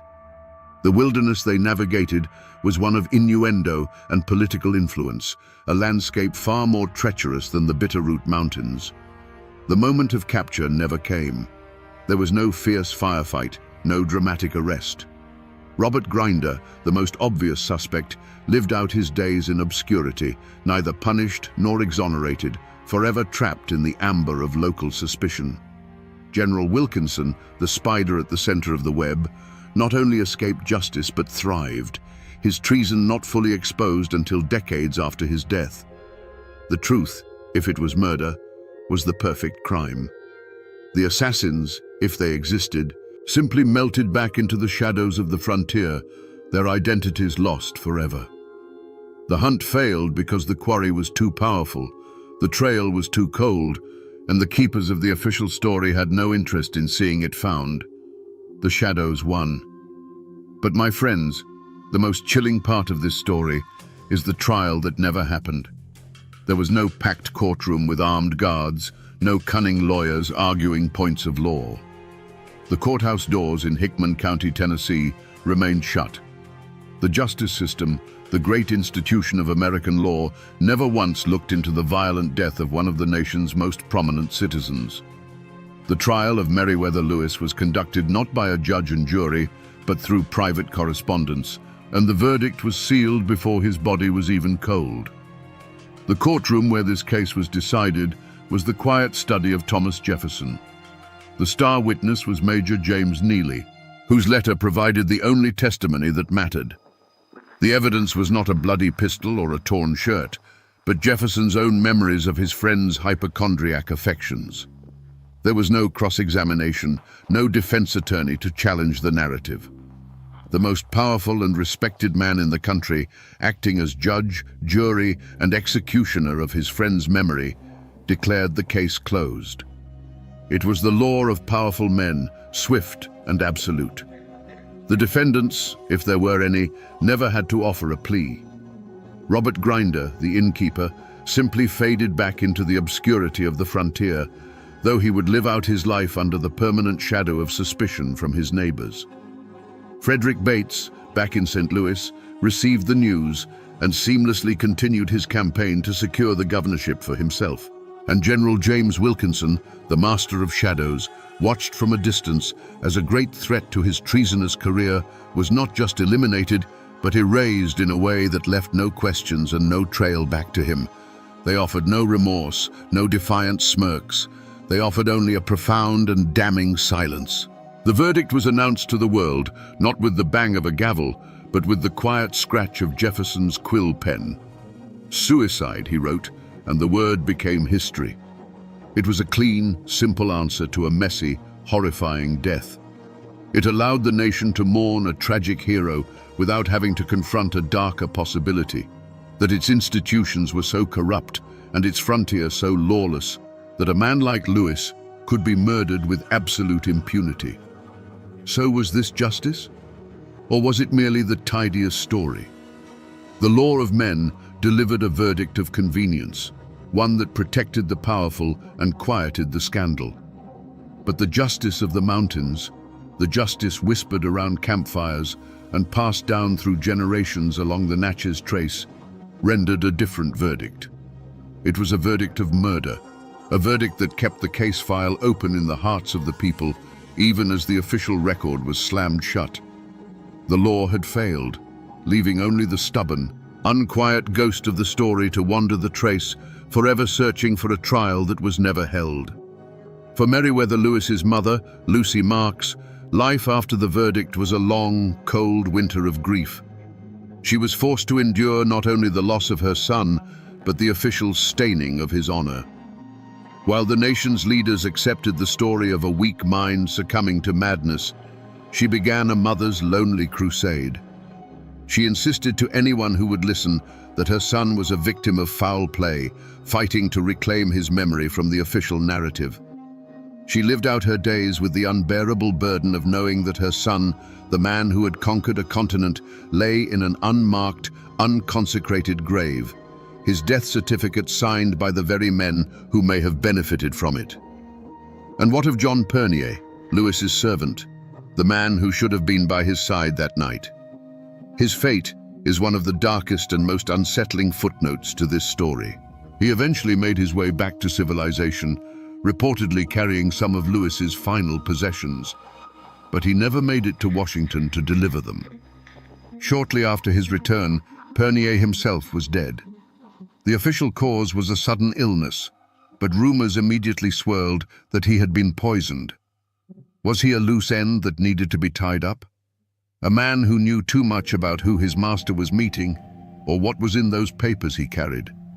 His quiet death feels less like a tragedy and more like the final chilling act of a cover-up. For Robert and Priscilla Grinder, there was no atonement, only a curse. They did not profit from the governor's death. In fact, their life spiraled downward. Their remote inn, once a simple stopover, became a place of infamy, a landmark of horror that travelers began to avoid. They lived out their lives in poverty, forever branded by the whispers of their neighbors. The justice of the mountains is slow, and it takes the form of suspicion and isolation. Whether they were guilty or innocent, the blood that soaked into their floorboards that night left a permanent stain on their lives, a ghost that would haunt their family for generations. But for the men in the halls of power, there was no curse, only reward. Frederick Bates, the meticulous schemer, got exactly what he wanted. With Lewis out of the way, he became the acting governor of the Upper Louisiana Territory, his ambition finally realized. And far away, the master of shadows, General James Wilkinson, breathed a sigh of relief. A great danger had been neutralized. He would continue his treacherous career for years, his secrets safe, his reputation intact. For them, Lewis's death wasn't a tragedy. It was a stepping stone. And so, The community did what communities always do in the face of an uncomfortable truth. It tried to forget. The story of what happened at Grinder's Stand was pushed down, relegated from a national scandal to a local ghost story. The grave of the great explorer became overgrown, the wooden marker rotting away, his final resting place nearly reclaimed by the same wilderness he had once mapped. The scar on the land was slowly, deliberately, covered over by a blanket of collective silence, in the desperate hope that if no one spoke of it, the ghosts of that terrible night might finally fade away. The bloodline of Meriwether Lewis did not end in that lonely clearing, and the fire of his mother's conviction still burns in the hearts of his descendants. For decades, they have continued her fight. They are not hunting with rifles in the dark woods, but with petitions and the promise of forensic science. They have pleaded with the National Park Service to allow for the exhumation of his remains, arguing that a modern examination could finally answer the question of the bullet trajectories and settle the 200-year-old debate. But just as Lewis was blocked by the bureaucracy of the War Department, so too are his descendants, met with a wall of resistance that prefers to let the past lie undisturbed. The fight for the truth continues, a modern echo of a very old battle. If you travel the old Natchez Trace today, you won't find the squalid, terrifying cabins of Grinder's Stand. The wilderness has reclaimed them. In their place, under the quiet shade of old trees, you will find a quiet, solemn monument. In 1848, the state of Tennessee erected a stone column over his grave. But it is not a whole column. It is broken, deliberately so, a powerful and tragic symbol of a great life cut violently short. It is a place of strange and somber peace now, a stop along a scenic parkway where visitors can read a plaque and pay their respects, many of them completely unaware of the furious, bloody mystery that lies just a few feet beneath the soil. But the monument is not the only thing that remains. For 200 years, the people who live in these hills and hollows have told another story, an echo that refuses to fade. They say the site is haunted. Travelers report seeing a spectral figure in early 19th century dress, pacing frantically near the grave, his face a mask of torment. They tell of phantom gunshots that ring out on cold October nights, and some swear that if you listen closely, when the wind is just right, you can still hear a desperate, disembodied voice crying out for a simple cup of water. They say his spirit cannot rest, because the truth of his end has never been brought into the light. So you see, my friends, the story never really ended. It is etched into stone, carried in the blood of his family, and whispered on the wind. The official documents may gather dust in an archive, and the politicians may prefer a tidy, simple history. But the land itself has not forgotten the blood that was spilled upon it. The mountains remember everything. And so we come back to the question that has haunted this patch of Tennessee ground for 2 centuries. Was it the final, desperate act of a broken man, or was it the perfect, cold-blooded murder of an American icon? The truth is, the trail has gone cold. The physical evidence is buried 6 feet deep.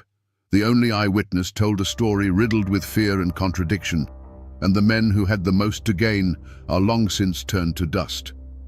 In the end, we are left with 2 ghosts.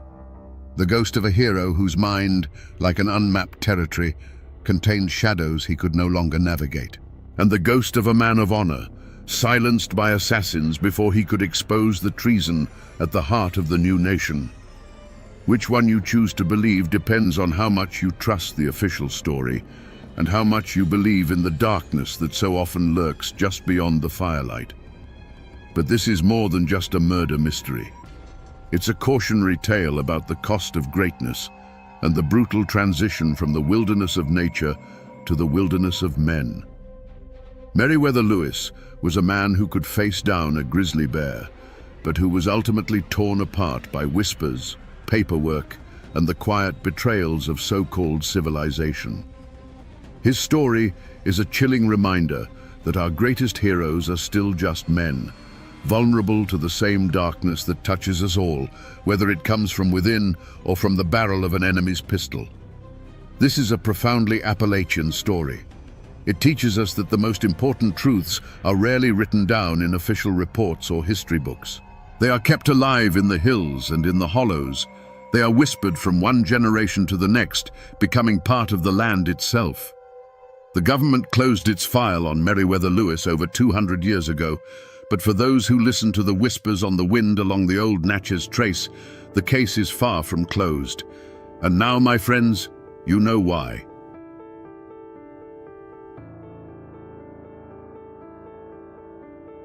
For 3 days, the law in Blackwater County was gone. A posse of the county's toughest men stood helpless at the mouth of the Black Hole, a jagged maw in the mountainside that seemed to breathe a cold older than memory. They were waiting for one man, Sheriff Banquo Fletcher, who had walked into that absolute darkness 3 days prior, hunting a killer the rest of them were too terrified to pursue.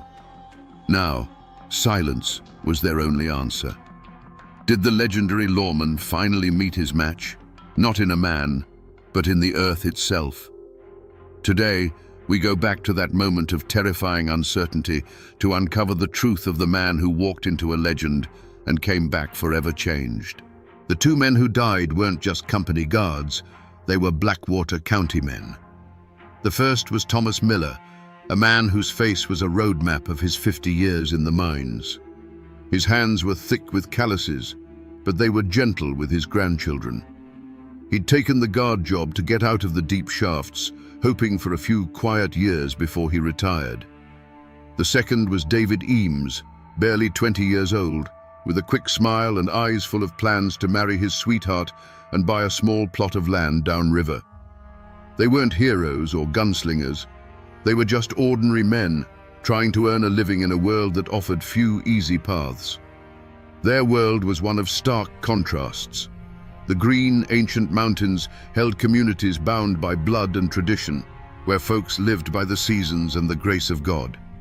But cutting through this old world were the black veins of the new one, the coal mines. Company towns sprung up overnight, filled with the soot of the tipple and the clang of steel on rock. Life was hard, pay was low, and the company store kept everyone in a state of perpetual debt. This friction between the old ways and the new money created a constant, simmering tension. The payroll wagon was a symbol of it all, a tempting prize moving through a land of desperate men. Standing watch over this fragile peace was Sheriff Banquo Fletcher. Before he became a legend, he was simply the law. He was a constant, predictable presence, as much a part of the landscape as the hawk circling the ridge. You'd see him at the general store, not saying much, but listening to everything. He knew whose cow had gone missing, whose son was running with the wrong crowd, and which feuds were simmering just below the surface. He was the community's anchor, a man who believed in a simple, unshakable truth. There was right and there was wrong, and it was his job to stand on that line. But Fletcher was more than just a badge. He was born of these hills, and he understood their silent language. He felt the weight of every family's troubles, every whispered fear. This connection to his people was his strength, but it was also a heavy burden. He saw the desperation the coal companies bred, and he knew it would eventually boil over into violence. He was one man holding back a flood, and he knew it. His quiet, solitary life was a reflection of the immense responsibility he carried on his shoulders alone. The world that was, before Silas Kane pulled the trigger, was one of fragile order. It was a community holding its breath, praying that the simmering tensions wouldn't erupt into open flame. Thomas Miller and David Eames were part of that order, men doing their duty. Sheriff Fletcher was its ultimate guardian, but their peaceful world had a shadow, a dark place where the law didn't reach and fear held sway. The murder of those 2 guards wasn't just a crime, it was a challenge. It was Silas Kane declaring that the old rules were dead and that even the mountains couldn't protect you anymore. The scene of the attack was on a lonely stretch of road winding through a deep cut in the mountain, a place where the sun struggled to reach the forest floor even at midday. The payroll wagon sat askew, one wheel splintered in a ditch. The two horses stood unnaturally still in their harnesses, their heads bowed, their coats trembling despite the cool air. A profound and terrible silence had fallen over the hollow, broken only by the drip of water from moss-covered rocks. The payroll box was gone, its hasp broken and discarded in the mud. The bodies of Miller and Eames lay where they fell, covered by canvas blankets that couldn't hide the dark stains seeping into the earth. When Sheriff Fletcher arrived, he didn't join the quiet, grim-faced huddle of men who had discovered the wagon. He moved away from them, his grey eyes scanning not the wagon, but the woods surrounding it. He walked the perimeter of the clearing in a slow, deliberate circle, his gaze fixed on the ground. He was reading the forest floor like a page in a book, taking in every bent twig, every disturbed patch of last year's leaves. He was a man searching for a story, and he knew these woods would tell him the truth if he just knew how to listen. The clues he found were chilling, not for what they revealed, but for what they didn't. There were no signs of a struggle, no frantic footprints of men running for their lives. There was only one set of tracks leading from the tree line and one set leading back. They were from a single man, a heavy man, moving with a calm, unhurried gait. And then Fletcher found the most unnerving clue of all. On a flat, mossy rock about 20 yards from the wagon, he found 2 spent rifle cartridges. They weren't scattered where they would have been ejected from the chamber. They were placed neatly side by side, like a pair of cufflinks set out for church. This was what unsettled everyone more than the violence itself. This wasn't the work of a panicked thief. The careful placement of the shells was a message. It was a statement of absolute control, of a chilling lack of fear. It spoke of a killer who had watched his victims fall and then taken the time to gather his brass and leave a signature. The wilderness offered no easy answers, only a multitude of unsettling questions. Who was this man? And what kind of cold-blooded pride did it take to commit murder and then pause to arrange the evidence like a trophy? The scene spoke not of chaos, but of a terrifying predatory calm. Before the dust had even settled on the lonely mountain road, a name was already being whispered from the company town to the deepest hollows. It was the name of a man with a grudge as raw and public as an open wound. Jedediah Schofield. Schofield was a miner, or at least he had been. He was a man known for a temper as hot as a forge and a pride as sharp and brittle as shale. And everyone in Blackwater County knew he hated Thomas Miller with a passion that burned cold. The bad blood had started 6 months earlier, deep in the belly of the earth. Schofield, a top man with the dynamite, had gotten into a bitter argument with another miner, an argument that turned into a brutal fistfight right there in the shaft. The shift foreman had been Thomas Miller. Following company rules, Miller reported the fight, and since Schofield had thrown the first punch, he was the one who was fired. He lost his job, his pay, and the small company house where his family lived. In a single day, he was cast out. To a man like Schofield, this was more than losing a job. It was a public shaming. He blamed Thomas Miller entirely, seeing him not as a man doing his duty, but as a traitor who had sided with the company against his own kind. In the weeks that followed, Schofield's bitterness festered. He was seen in the local saloons, his voice thick with moonshine and rage, vowing revenge.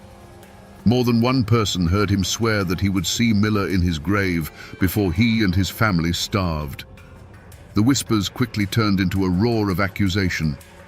Jedediah Schofield owned a deer rifle, the same caliber as the shells Fletcher had found. He was a crack shot, known for his skill in the woods. Most damning of all, when the deputy went to the rundown shack Schofield's family had moved into, he was gone. His wife, her face pale with fear, claimed he'd gone hunting a few days back and hadn't returned, but the community saw it differently. To them, it was an open and shut case. A man with a clear motive, the right skills, and who had conveniently vanished at the exact time of the crime. Schofield had run, and in the mountains, only a guilty man runs. While the whole county had its eyes fixed on Jedediah Schofield, Sheriff Fletcher's gaze, grey and steady as a river stone, settled on someone else entirely. It was a person so close to the tragedy that no one thought to look at him. Caleb Thorne, the best friend of the young guard, David Eames. Caleb and David had been inseparable since they were boys, their bond forged in the creeks and woods of Blackwater County. They were two sides of the same coin, sharing every secret and every dream of a life beyond the coal dust. No one seemed more devastated by David's death than Caleb. No one, that is, except Sheriff Fletcher. He had seen grief in all its forms, and Caleb's felt wrong. It was too loud, too theatrical. At the funeral, Caleb wept with a noise that drowned out the quiet sorrow of the boy's own mother. But Fletcher, standing at the back of the cemetery, noted that for all the performance, the man's eyes were sharp and restless. He wasn't looking at the grave, he was watching the crowd. Fletcher knew that true grief turns a man inward, but Caleb Thorne was looking outward, like a man checking to see if his story was being believed. Beneath that mask of sorrow was a secret that was rotting Caleb from the inside out. He wasn't just a simple mine worker, he was a gambler who had fallen in deep with a dangerous crowd from the railroad camps. He owed a debt so large it was a death sentence, and the men he owed were not known for their patience. The company payroll wasn't just a target of opportunity for him, it was his only way out. His best friend, David Eames, hadn't just been a friend. He was Caleb's unwitting key to the prize, a source of information about the wagon's route and its schedule. The whispers started when Caleb was seen just days after the funeral, paying off a chunk of his debt at a saloon with crisp bills. When questioned, he claimed he'd won a lucky hand at cards. But the story felt thin, and his behavior, when re-examined, painted a darker picture. People now remembered Caleb asking David pointed questions about the guard rotation, questions that seemed innocent at the time, but now felt sinister. The idea was almost too ugly to consider, that the attack wasn't a random ambush, but a meticulously planned execution, and that David Eames might have been betrayed by the one person on earth he trusted completely. But there was a third shadow in these hills, one cast not by a single man, but by the towering black tipple of the mine itself. The Black Mountain Coal Company was more than an employer. It was a hungry, faceless power from the north, and its interests rarely aligned with the well-being of the men it paid in scrip. In the months leading up to the robbery, a new kind of man had been seen in the county. Men in dark suits and city hats, with faces as hard and emotionless as the company ledger books. They weren't miners or managers. They were troubleshooters, company enforcers, and their presence felt like the stillness before a storm. Their motive was impersonal, but immense. Whispers of unionizing had been snaking through the mine shafts, talk of better pay and safer conditions. To the company, the union wasn't a negotiation. It was a disease to be eradicated. A violent, unsolved payroll robbery was the perfect pretext. It would justify flooding the county with their own heavily armed guards, men who answered not to the law, but to the company.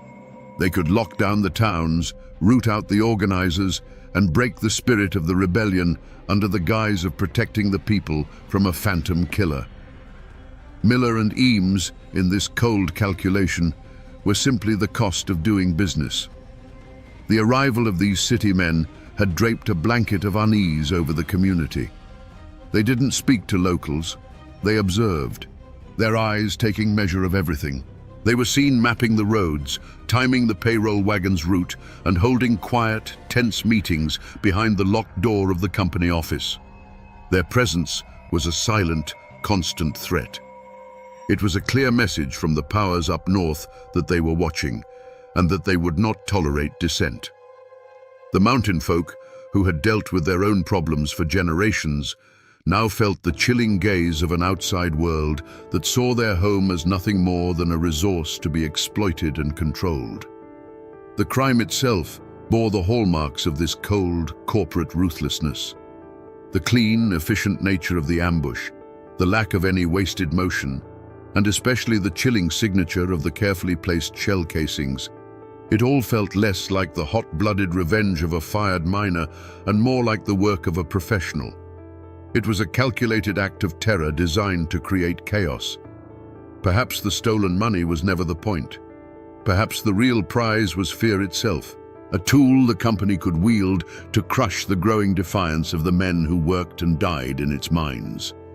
With Jedediah Schofield named as the prime suspect, a posse of grim-faced men formed, fueled by righteous anger and cheap corn liquor. They were ready to deliver mountain justice with a rope. Sheriff Fletcher led them, but he moved with a different purpose. While the others saw a clear trail of vengeance, Fletcher saw a path that was too obvious, too neat. He wasn't hunting a man he hated, he was solving a puzzle, and he knew the first piece you find isn't always the one that fits. For 4 days, they beat the brush, scouring the unforgiving ridges and impenetrable rhododendron thickets that Schofield called home. The mountains, however, are experts at hiding men, and the trail was cold. It wasn't Fletcher who found him, but a young deputy who stumbled upon an old trapper's lean-to deep in a forgotten hollow. Inside, they found Jedediah Schofield, not defiant, but gaunt and shivering, his rifle unused beside him. He hadn't been running from the law, he had been hiding from it. He knew he was the first man they'd blame, and his terror was so genuine it was almost palpable. His alibi, when it came, was as solid and immovable as the mountain itself. He had been miles away from the ambush, helping the circuit preacher, old Reverend Eli, repair the roof on the remote Black Creek Chapel. He'd been there for a solid week, sleeping in the church and sharing the preacher's meager meals. The Reverend, a man whose word was considered scripture in those parts, confirmed it without a moment's hesitation. Jedediah Schofield was a man full of rage and bitterness, but he was no killer. The most promising lead had evaporated into thin mountain air. Attention then shifted to Caleb Thorne, but that trail was made of smoke and mirrors. There was no physical evidence, only the foul taste of suspicion. He had an answer for everything. The money? A lucky night playing cards with strangers at a railroad camp, men who were long gone. His odd questions to David. Just the normal curiosity of a friend. The community, unwilling to stomach the thought of such a venomous betrayal, chose to believe him. To accuse him without proof was to call one of their own a monster, a truth too ugly to face. The investigation had hit a wall of solid granite, leaving Sheriff Fletcher with nothing but a pair of spent shells and a county where the fear was beginning to grow teeth. With the official investigation stalled, a cold fog of silence settled over Blackwater County. The lively chatter at the general store died down whenever Sheriff Fletcher walked in. Doors that were once open were now latched, and eyes that met yours on the road would slide away, refusing to connect. It was as if the whole community had collectively agreed to forget the murders had ever happened. Neighbors who had once shared every piece of gossip now saw nothing, heard nothing, and knew nothing. The truth, it seemed, was a dangerous secret to possess. This silence was woven from 3 distinct threads. The first was raw, simple fear. A killer was among them, a man who had shot down 2 people in cold blood and left a chilling signature of his arrogance. He was a ghost, a name without a face, and he could be anyone. To speak a word of what you might have seen, to even speculate out loud, was to risk drawing his attention. It was to risk waking up and finding your own grim message left on your doorstep. The wolf was still in the woods, and no one wanted to be the next sheep to stray from the flock. The second thread was a deep, abiding hatred for the Black Mountain Coal Company. To many of the mountain folk, the company was a far greater evil than any one killer. It was a faceless monster that stole their land, poisoned their streams, and worked their men to death for pennies. The stolen money belonged to the company, and the dead guards were on the company payroll. In their minds, helping Fletcher was helping the company. It was a choice between 2 evils, and many chose silence as a form of quiet rebellion against the power that oppressed them every single day. But the thickest, strongest thread was the mountain code itself, an unspoken omerta, as binding as any law on the books. You did not talk to the law about the affairs of your neighbors. You handled your own business, settled your own scores, and you never, ever turned on your own kind for an outsider.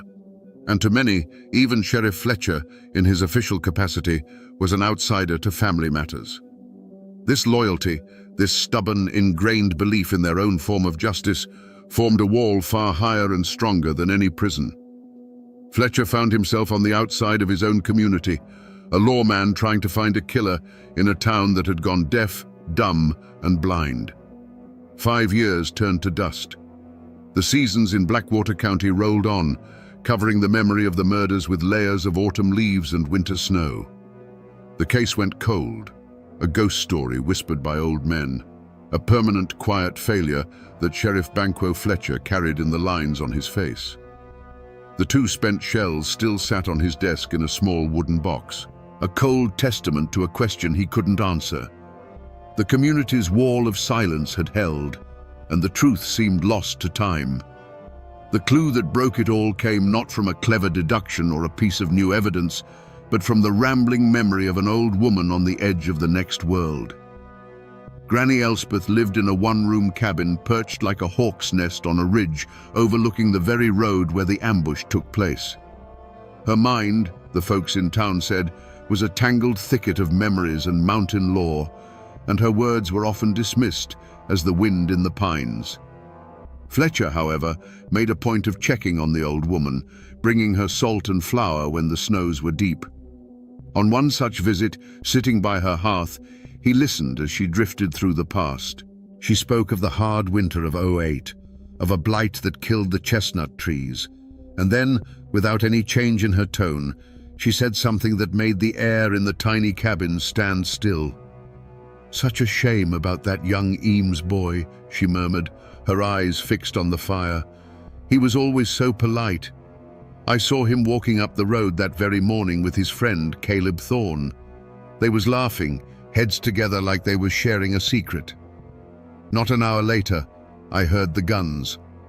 For Sheriff Fletcher, it was as if the last 5 years had collapsed into a single blinding instant. Caleb Thorne's alibi had been rock solid. He had been at the mine, working a full shift. Multiple men had sworn to it. But Granny Elspeth, whose cabin sat miles from the mine entrance, had seen him on the murder road with the victim just before he died. It wasn't a confession she offered, but a simple, unvarnished memory, one that nobody had ever thought to ask for. The old woman, dismissed by everyone, had been the only witness. In that moment, the entire case was reborn. Fletcher realized the horrifying truth. Caleb's alibi hadn't been solid. It had been constructed. He had paid or threatened his fellow miners to lie for him, a conspiracy of silence bought with stolen payroll money. The laughter Granny Elspeth heard hadn't been the sound of friendship. It had been the sound of betrayal. The case wasn't just cold. It had been buried alive. And Sheriff Fletcher had just been handed the shovel. A 5-year-old lie is a brittle thing. With Granny Elspeth's testimony in his pocket, Sheriff Fletcher moved with the cold patience of a winter freeze. He didn't go for Caleb Thorne. Not yet. He went for the men who had built the walls of his alibi. He found them one by one, in the mines, in their homes, at the saloon. He didn't threaten or shout. He simply sat with them, his grey eyes unblinking, and told them what the old woman on the ridge had seen. He spoke of perjury, of being an accessory to murder, and then he would fall silent, letting the weight of what they had done crush them. The first miner held out for an hour, the second for 10 minutes. The third broke before Fletcher even finished his sentence. The confrontation, when it came, was on the porch of the small, respectable house Caleb Thorne had bought with his blood money. He had grown soft in 5 years, the desperate gambler replaced by a man who believed his own lies. He greeted the sheriff with a confident smile, but it faltered and died when he saw the look on Fletcher's face. The lawman wasn't there for a social call. "I spoke with Granny Elspeth," Fletcher began, his voice flat. "She remembers seeing you that morning, Caleb, on the road with David, just before the shots." Caleb scoffed, a dry, rattling sound. "An old woman's fancies. I was at the mine. Ask anyone." And that was the moment Fletcher sprung the trap. "I did," he said, his voice dropping to a near whisper. "I asked Tom Jenkins, and I asked Sam Carter." Their memories seem to have gotten a lot clearer in the last 24 hours. The color drained from Caleb's face. The mask of the respected citizen shattered, revealing the terrified, cornered animal beneath. Fletcher took a step closer, his shadow falling over the other man. "But here's the thing that's been bothering me, Caleb. The tracks at the scene, they were from a big man, a heavy man, and those shells placed so neat. That wasn't your style. You're a coward. You always were.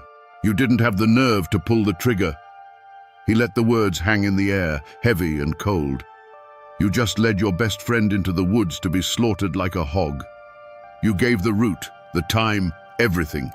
And you did it for a man in a city suit, a company man, the one who came down to break the union talk, a big man named Corbin." Fletcher's voice was relentless, each word a hammer blow breaking down the last of Caleb's defenses. "He pulled the trigger, and you collected your 30 pieces of silver. It was all there, the whole sickening truth. It wasn't a crime of passion or a simple robbery born of desperation. It was a cold-blooded business deal. The Black Mountain Coal Company needed an excuse to crush its workers, and Caleb Thorne, drowning in debt, was their willing instrument. He sold out his friend, his community, and his own soul. Caleb didn't confess with words. He simply collapsed, folding in on himself on the porch steps, a hollowed-out man whose guilt was now as plain to see as the mountains against the sky. The ghost finally had a face, and it was the face of a friend. Let us now step back into the shadows of that terrible morning. This is not a story from a court record, but a reconstruction pieced together from a confession, a dying woman's memory, and the cold logic of the crime scene itself. This is how it must have been. The morning air was cool and heavy, with the damp smell of moss and wet earth. David Eames walked up the road with a lightness in his step, laughing at a joke told by the man he trusted most in the world, Caleb Thorne. He was young, and his mind was on his future, not on the deep shadows pooling between the ancient trees. From those shadows, a shape detached itself. A big man in a city coat, his face impassive. This was Corbin, the company enforcer. There was no warning, no shouted demand. David likely didn't even have time to register the man as a threat before the hollow was shattered by a single flat crack that was not thunder. It was a sound that slapped the air and sent the birds scattering from the trees in a frantic, silent explosion. It was not a fight. It was an execution. For David, there would have been a moment of searing confusion, a feeling of the world tilting on its axis, and perhaps, in his last second of sight, he would have seen his best friend's face contorted, not with surprise, but with a terrible, knowing guilt. Thomas Miller, a man who had survived 30 years of rockfalls and dynamite blasts, was a professional. His hand would have instinctively dropped to the pistol on his hip. But he was not a gunfighter, and he was facing a different kind of danger than the mountain had ever offered. A second crack echoed the first, a brutal full stop to the sentence that had just begun. The reins slipped from his calloused hands, and his 50 years of hard-earned life spilled out onto the dirt road he had traveled 1,000 times. The aftermath was a scene of chilling, methodical precision. The big man, Corbin, moved with an unhurried grace. He walked to the mossy rock and deliberately placed the two spent shells side by side, a gesture of pure, contemptuous power. It was his signature on a piece of human wreckage. The sharp tang of gunpowder hung in the air, a profane incense in the cathedral of the woods. Then, from deep in the rhododendron, came a different sound, a wretched, heaving gasp. It was the sound of Caleb Thorne, the Judas, being sick in the bushes, his body finally rebelling against the monstrous thing his greed had unleashed. When they were done, the payroll box was opened, and the money exchanged hands. One man walked away with a clean kill and a broken union. The other stumbled away with a lifetime of guilt and blood on his hands that no amount of money could ever wash clean. After the sound of their departure faded, the woods fell silent again. But it was a new kind of silence. It was heavier, broken, and for a long, long time, the birds did not return to their song. The Blackwater County Courthouse had never seen a trial like it. The wooden benches groaned under the weight of the entire community, a sea of grim, weathered faces. It was a pressure cooker of old grief and new anger. At the defendant's table sat two men who were worlds apart. Caleb Thorne was a ghost, a hollowed-out man who stared at the floorboards as if they held the secrets to his damnation. Beside him, cool and impassive, sat Corbin, the company man. Flanked by lawyers from the city with slicked-back hair and alligator-skin briefcases, he looked not like a man on trial for his life, but like a landowner inspecting a property he was about to foreclose on. The trial became a battle not over facts, but over which world held more truth. The county prosecutor presented a simple, brutal story of betrayal, backed by the tearful, coerced confessions of the miners who had lied for Caleb. He put Granny Elspeth on the stand, her voice frail, but her memory clear as a mountain spring. But Corbin's lawyers were masterful. They painted a picture of a backwards, ignorant community engaged in a conspiracy against the company that fed them. They portrayed Granny Elspeth as a senile old woman, the miners as liars trying to save their own skins, and Caleb Thorne as a desperate man who would say anything to lessen his own sentence. For Caleb Thorne, the verdict was a foregone conclusion. His confession and the testimony of the men he'd paid off sealed his fate. The jury, made up of men he had known his whole life, looked at him not with hatred, but with a profound and weary contempt. They found him guilty of being an accessory to murder in less than an hour. The judge, his voice like cracking stone, sentenced him to life at hard labor in the state penitentiary. Caleb didn't even flinch. He was led away in chains, a man who had already started serving his sentence 5 years earlier in a prison of his own making. But for Corbin, the wheels of justice turned differently. They were greased with company money. His lawyers produced train tickets, hotel registries, and sworn affidavits from businessmen in Knoxville, all placing him 100 miles away on the day of the murders. It was a perfect, ironclad alibi, constructed with the same cold precision as the crime itself. Faced with the contradictory testimony of mountain folk on one side and documented, official-looking proof on the other, the jury was paralyzed by doubt. The word of a dozen miners could not outweigh a single stamped piece of paper from the city. After 2 days of deliberation, they delivered their verdict. For the murder of Thomas Miller and David Eames, the jury found the defendant, Mr. Corbin, not guilty. A wave of stunned silence washed over the courtroom, followed by a low, collective growl of disbelief. Corbin showed no emotion. He simply adjusted his tie, shook his lawyer's hands, and walked out of the courthouse a free man, leaving the people of Blackwater County choking on a brand of justice that felt more like poison. The law had punished the traitor, but the man who pulled the trigger had vanished back into the world of money and power from which he came, as untouchable as a shadow. For the families of Thomas Miller and David Eames, the verdicts brought no peace, only a quiet, permanent ache. The community wrapped its arms around them, but their losses carved out a silence that could never be filled. David's sweetheart, a girl whose future had been so bright, never married. She grew into a quiet, sad-eyed woman who always wore a locket with his picture, her life a long, slow testament to a promise that was broken by a bullet. The Millers, once a boisterous and central family in the county, drew into themselves, their grief a constant, unspoken presence at their dinner table. They had received the law's answer, but it did nothing to quiet the echoes of the guns. Jedediah Schofield, the man who had been tried and convicted in the court of public opinion, was legally a free man, but his reputation never fully recovered. In the hollows, where memories are long and suspicion is a survival instinct, the stain of the accusation lingered. He was no longer the hot-tempered miner. He was the man they almost hung for the payroll. The whispers followed him, poisoning his relationships and curdling his already bitter spirit. He became a solitary man, his anger at the world turning inward, leaving him isolated by a crime he did not commit.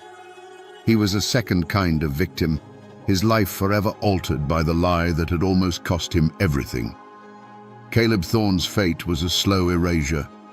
He was sent to the state prison, a brutal place of rock quarries and sun-baked fields from which few men returned whole.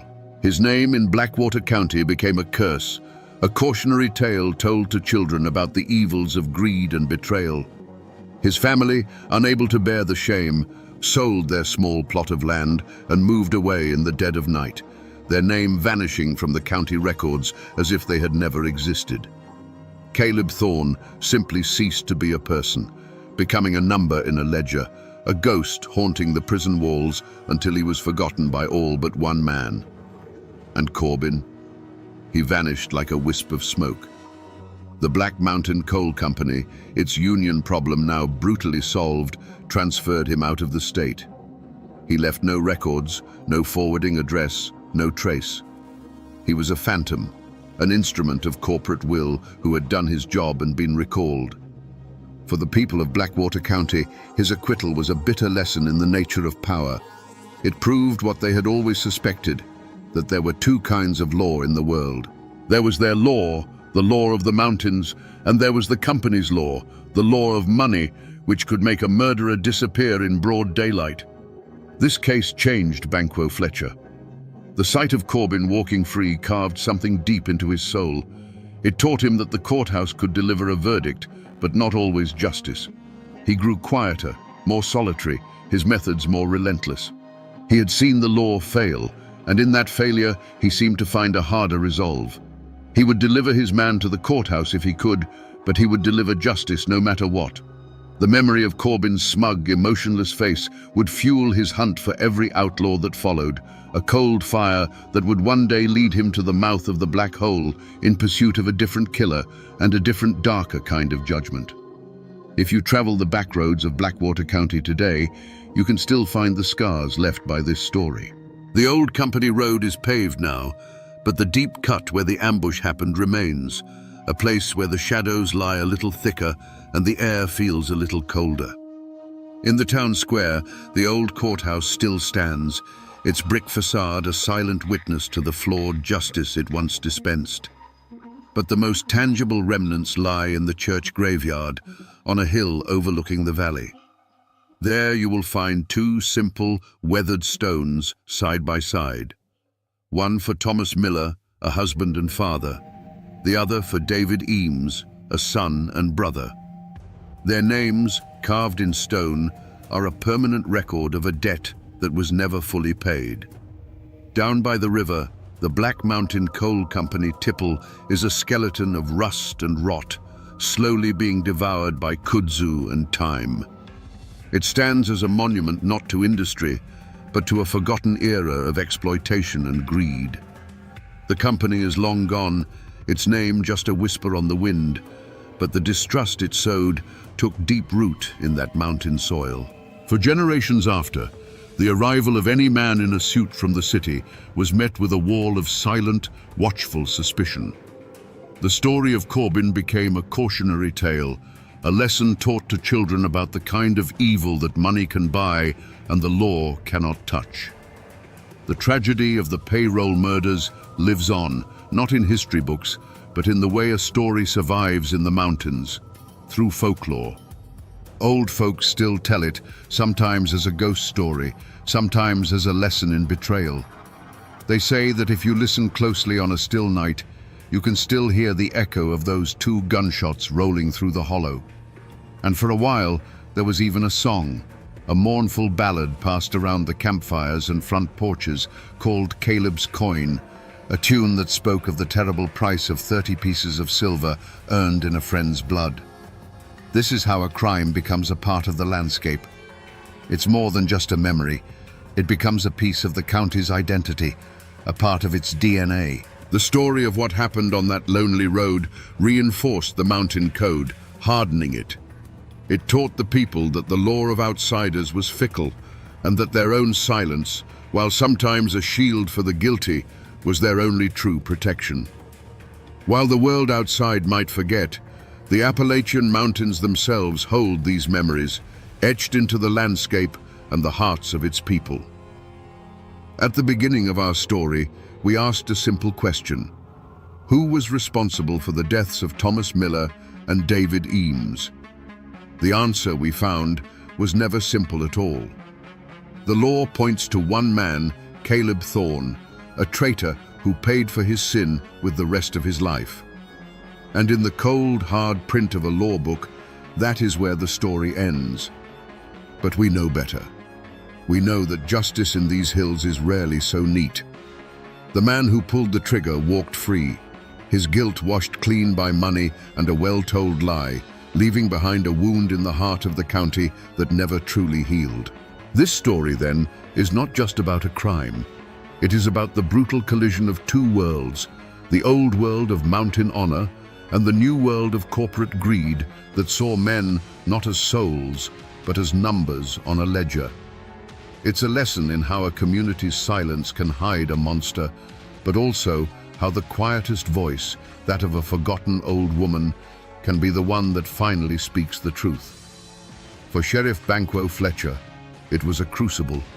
It burned away any naive faith he had in a system and forged in him an unshakable belief in a higher, harder law, the Mountains Law, where a man's guilt is not decided by a jury, but by the weight of his own sins. The court records in the state capitol will tell you that this case is closed. But here, in the deep hollows where the truth still whispers on the wind, the story is very much alive. It serves as a stark reminder that while the law may have its verdict, the mountains have their memory. And that memory is long and it is unforgiving. And now, my friends, you know the rest of the story, or at least as much of it as the mountains are willing to give up. The first shot echoed through the Hillsville courthouse like a clap of thunder, and then the world went mad. In less than 90 seconds, a judge, a sheriff, and a Commonwealth's attorney lay dead on the blood-slick floor, victims of a furious volley of gunfire. The newspapers across the nation screamed of a savage mountain clan, an insurrection against civilization itself. But for the people who lived and breathed the thin, cold air of the Blue Ridge Mountains, they knew the truth was far more complicated. What pushes a man to declare war on the law in the very temple of justice? Today, we separate the legends from the facts to uncover the story of the Allen clan and the epic manhunt that tore a community apart. Before the gunsmoke and the blood, there was the land. Carroll County, Virginia, was a world unto itself, a kingdom of mist-shrouded ridges and deep, shadowed hollows carved by creeks 1,000 years old. The Blue Ridge Mountains weren't just a backdrop here, they were a living presence that shaped the people, instilling in them a fierce independence and a profound distrust of the flatlands below. In this isolated world, a man's worth was measured by the land he owned, the family he raised, and the honor he was willing to defend with his life. The seasons, not the clock in a distant capital, dictated the rhythm of life. At the center of this world stood Floyd Allen. He was a man built of the same hard rock as the mountains themselves, a patriarch in the truest sense. He wasn't some poor dirt farmer. He was a wealthy businessman, a landowner with vast tracts of timber and a former county supervisor. His word was law in the hollows. To his friends and family, he was generous and loyal to a fault. To his enemies, his temper was a force of nature, as sudden and violent as a summer thunderstorm. He saw himself not as a citizen subject to the law, but as the source of law in his domain. If Floyd was the fire of the Allen clan, his younger brother Sidner was the ice. Where Floyd was impulsive and hot-blooded, Sidner was cool, intelligent, and calculating. He too was a man of considerable wealth, but he showed his ambition in a different way. Just a few years before the tragedy, Sidner had completed a magnificent new home, the finest in the county. It was a testament to his success, a symbol of permanence and legacy, built with the finest wood and stone. It was a castle for his own dynasty, a place where he expected to live out his days in peace and prosperity. The Allens were not outlaws hiding in the shadows. They were the power in these hills. They were a sprawling, interconnected web of cousins, nephews, and in-laws, bound by blood and a shared code. They were respected, and they were feared. Their influence reached into local politics, business, and law enforcement.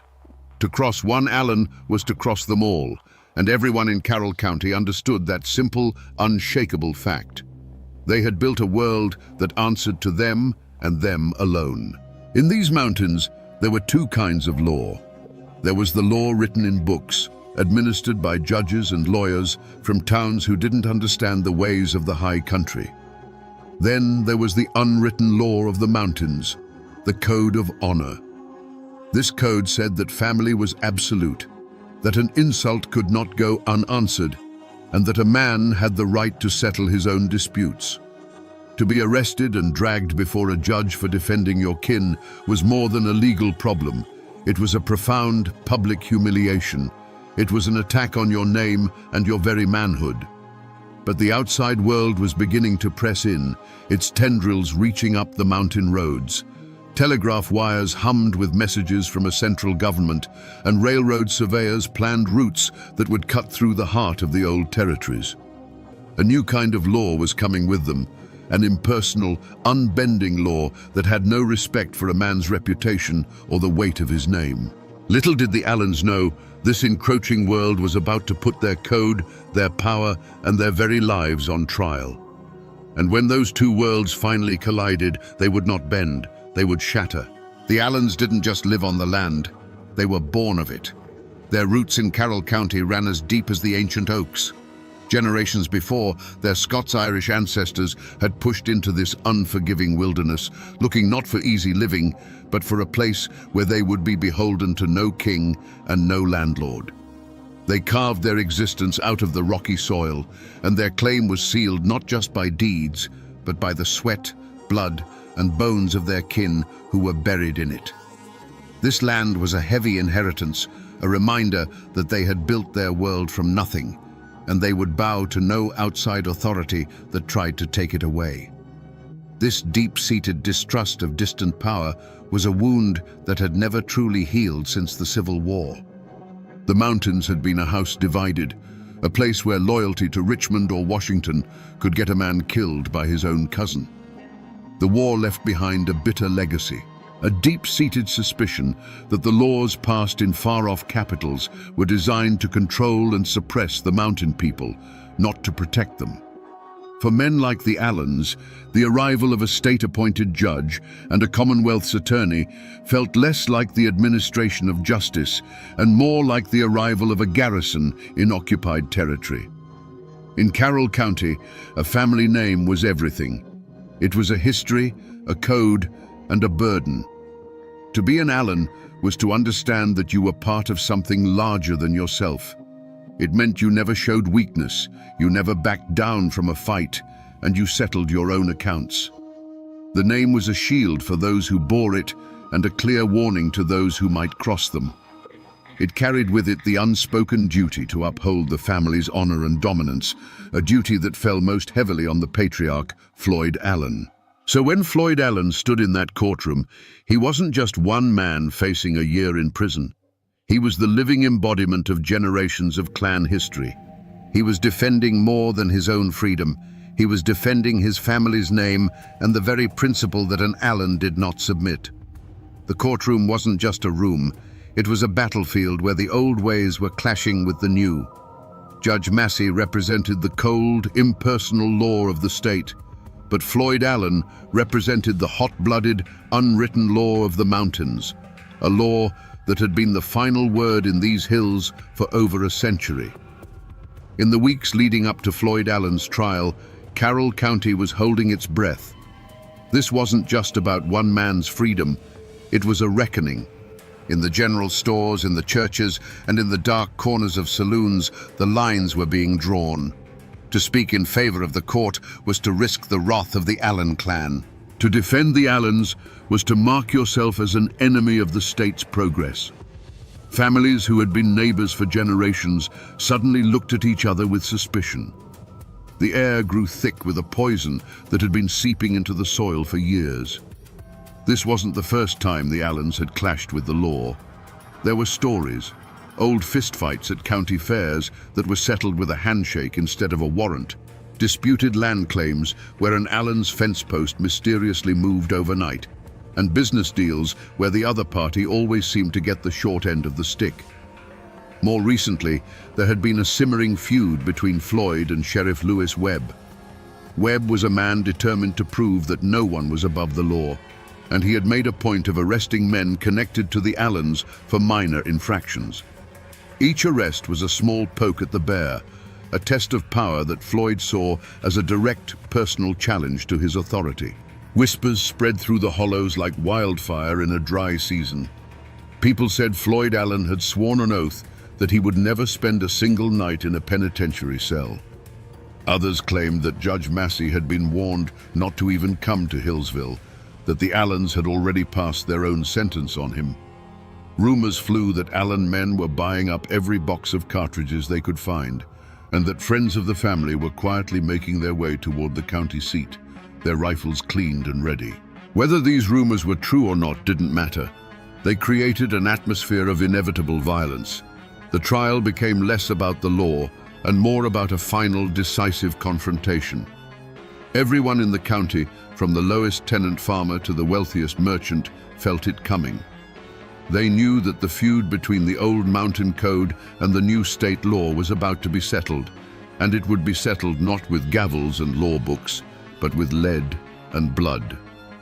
In the mountains, people listened to the whispers of the woods, and in the weeks before the trial, the woods were sending out warnings.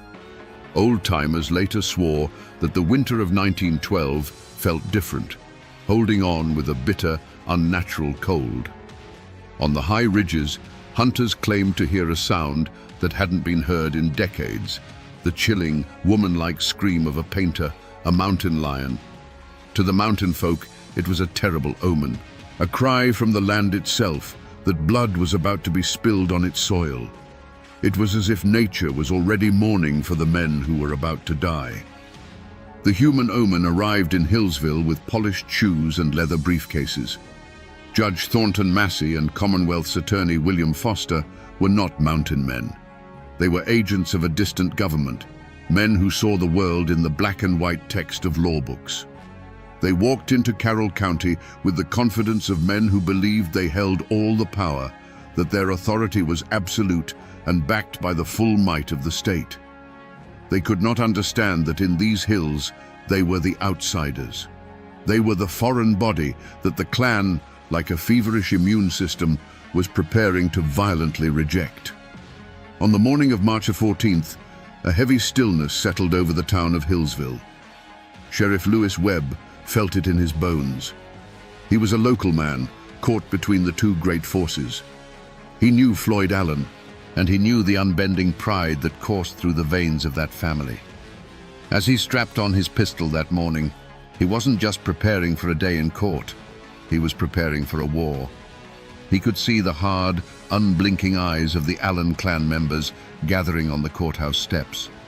The air was thick and electric, like the dead calm before a lightning strike. Every man in that town knew that something terrible was about to happen. They were just waiting for the first drop of rain or the first flash of fire. The courtroom in Hillsville on March the 14th, 1912, was a powder keg waiting for a spark. The air was thick with the scent of wet wool, chewing tobacco, and raw fear. On the bench sat Judge Thornton Massey, his face a grim mask of authority. Standing ready was Sheriff Lewis Webb, his hand hovering near the butt of his revolver, and scattered throughout the room, in the gallery and among the benches, were the Allens. They weren't there as spectators. They were there as soldiers, their eyes cold and watchful, their coats hanging heavy with the weight of concealed pistols. The jury filed back in, their faces pale. The foreman refused to look at Floyd Allen as he read the verdict. Guilty. A low murmur rippled through the crowd, a sound like a distant rock slide. Then came the sentence. 1 year in the state penitentiary. For a man like Floyd Allen, a patriarch who had ruled his corner of the world with an iron will, this was an unimaginable disgrace. It wasn't the loss of a year of freedom. It was the public destruction of his honor, a declaration that his power meant nothing here. In that moment, something inside Floyd Allen broke. He rose slowly to his feet, his wounded pride radiating from him like heat. He looked not at the judge, but at the men of the court, the men of his county. And then he spoke the words that would ignite a war, a sentence that would be carved into the memory of those mountains forever. "Gentlemen," he said, his voice calm but edged with steel, "I ain't a-goin'." It was a declaration of independence. It was a final, absolute rejection of the court's authority. Judge Massey, stunned by the defiance, quickly ordered the sheriff, "Get your man." As Sheriff Webb took a step forward, the world seemed to slow down. Hands went to guns. Every man in that room held his breath, balanced on the knife's edge between law and anarchy. And then it happened. A single deafening crack of a pistol shot shattered the silence. To this day, no one knows for sure who fired it. Was it Floyd Allen making good on his promise? Was it Sheriff Webb trying to enforce the judge's order? Or was it Floyd's son, Claude, firing from the gallery to protect his father? It doesn't matter. That first drop of blood was all it took. In that instant, the trial of Floyd Allen was over, and the war of the Allen clan had begun. The courtroom was no longer a place of law. It had become an execution ground. That first gunshot did not begin a duel. It detonated the world. The courtroom erupted into a volcano of sound and fury. It was not a chaotic panic. It was a coordinated, devastating volley. From the gallery, from behind benches, from the doorways, the Allens unleashed a storm of lead. The sharp cracks of pistols blended into a single continuous roar, a deafening thunder that shook the very foundations of the building and the law it represented. Through the eyes of a terrified witness huddled on the floor, the scene was a nightmare of flickering shadows and brilliant flashes of fire. Judge Thornton Massey was slammed back into his high-backed chair as if struck by an invisible fist. For a moment he sat upright, his face a mask of shock, before sliding silently from the bench. His gavel clattered onto the wooden planks, the last sound of order in a world now ruled by chaos. The symbol of the law was the first to fall. Sheriff Lewis Webb, caught in the open as he moved toward Floyd, never had a chance to draw his weapon. He crumpled to the floor, his life extinguished in an instant. Commonwealth's attorney William Foster staggered back, a look of disbelief on his face, before collapsing amongst the very law books and papers he had used to condemn Floyd Allen. Men who had moments before been arguing points of law were now diving for their lives under tables and behind railings. The air grew thick and heavy with gun smoke, so dense it choked the lungs and burned the eyes. The constant splintering of wood and shattering of glass was punctuated by the screams of the wounded and the terrified. Augustus Fowler, a juror who had simply done his civic duty, was caught in the crossfire and fell, a random victim in a war he had no part in. For 90 seconds, the Hillsville courthouse was the heart of a maelstrom, a place where the only authority was the muzzle of a gun. And then, as suddenly as it began, it was over. A deafening silence fell over the room, broken only by the groans of the wounded and the soft flutter of legal papers drifting down through the hazy, acrid air.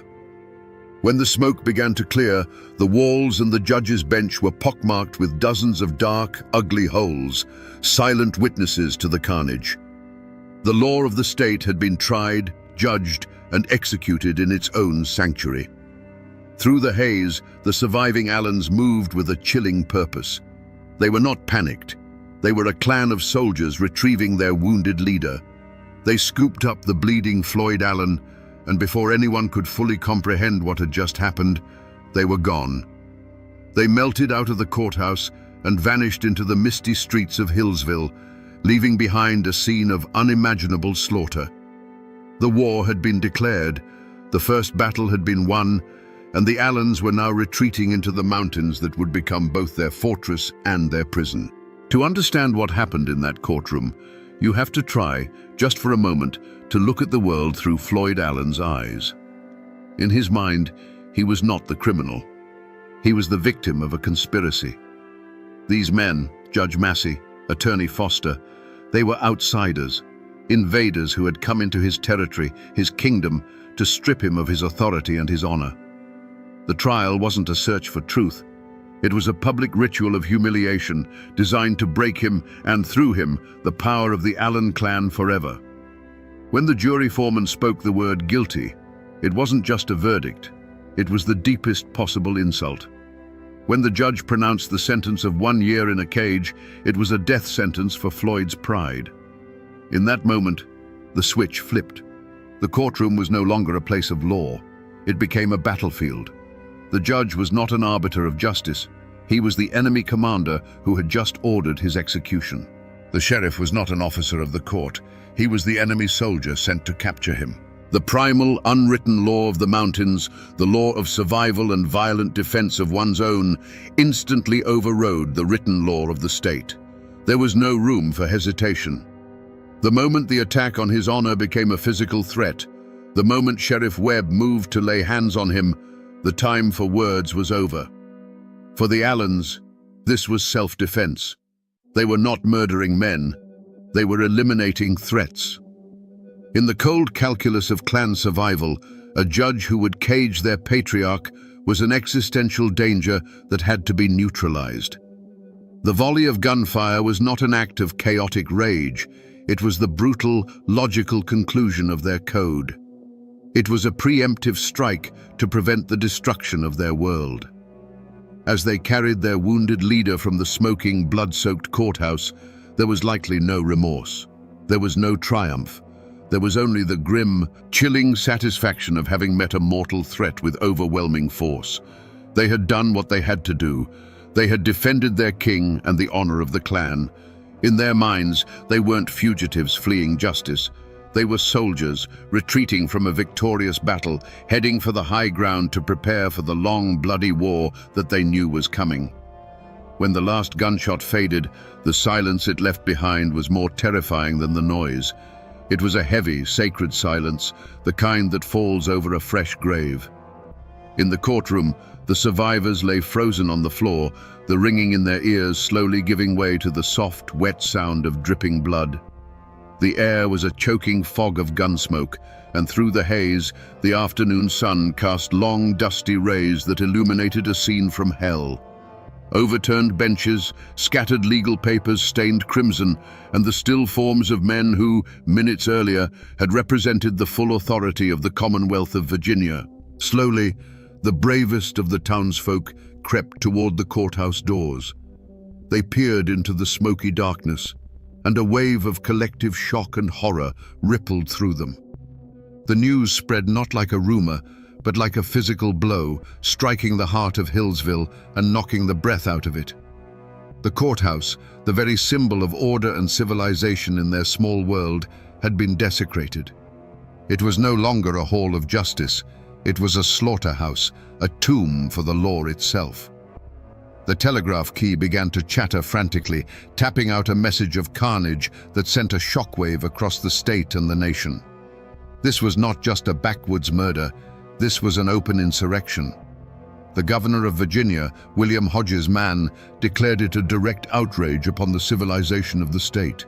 He vowed that this act of rebellion would be met with the full, crushing force of the government. The honor of Virginia was at stake, and it would be redeemed in blood if necessary. An immediate and furious manhunt began. Local posses were hastily formed, filled with men fueled by a mixture of civic duty, outrage, and a lust for the staggering reward money that was immediately offered. They were armed, angry, and determined, but they were local men plunging into a wilderness that the Allens knew intimately. As the first groups of riders galloped out of town, they were heading not just into the mountains, but into the Allens' world, where every ridge could hide a rifleman and every neighbor could be a spy. But while Hillsville was a whirlwind of chaos and the state was mobilizing for war, the Allens were already gone. They had moved with the swift, silent efficiency of ghosts. They had treated Floyd's wounds, gathered their forces, and melted into the labyrinth of misty hollows and dense forests they called home. The mountains had swallowed them whole. As the first posses nervously picked their way up the muddy tracks into the high country, they were hunting shadows. The Allens had won the battle, and now, on their own turf, they prepared for the siege. The Carroll County Courthouse massacre didn't unite the community in grief. It ripped it in two. A fault line cracked open, running through families, churches, and friendships that had stood for generations. In the days that followed, the general store became a silent theater of suspicion. Men who had known each other since boyhood would now only nod curtly, their eyes avoiding contact. A word spoken in defense of the slain judge could be seen as a betrayal of your own mountain people, while a word of sympathy for the Allens could mark you as an enemy of the state. Every conversation was a minefield, and silence became the safest language. A wall of silence, as dense and impenetrable as the mountain laurel, rose up to protect the fugitives. It was a wall built of two things: fear and kinship. The fear was simple and immediate. The Allen clan was vast, and their reach extended into every hollow. To be seen talking to a lawman could mean a burned barn, a dead milk cow, or worse. The posses might be in town today, but the Allens would be your neighbors forever. This fear was a cold, hard fact of life that every mountain family understood. But it was more than just fear. For many, the Allens were not monsters. They were their own. They were men who had stood up against an arrogant outside law that sought to humiliate one of their patriarchs. The heavy-handed tactics of the first posses only deepened this resentment. When lawmen from the flatlands began kicking in doors and treating every mountain family as a potential conspirator, they weren't winning hearts and minds. They were proving the Allens' point. They were an occupying army, and many locals chose to side with their own, even if they were now branded as outlaws. This division wasn't abstract. It was written in small, secret acts of courage and cowardice. A cousin of the Allens would find a sack of cornmeal and salted pork left on a stump deep in the woods, a silent offering from a neighbor who dared not show their face. A farmer whose land bordered an escape route would see tracks in the mud and say nothing. At the same time, another man would look a deputy straight in the eye and swear on a Bible that he had been with one of the Allen boys miles away from the courthouse on the very afternoon of the shooting. These were not just lies. They were oaths of allegiance to the unwritten code of the mountains, a code that was now at open war with the laws of Virginia. The local posses were doomed from the start. They were good men, but they were hunting legends in a landscape that belonged to the legends. For weeks, they crashed through the underbrush, chasing rumors and echoes. The Allens were always one step ahead, phantoms in the mist. A warm campfire found abandoned, a footprint in the mud leading to a rushing creek. It was like hunting ghosts who knew every secret path, every hidden cave, and every sympathetic ear in 100 square miles. The great manhunt was becoming a great embarrassment, and the honor of Virginia was bleeding away with every passing day. Frustrated and furious, the state unleashed a new kind of predator on the Blue Ridge Mountains. They called in the Baldwin-Felts Detective Agency, the infamous Pinkertons of the South. These were not local lawmen. They were cold-eyed professionals, manhunters for hire, known for their ruthless efficiency in the bloody coalfield wars. They arrived in Hillsville on a special train, clad in city clothes but carrying the deadliest weapons of the age: Winchester repeating rifles and semi-automatic pistols. They brought with them a cold, corporate style of violence, and they saw the mountains not as a home, but as a hostile grid to be systematically swept and cleared. With the Baldwin-Felts agents in charge, the hunt became a brutal, grinding war of attrition. The dragnet tightened. Teams of detectives leading packs of baying bloodhounds pushed deep into the hollows. They moved with a chilling purpose, raiding farmhouses in the dead of night, kicking down doors and dragging men from their beds for interrogation. They cared nothing for the mountain code of conduct. To them, every silent farmer was a potential conspirator, every cabin a potential hideout. The mountains fought back against them. Sudden downpours washed away scents, confusing the dogs. The treacherous terrain lamed their horses and broke the axles of their wagons. The silent, watchful eyes of the mountain people followed their every move, and the forest itself seemed to conspire to hide its fugitive sons. The first major breakthrough came not from brilliant detective work, but from exhaustion and a tip-off. Floyd Allen, wounded and weakened, had been holed up in a cabin, his body too broken to continue the flight. A posse, led by the relentless detectives, surrounded the house at dawn. There was no final gun battle. Floyd, feverish and in pain, knew the game was up. He surrendered. The fiery patriarch finally captured. His personal war brought to an inglorious end. His son Claude was captured soon after. The state had its prize, the man who had declared, "I ain't a-goin'." But as the detectives celebrated their victory, a chilling realization began to dawn on them. They had the lion, but the foxes had gotten away. The local posses had nabbed a few smaller members of the clan in the initial chaos. Now the Baldwin Felts men had the leader. But Sidney Allen, the cool-headed strategist, and his fiercely loyal nephew Wesley Edwards, the men many believed were the true masterminds of the courtroom escape, were nowhere to be found. The massive, expensive, and brutal hunt that had terrorized an entire county had failed in its most crucial objective. The shadows of the Blue Ridge had been searched, but the cleverest of the fugitives had simply vanished, as if the earth had opened up and swallowed them whole. The trial of Floyd and Claude Allen could never have been held in Hillsville. The ghost of Judge Massey still haunted that blood-stained room, and the town was a tinderbox of raw nerves and divided loyalties. Instead, the proceedings were moved to Wytheville, and the trial began under the watch of armed militia. Sharpshooters were posted on the courthouse roof, their rifles glinting in the sun. Inside, every spectator was searched for weapons. This was not a simple trial. It was a show of force, a demonstration by the state that its authority, once shattered, had been restored with steel and gunpowder. Floyd Allen was carried into the courtroom each day, a wounded lion in a cage. His body was broken, but his eyes still burned with the same defiant fire that had lit the fuse of the massacre. He showed no remorse, no fear. He sat there as a captured king, listening to the legal arguments of a system he had never recognized as his own. Beside him, his son Claude was a study in stoic loyalty, his face a hard mask, ready to share his father's fate.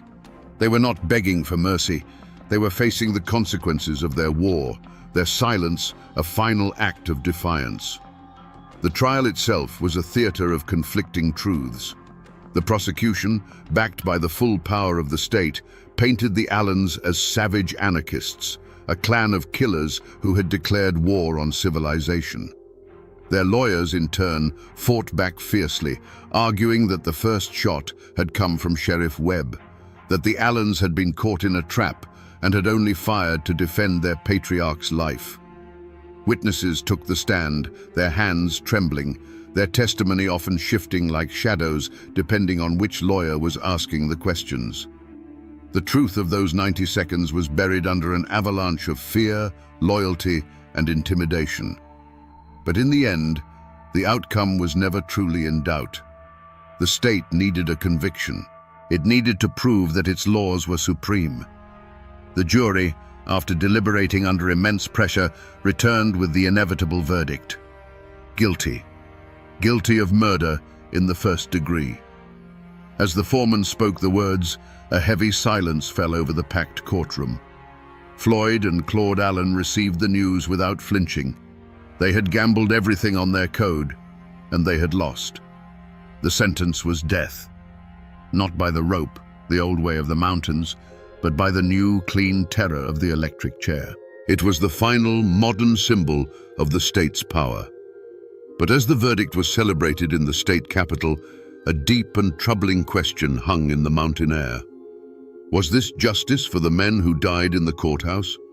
Or was it a calculated act of state vengeance, an execution designed to break the spirit of the mountains and make a terrifying example of the Allen clan? Was the state simply answering one massacre with another, more methodical one? The law of men had won its victory, but many felt it was a victory that left the scales of true justice unbalanced. The state of Virginia was not content with a verdict. It required a final, undeniable demonstration of its power. On a cold spring morning in 1913, Floyd and Claude Allen were led from their cells. They walked to the electric chair not as broken criminals begging for mercy, but as defeated soldiers facing a firing squad. They met their end with the same stoic defiance they had shown in the courtroom. With the pull of a switch, the fire of the Allen clan's rebellion was brutally and officially extinguished. The state had made its point. The old code of the mountains was dead, and this was its public execution. But while the state was executing its prisoners, two ghosts still haunted the law. Sidney Allen and Wesley Edwards had vanished. The great manhunt had failed. For 6 months, they were whispers in the wind, their escape feeding the growing legend of the clan's cunning. But they weren't in the mountains. They had slipped through the net and made their way hundreds of miles west to Des Moines, Iowa. Shaving their mustaches and taking on new names, they lived a quiet life, working as carpenters. Their fatal mistake was not a slip of the tongue, but a longing for home. A letter, forwarded from a relative, was traced by a patient postal inspector. There was no grand shootout. On a quiet September morning, Baldwin Felts detectives and local police burst into their rented house and captured the two most wanted men in Virginia without a single shot fired. Their trial was a foregone conclusion. With Floyd and Claude already executed, the public's thirst for vengeance was largely slaked.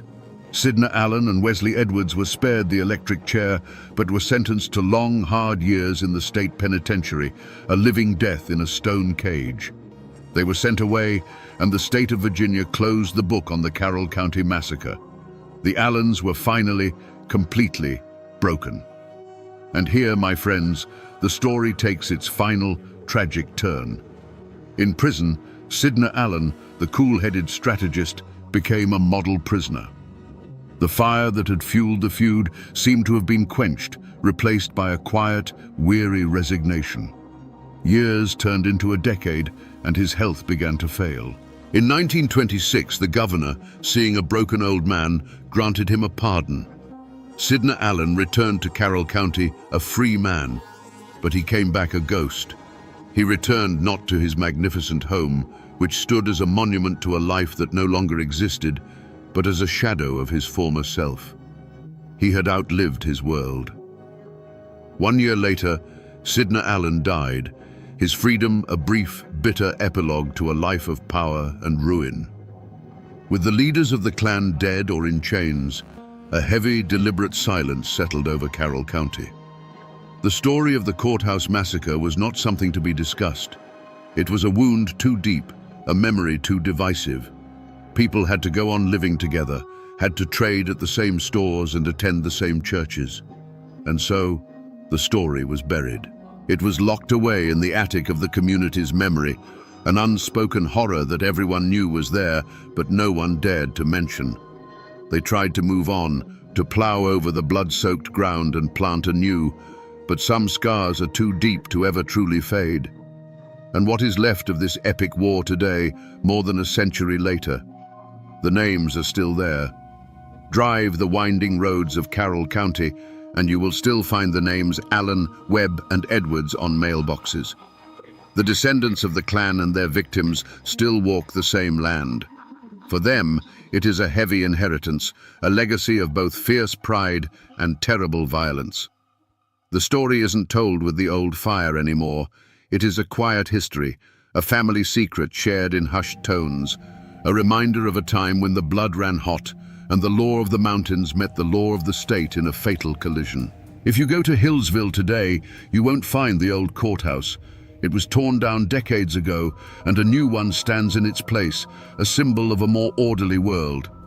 The 57 bullet holes that scarred its walls exist now only in photographs and memory, the physical wounds of that day finally erased. But drive a few miles out of town and you will find it. Sidna Allen's magnificent house still stands. It is a private home now, but it remains a silent, brooding monument to the ambition of a fallen dynasty. Its sturdy walls and grand design, a testament to a future that was burned away in a few minutes of gunfire. In the local cemetery, the final chapter is written in stone. Here, the feud is over. The combatants lie in a final silent truce under the shade of ancient trees. Floyd and Claude Allen lie not far from the men they were convicted of killing. The simple dates carved on their tombstones give no hint of the 90 seconds of chaos that forever bound their fates together.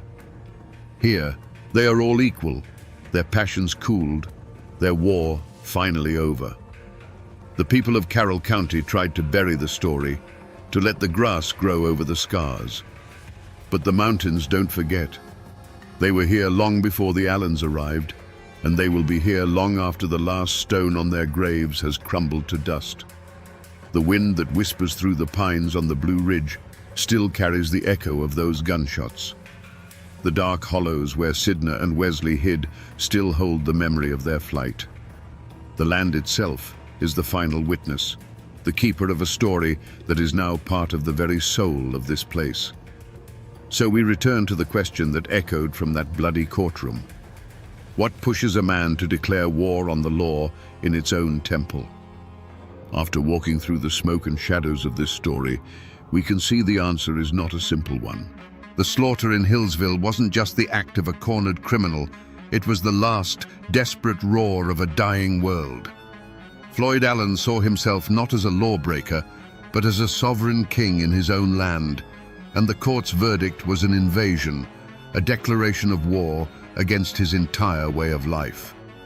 The gunshots were the death rattle of an unwritten code of honor that had ruled those mountains for 150 years.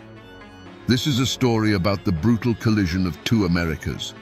It is a story of family loyalty pushed to its most violent and tragic extreme. It is a story of pride so fierce it would rather die in a blaze of gunfire than bend its knee to a foreign power, even if that power was the government of its own state. There were no simple heroes here. There were proud, violent men who met their fate, and a new, organized form of power that meted out its own cold and methodical form of violence in return. The manhunt for the Allen clan became a legend, a defining myth of Appalachia's transition into the modern world. It is a harsh and brutal lesson that reminds us that progress is often not a peaceful parade, but a bloody, painful conquest. The world of the Allens is gone now, buried in the past, but its memory lingers. It serves as a stark reminder of a time when the mountains bred a different kind of man, and when justice was not a matter of law books, but of blood. And now, my friends, you know the rest of the story.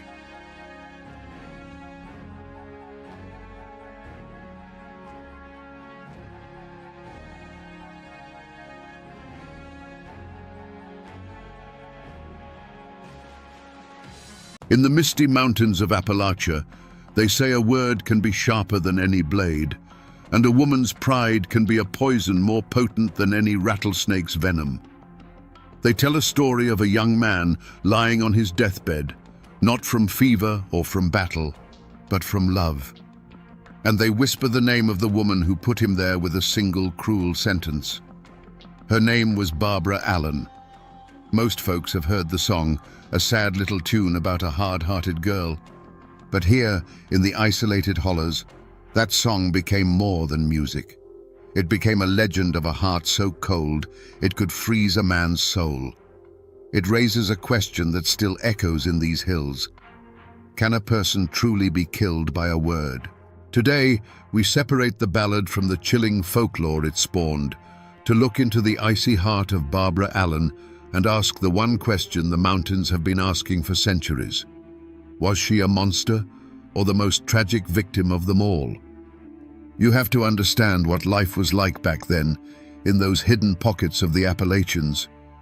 It was a world carved out of the wilderness by sheer grit and stubbornness. Life wasn't measured in the turning of pages on a calendar, but in the rhythm of the seasons, the spring thaw that swelled the creeks, the long, hot summers of planting and tending, the autumn harvest that decided who would eat well and who would go hungry through the biting winter. The mountains weren't just a backdrop. They were a living entity, providing everything you needed, but also capable of taking it all away in a heartbeat with a flash flood or a sudden blizzard. In the heart of one such settlement lived a young man they called Sweet William.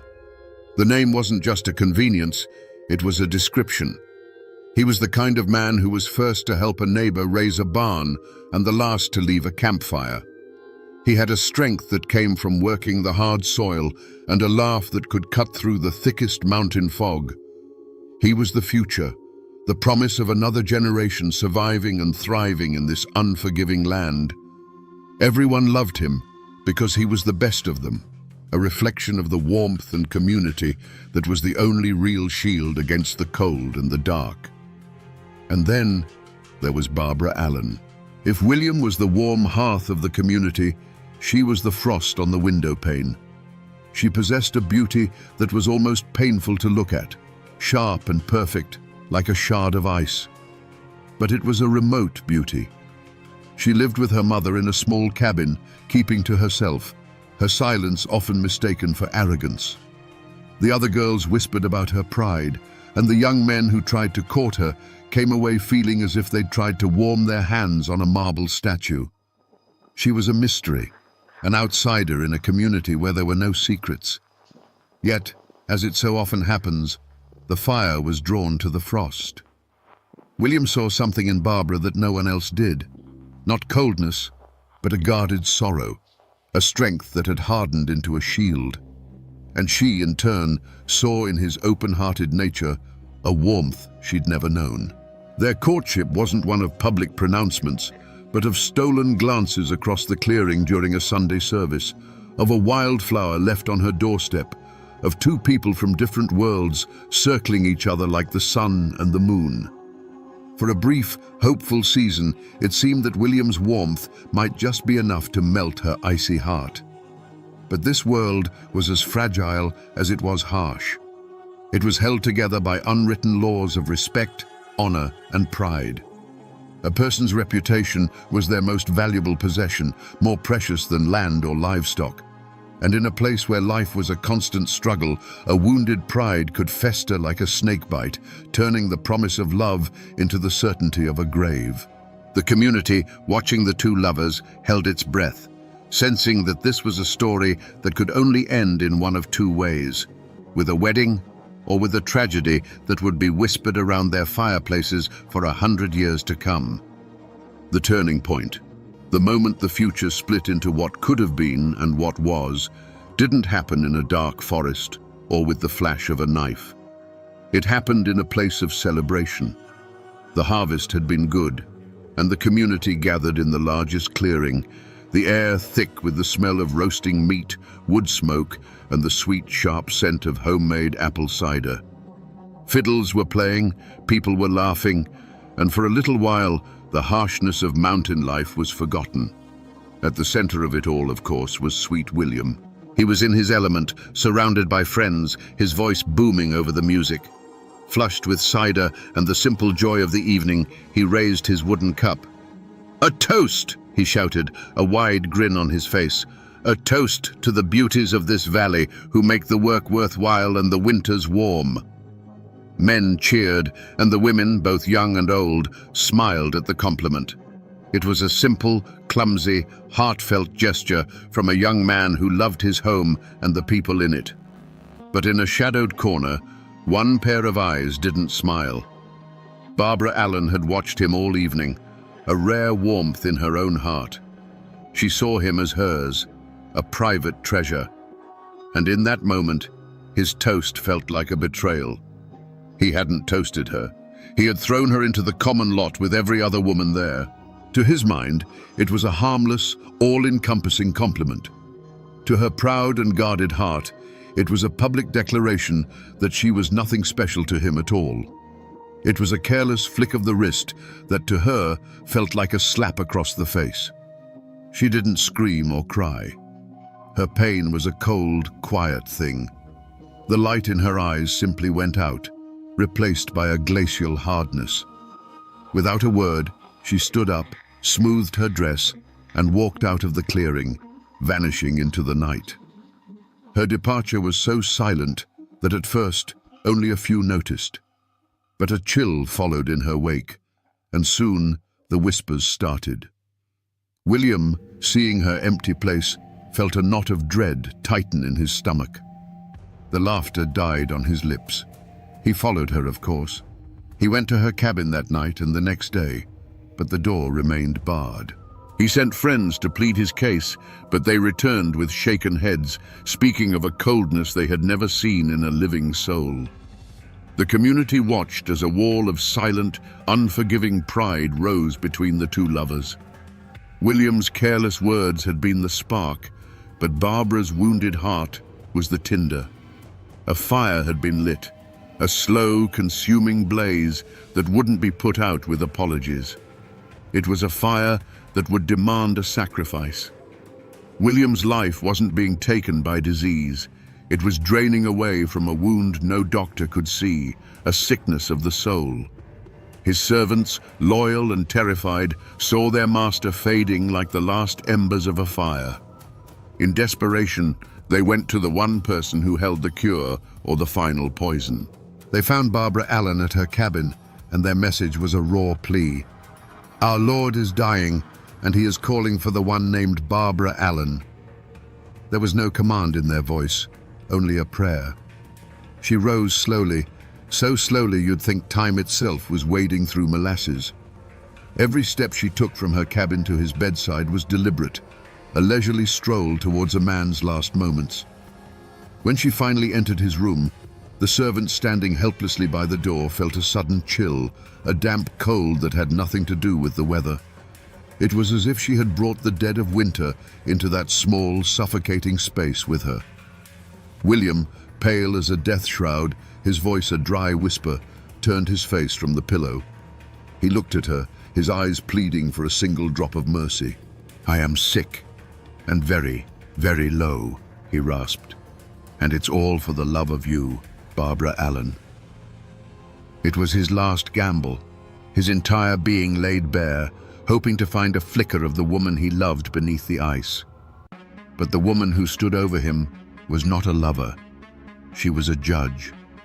Her face was a mask of cold indifference. She looked down at the dying man, not with pity, but with a chilling clarity. Her voice, when it came, was not loud, but it cut through the silence like a razor. "I remember," she said, each word a perfectly formed drop of venom. "There, in the tavern of the city, when the wine was pouring like a river, you drank to the health of all the beauties, and you neglected me, Barbara Allen." Those words weren't a memory. They were a sentence. They were the final killing blow. The servants watched as the last spark of hope in William's eyes was extinguished. It wasn't a flicker. It was a snuffing out, as sudden and complete as a candle plunged into water. No weapon was raised, no blood was shed, but everyone in that room knew they had just witnessed an execution. William said nothing more. He simply took a shallow breath, and with the last of his strength, he turned his face to the cold, unforgiving wall. It was an act of final surrender. He was turning his back not just on her, but on the world itself, a world where the woman he loved had chosen her pride over his life. A moment later, a profound stillness fell upon the room, a silence deeper and more terrible than any scream. Sweet William was gone. Barbara Allen turned and walked out of that room without a backward glance. She left behind a profound silence, a dead man, and the shattered servants who had just witnessed a soul being extinguished by sheer cruelty. She stepped out into the crisp mountain air, her head held high, the victor in a war only she had been fighting. Her pride was satisfied. Her grievance was avenged. She had won. For the first few hundred yards, that cold satisfaction was a shield, protecting her from the truth of what she had done. But she had not gone a mile, just as the path began to wind back towards her own lonely cabin, when a new sound reached her. It was a sound that cut through the rustling leaves and the sighing of the wind. A single, mournful toll of a funeral bell, echoing from the small church in the valley. Dong. It was a sound of finality, a sound of fact. Sweet William was dead. The bell was telling the mountains the news, and that sound pierced her icy armor. The second toll followed the first, and with each resonant peal, a crack appeared in the frozen wall around her heart. It was no longer the sound of her victory, it was the sound of her damnation. The ballad says that the bell seemed to cry out her own name on the wind, a mournful accusation. Hard-hearted Barbara Allen. The pride, the anger, the memory of that silly toast in the tavern, it all evaporated, leaving behind a horrifying, empty void. The realization struck her with the physical force of a blow. The man she loved was in the ground because of her. She had traded his life for a moment of bitter triumph, and the bargain was a fool's one. Her heart, which could not be melted by his love, was now shattered by the sound of his death knell. The community would hear that bell too. The servant's story would spread from cabin to cabin, whispered over cook fires and spinning wheels. There would be no trial, no judge or jury. Her verdict was already being delivered by the hushed, horrified voices of her neighbors. She was no longer just the proud girl, she was the cruel woman, the one who had killed Sweet William with nothing but a handful of cold, unforgiving words. There was no trial held in a courthouse for Barbara Allen. There was no judge in a black robe, no jury of 12 good men and true. What law had she broken? There is no statute against having a heart of stone, no crime on the books for killing a man with a memory and 5 cruel words. The law of men, with its ink and paper, was silent. It had no language to describe what had happened in that death room. But in the mountains, there is another kind of justice, an older and more immediate law. And Barbara Allen's trial had already begun. The courtroom was every cabin, every clearing, every fireside in the valley. The servants who had stood helpless at William's bedside were the sole witnesses, and their testimony, spoken in hushed, horrified tones, was the only evidence needed. The story spread faster than a forest fire, a tale of love turned to poison, of a pride so monstrous it could watch a man die and feel nothing. The community, which had once whispered about her coldness, now spoke of it as a fact, an unnatural blight on the world. The verdict was unanimous. She was guilty. But Barbara wasn't listening to them. She was a prisoner in a different kind of court, the one held in the echoing silence of her own soul. The funeral bell had been the prosecution's opening statement, and it had shattered her every defense. As she ran home, stumbling through the woods, she wasn't fleeing justice. She was rushing to accept her sentence. When she burst through the door of her mother's cabin, her face was a mask of terror and grief. She was no longer a cold-hearted killer. She was a condemned woman. Her confession was not a plea for mercy, but a final, desperate command. She cried out to her mother, the words tumbling from her in a torrent of unbearable guilt. "Mom, Mom, make my bed, make it softly and long. My darling died for me today, and I will die for him tomorrow." In that moment, she was both the accused and the executioner. She understood the ancient law of the mountains, a heart for a heart, a life for a life. Her own pride had demanded William's life as payment, and now her conscience, awakened too late, demanded hers in return. And so the final verdict was delivered, not by the community, who would soon change their condemnation to a sad, shaking pity, but by Barbara Allen herself. She died the next day, not of fever or sickness, but of a broken heart, the very ailment she had inflicted upon her lover. Was it justice? Perhaps it was something more profound. It was a perfect, terrible symmetry. The law of men could never have balanced the scales so precisely. The mountains had rendered their own judgment, leaving 2 fresh graves as a permanent warning that a heart closed to forgiveness is a tomb waiting to be filled. And so they buried them in the old churchyard, side by side. He, the victim of a love too strong, and she, the victim of a pride that had turned to poison. In any other story, that would be the end.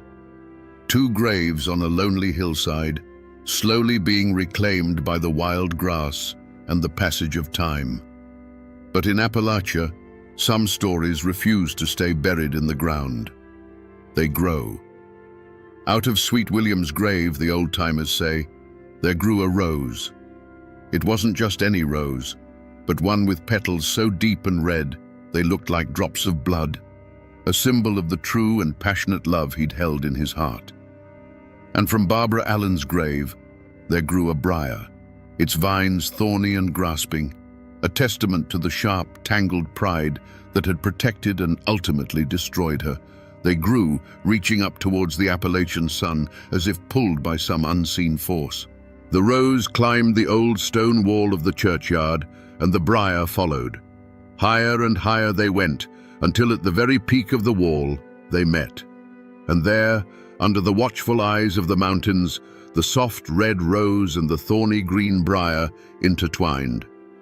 They wove themselves together into what the ballad calls a true lover's knot, a symbol of forgiveness, a sign that the love that was denied in life had finally found its union in death. Now, you can't go to a specific place in Kentucky or North Carolina and find a headstone that reads Barbara Allen. Her grave is not a place on a map. The real marker isn't made of stone, it's made of music. The ballad itself is the echo. It survived the long ocean voyage from Scotland, and in the isolated hollows of Appalachia, it found its true home. It was passed down like an heirloom, from a grandmother's cracked voice to a child listening on a porch swing, a lesson and a lullaby all in one. The story became a part of the people, and that is what remains today. The traces are not in archives or history books, but in the culture itself. It's in the melancholy bend of a fiddle string, in the lyrics sung by 1,000 different voices over hundreds of years. The mountains do remember, and though most people have forgotten the fine details, the legend of the rose and the briar still hangs in the air of every old, overgrown cemetery, a ghostly reminder that love and pride are 2 powerful vines that, once tangled, can never truly be separated. So we come back to the question that has haunted this story from the start, a question that the wind still whispers in the high mountain passes. Was Barbara Allen a monster, or was she a victim? The truth, like most truths in these mountains, is not a simple thing. In that death room, standing over the man who loved her, she was a monster. She wielded her wounded pride like a weapon and dealt a killing blow.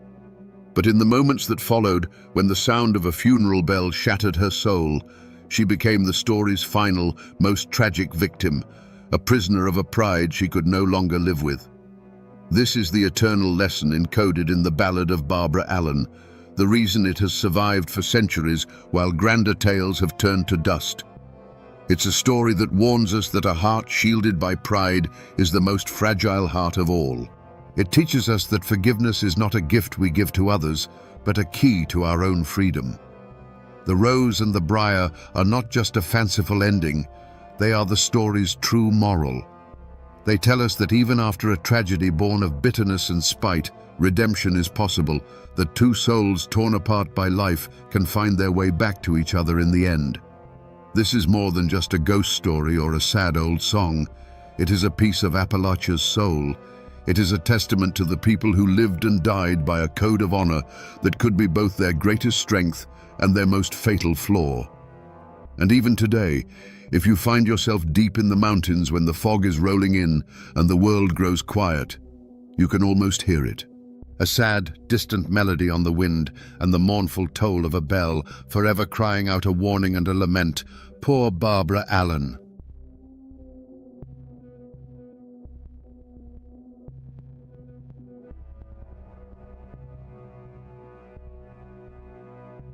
They say the devil lived in West Virginia.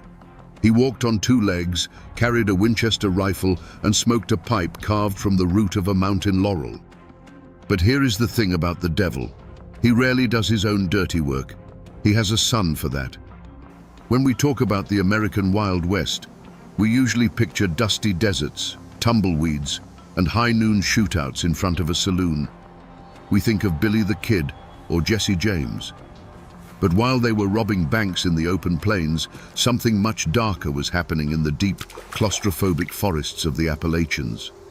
There, the war wasn't about money. It wasn't about fame. It was about blood. And the soldiers in this war didn't wear uniforms.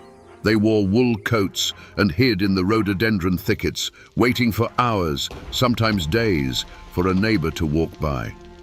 For over a century, American pop culture has turned this story into a joke. Cartoons show bearded men in floppy hats shooting at each other while drinking moonshine. We laugh at the hillbillies. We dismiss them. But if you strip away the myths, if you look at the police reports and the autopsy records from the 1880s, the laughter dies in your throat. This wasn't a family squabble. This was a guerrilla war that lasted for decades. It involved governors, supreme courts, and bounty hunters. And at the center of the most violent storm stood a young man. He wasn't the leader. That was his father, the infamous Devil Anse Hatfield. But this young man was the instrument, the executioner. His name was William Anderson Hatfield. But the mountains knew him simply as Cap. Imagine a man who could shoot the head off a squirrel at 50 yards without blinking. A man who, by some accounts, had more confirmed kills than any gunslinger in Tombstone or Dodge City. But unlike those Western outlaws who sought glory, Cap moved in silence. He was a phantom. One moment he was there, standing on a ridgeline. The next, he was gone, leaving only a footprint and a dead body. The story we are about to tell is not the cartoon version. It is the story of a man bred for violence, who treated the dense forests of the Tug Fork River Valley like a chessboard. It is a story of ambush, arson, and a brutality so shocking it forced the United States government to intervene. But the most twisting part of this tale isn't the killing. It's what happened after. Because usually, men like Cap Hatfield die young, face down in the dirt. Cap didn't. He did something far more terrifying. He survived, and he changed. To understand how a boy becomes a butcher and how a butcher becomes a lawyer, we first have to understand the world that made him. We have to go back to the river. The stage for this tragedy is a jagged scar on the map of America. It's called the Tug Fork. It's a tributary of the Big Sandy River, a winding, snake-like body of water that serves as the natural border between two states, West Virginia and Kentucky. In the late 1800s, this wasn't just a state line, it was an iron curtain. On the West Virginia side, you had the Hatfields. They were prosperous, powerful, and politically connected. They ran the timber business. They were the kings of Logan County. Their patriarch, Devil Anse Hatfield, was a former Confederate officer, a man who had seen the horrors of the Civil War and decided that the only law that mattered was his own. On the Kentucky side lived the McCoys. They were just as proud, but generally poorer, and arguably more bitter. Their leader, Randolph Randall McCoy, was a man consumed by a sense of injustice, brooding over every slight, real or imagined. Now, you have to understand the geography to understand the violence. These aren't open fields. These are hollers, deep, narrow valleys shut in by steep mountains. Sunlight only hits the bottom for a few hours a day. If you live in a holler, your world is small. You know everyone. You see everyone. And if you hate your neighbor, there is nowhere to go. You are trapped in a cage with your enemy. For years, the tension between these two families was like gas leaking into a closed room. There were disputes over timber rights. There were arguments over a stolen pig, a seemingly trivial event that history books love to focus on, but which was really just a spark landing on dry kindling. And then, There was the Civil War itself. The Hatfields were largely Confederates. The McCoys had fought for the Union. The war ended in 1865, but in these mountains, the peace treaty was never really signed. The resentment just went underground. It festered in the damp mountain air. It was a place where a man's property line was defined by how far his rifle could shoot. And if you crossed that line, you weren't just trespassing, you were invading. Cap Hatfield grew up breathing this air. Born in 1864, he didn't know a world without tension. He was the second son of Devil Anse. From the moment he could walk, he was taught that the McCoys across the river weren't just neighbors. They were threats. He learned to navigate the woods before he could read a book. He learned that loyalty to the bloodline was the highest virtue and betrayal was the only sin. He watched his father hold court, watched men bow to the Hatfield name, and he understood power. But power in the Tug Valley was fragile. It required constant maintenance. For a long time, the violence was contained. Fistfights, lawsuits, angry words exchanged at polling places. It was ugly, but it wasn't war. Not yet. But in August 1882, the gas that had been leaking into the room for decades finally found a flame. And it happened on a day that was supposed to be about democracy. It was August 7th, 1882, Election Day. In the mountains, this was a holiday. It meant no work, cheap whiskey, and gathering at the polling grounds on Blackberry Creek. Imagine the scene. Hundreds of men, most of them armed, milling around in the summer heat. The air smells of tobacco smoke, sweat, and corn liquor. The Hatfields are there. The McCoys are there. It is a powder keg waiting for a match, and the match was lit by a trivial argument. Some say it was about a debt, others say it was about a fiddle. It doesn't matter. What matters is that Tolbert McCoy, a son of Randall, started exchanging sharp words with Ellison Hatfield. Ellison was Devil Anse's brother. He was a big man, a Civil War veteran, and highly respected. He wasn't looking for a fight that day, but the McCoys were. Tolbert McCoy was joined by his brothers, Farmer and Bud, 3 against 1. The shouting escalated. The crowd formed a circle. In any other place, this would have been a fistfight. A few broken noses, a handshake, and it's over. But not here. Suddenly, steel flashed in the sunlight. Knives were drawn. The festive atmosphere evaporated in a split second. The violence that followed was primal. It happened fast, a blur of motion in the mud. Ellison Hatfield didn't stand a chance. The 3 McCoy brothers swarmed him. Witnesses later described a scene of absolute frenzy. The brothers didn't just want to hurt him, they wanted to erase him. By the time the dust settled, Ellison Hatfield had been stabbed 26 times. 26. And as he fell, one of the McCoys pulled a revolver and put a bullet in his back. Silence slammed into the crowd. Ellison was somehow still alive, but he was a broken ruin of a man.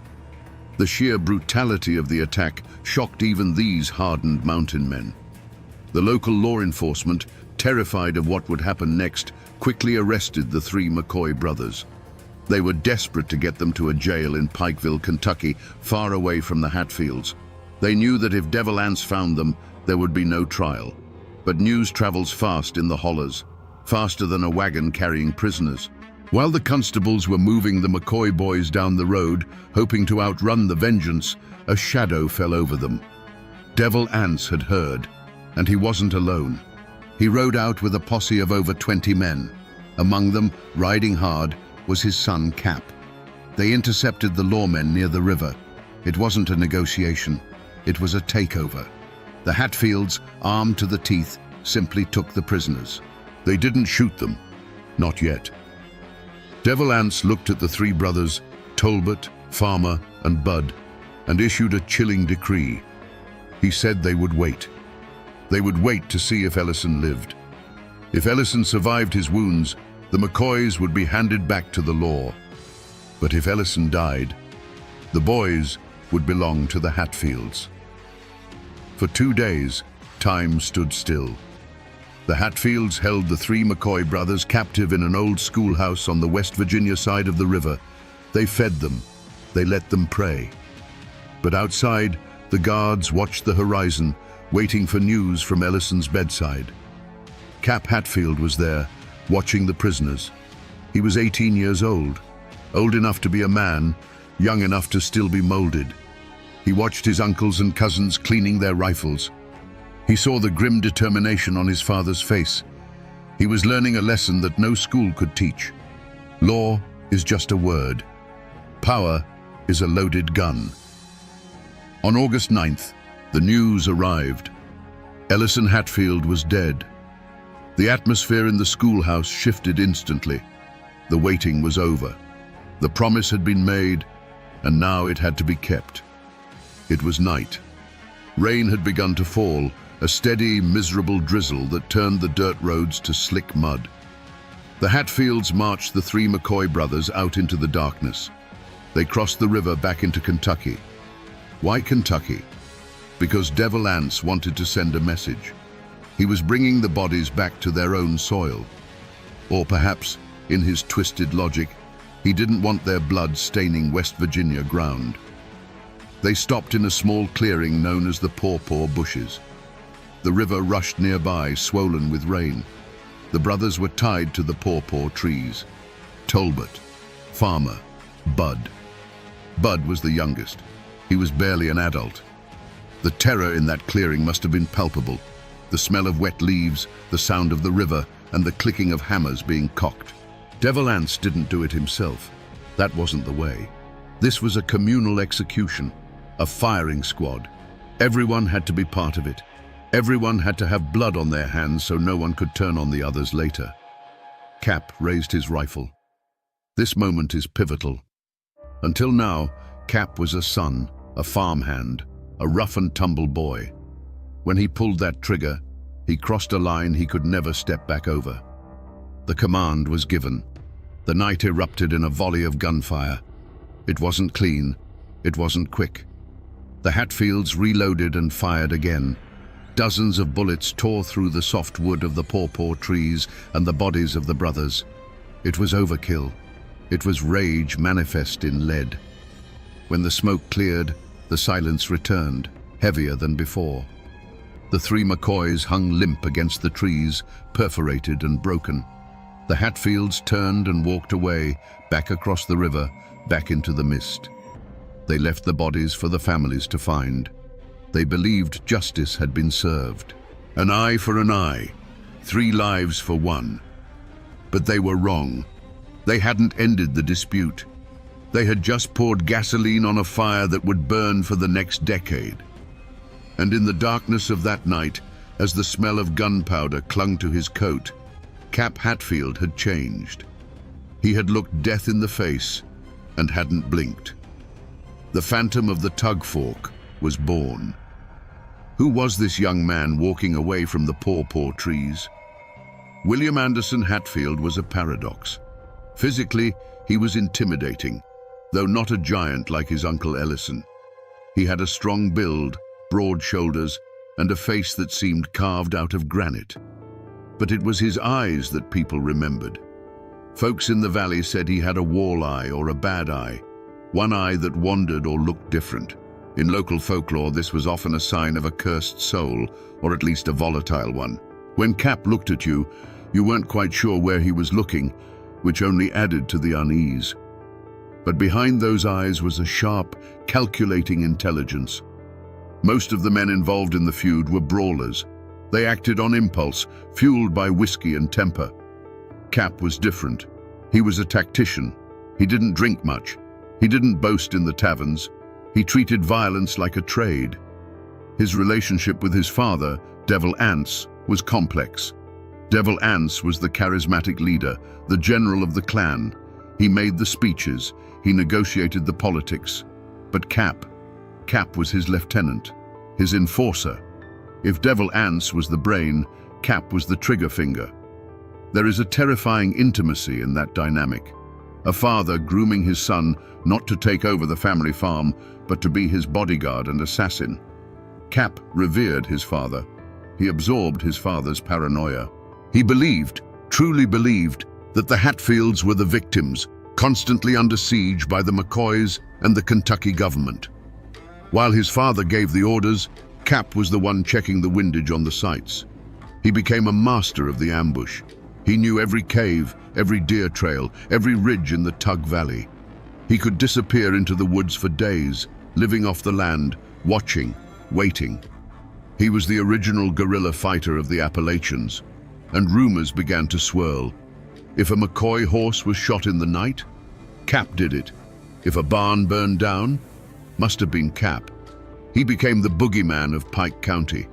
But for 5 long years after the Paw Tree executions, the war went cold. It was a stalemate.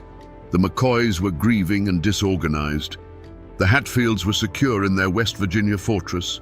Cap got married. He had children. For a moment it looked like he might just settle down and become a regular mountain man. He worked the timber. He farmed. But beneath the surface, the legal wheels were turning. The mother of the murdered boys, Sarah McCoy, never forgot. And Randall McCoy never forgave. They were petitioning the governor of Kentucky. They were hiring lawyers. They realized they couldn't beat the Hatfields with bullets. Not yet. They needed the law. And in 1887, a new player entered the game. A man who would turn Cap's world upside down. The quiet years were over. The bounty hunters were coming. The man who changed everything wasn't a McCoy. His name was Perry Cline.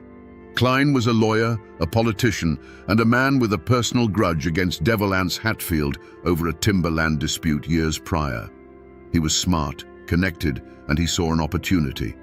He convinced the governor of Kentucky to revive the indictments for the murder of the 3 McCoy brothers. Those indictments had been gathering dust for 5 years. Suddenly, they were active again, and they had names on them. Top of the list, Devil Anse Hatfield. Second on the list, Cap Hatfield. But a piece of paper is useless without someone to enforce it. The sheriff of West Virginia wasn't going to arrest the Hatfields. They were the power in West Virginia.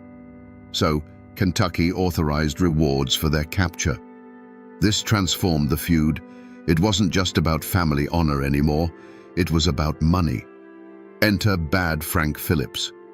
If Cap Hatfield was the devil's executioner, Frank Phillips was the Grim Reaper with a badge.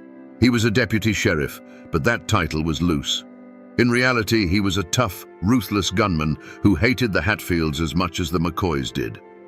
Phillips began leading raids across the border into West Virginia. These weren't polite knocks on the door. These were incursions. He and his posse would ride in, kick down doors, drag Hatfields out of their beds, and haul them back to Kentucky jails. The psychological impact on Cap and his father was immense. For the first time, they weren't the hunters. They were the prey. Imagine the paranoia. Every stranger on the road could be a bounty hunter. Every rustle in the leaves could be Frank Phillips. Cap stopped sleeping in his own house. He began sleeping in the woods, in caves, or in forts, cabins reinforced with logs thick enough to stop a bullet. The Tug Valley became a militarized zone. The Hatfields set up a network of spies and lookouts. Signals echoed through the hollers, whistles, bird calls, gunshots, warning of approaching riders. The pressure cooker was screaming. Devil Anse saw his clan being picked off one by one. His brother, his cousins, they were disappearing into Kentucky jails. He knew it was only a matter of time before they came for him. And for Cap, they were cornered animals. And a cornered animal is the most dangerous thing on earth. In late 1887, the Hatfields held a war council. The mood was grim. They couldn't keep running. They couldn't keep hiding. If the McCoys wanted a war using the courts, the Hatfields would end it using the only language they truly understood. They decided to strike at the heart of the problem. They believed that if they could just eliminate the witnesses, the people who could testify against them for the Paw Tree murders, the legal case would collapse. Who were the key witnesses? The McCoy family themselves. Randall McCoy, his wife, his children. The target was set. The plan was drawn. And Cap Hatfield checked his Winchester. He was about to lead a raid that would go down in history as one of the most savage acts on American soil. To understand the horror of what happened next, you have to understand the logic. To us, it looks like madness. To them, it was a tactical necessity. It was December 1887. The mountains were buried under snow. The air was sharp enough to freeze your breath in your lungs. In the Hatfield stronghold, the inner circle gathered. Devil Anse, Cap, and a trusted, slightly unhinged associate named Jim Vance, Cap's uncle. Vance was older, meaner, and had a reputation for extreme violence that even some Hatfields found unsettling. The logic was simple. The Kentucky courts needed witnesses to convict them of the 1882 killings. If there are no witnesses, there is no trial. If there is no trial, there is no hanging. The witnesses lived in one cabin, Randall McCoy's cabin. It wasn't a crime of passion anymore. It was a hit, a calculated, premeditated extermination. They didn't just want to kill Randall. They wanted to send a message so terrifying that no bounty hunter would ever dare cross the Tug River again. Cap was 23 years old now. He was in his prime. He wasn't just following orders blindly. He was an active participant in the planning. He knew the terrain. He knew the approach. They gathered a group of about 9 men, a mix of family members and loyalists. They included a young man named Ellison Mounts, who was rumored to be the illegitimate son of the murdered Ellison Hatfield. He was not particularly bright, easily manipulated, and eager to please Cap and Vance. He would play a tragic role in this drama. The plan was specific: surround the cabin under the cover of darkness, demand Randall McCoy surrender. If he didn't, burn it down. Think about that. Burn it down. They knew there were women and children inside. They knew Randall's wife Sarah was there. They knew his young daughters and sons were there, and they didn't care. This is the moment where any sympathy for the feud as a romantic struggle evaporates. This wasn't defending your home. This was a death squad. They checked their weapons: Winchesters, revolvers, shotguns. They packed torches and kerosene. As the sun set on New Year's Day, 1888, the group set out. They moved like ghosts through the frozen forest. No talking, no smoking, just the crunch of snow under boots and the rhythmic breathing of men marching toward murder. Cap walked near the front. His face was hidden by a slouch hat, his coat collar turned up against the wind. He was walking toward the defining moment of his life, the moment that would earn him the title, the Butcher. Across the river, the McCoy family was settling in for the night. They had no idea that the devil was coming for dinner. January 1st, 1888. Midnight. The cold was absolute. A cold so deep it felt like the world had died, and this was its ghost.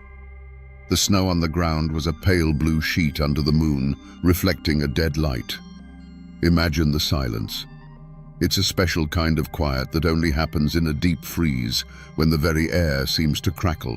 The only sounds were the soft crunch of 9 sets of boots on the snow and the ghostly white plumes of their breath. The McCoy cabin appeared in a clearing. It was a dark, solid shape against the snow, with a thin curl of smoke rising from its chimney.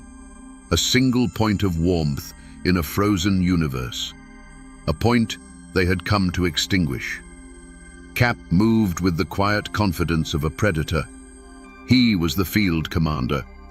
With hand signals, he directed his men, 2 to the back, 2 to the side. He, Vance, and the others would take the front. They moved like wolves, using the trees and the long shadows for cover, closing the circle. Inside that cabin, the McCoys were asleep. Randall and his wife Sarah, their children. They were wrapped in blankets, dreaming, unaware of the ring of steel that was tightening around their home. The only warning came from the family dogs, who began to bark frantically at the unseen threat in the woods. Inside, one of the McCoy children, awakened by the barking, might have thought it was a fox or a raccoon. Nothing to worry about. But outside, Cap was in position. He could see the warm glow of embers through the single window. He could feel the cold stock of his Winchester against his cheek. He waited. He let the silence stretch, letting the terror build in the darkness. This wasn't a fight. It was a siege. Every man knew his role. Every man knew the plan. Then, a voice boomed out of the darkness. It was Jim Vance. "Randall McCoy, we have you surrounded. Come out and surrender." A light flickered on inside the cabin. A shadow moved past the window. The barking of the dogs turned into a high-pitched, desperate frenzy. Then, from inside the cabin, a reply. The roar of a shotgun blast shattering the night. The first shot of the battle wasn't fired by a Hatfield. It was fired by a desperate man defending his home. And in that moment, all hell broke loose. The night exploded into a hailstorm of lead. Muzzle flashes from the woods stabbed the darkness as the Hatfields opened fire from all sides. Inside, the McCoys were trapped. The wooden walls of the cabin offered some protection, but they were taking fire from every direction. Randall and his son Calvin returned fire, their shotgun blasts a defiant roar against the crack of the Winchesters. For a time, it was a stalemate. The Hatfields couldn't get in, and the McCoys couldn't get out. But Cap and Jim Vance had planned for this. They had brought the fire. Under covering fire, one of the raiders rushed the cabin, throwing a torch onto the dry, shingled roof. It caught instantly. Then another torch hit the side wall. The dry timber, seasoned by decades of winter cold and summer heat, went up like a matchbox. Imagine the choice they had inside: stay and be shot, or run out and be shot. Now, a third option was added: stay and burn. The smoke was the first enemy. Thick, black and choking, it filled the small cabin, turning the air to poison. The heat became unbearable. The wood of the walls began to groan and pop.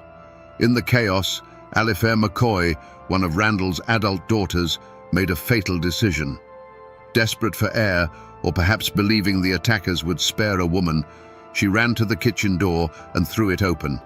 A single shot cracked louder than the rest. Alifair stumbled back into the doorway and collapsed onto the floor. Seeing her daughter fall, Sarah McCoy screamed.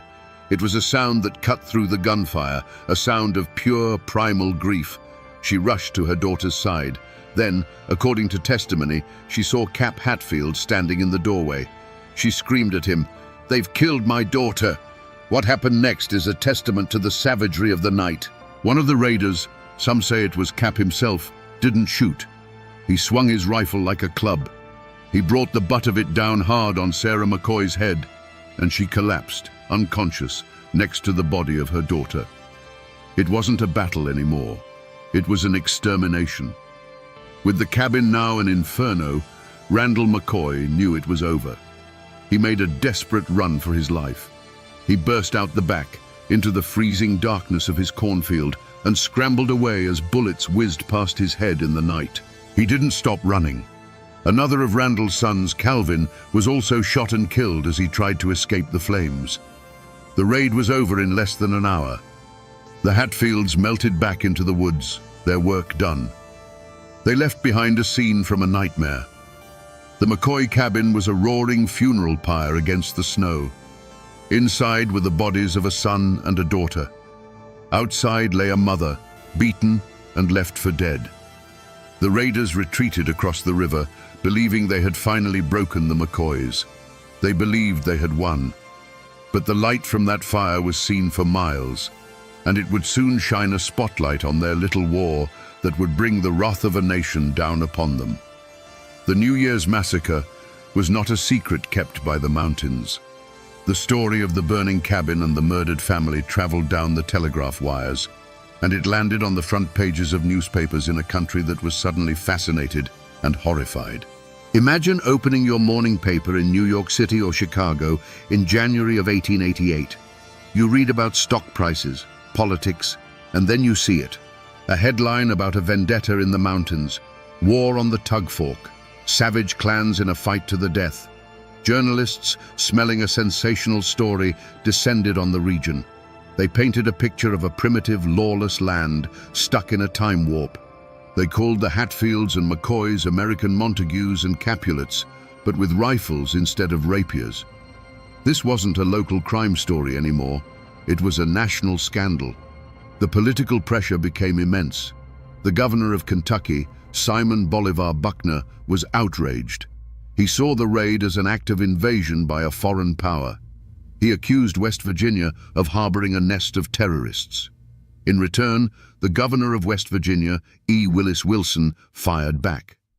He accused Kentucky's bad Frank Phillips and his posses of being illegal invaders, kidnapping West Virginia citizens without due process. The two states were on the brink of calling out their militias. It was a constitutional crisis. Could one state legally send armed men into another to capture its citizens? The case went all the way to the United States Supreme Court. And at the center of this firestorm, one name was printed again and again: William Anderson Cap Hatfield. He was no longer just a ghost in the West Virginia woods. He was now a household name. He was the villain in a national drama. His walleye was described in lurid detail. His supposed kill count was exaggerated. He became the living embodiment of the savage mountaineer that the rest of America both feared and, in a strange way, was fascinated by. The bounty on his head skyrocketed. He was now public enemy number one. For Devil Anse, this was a disaster. He was a politician. He understood power.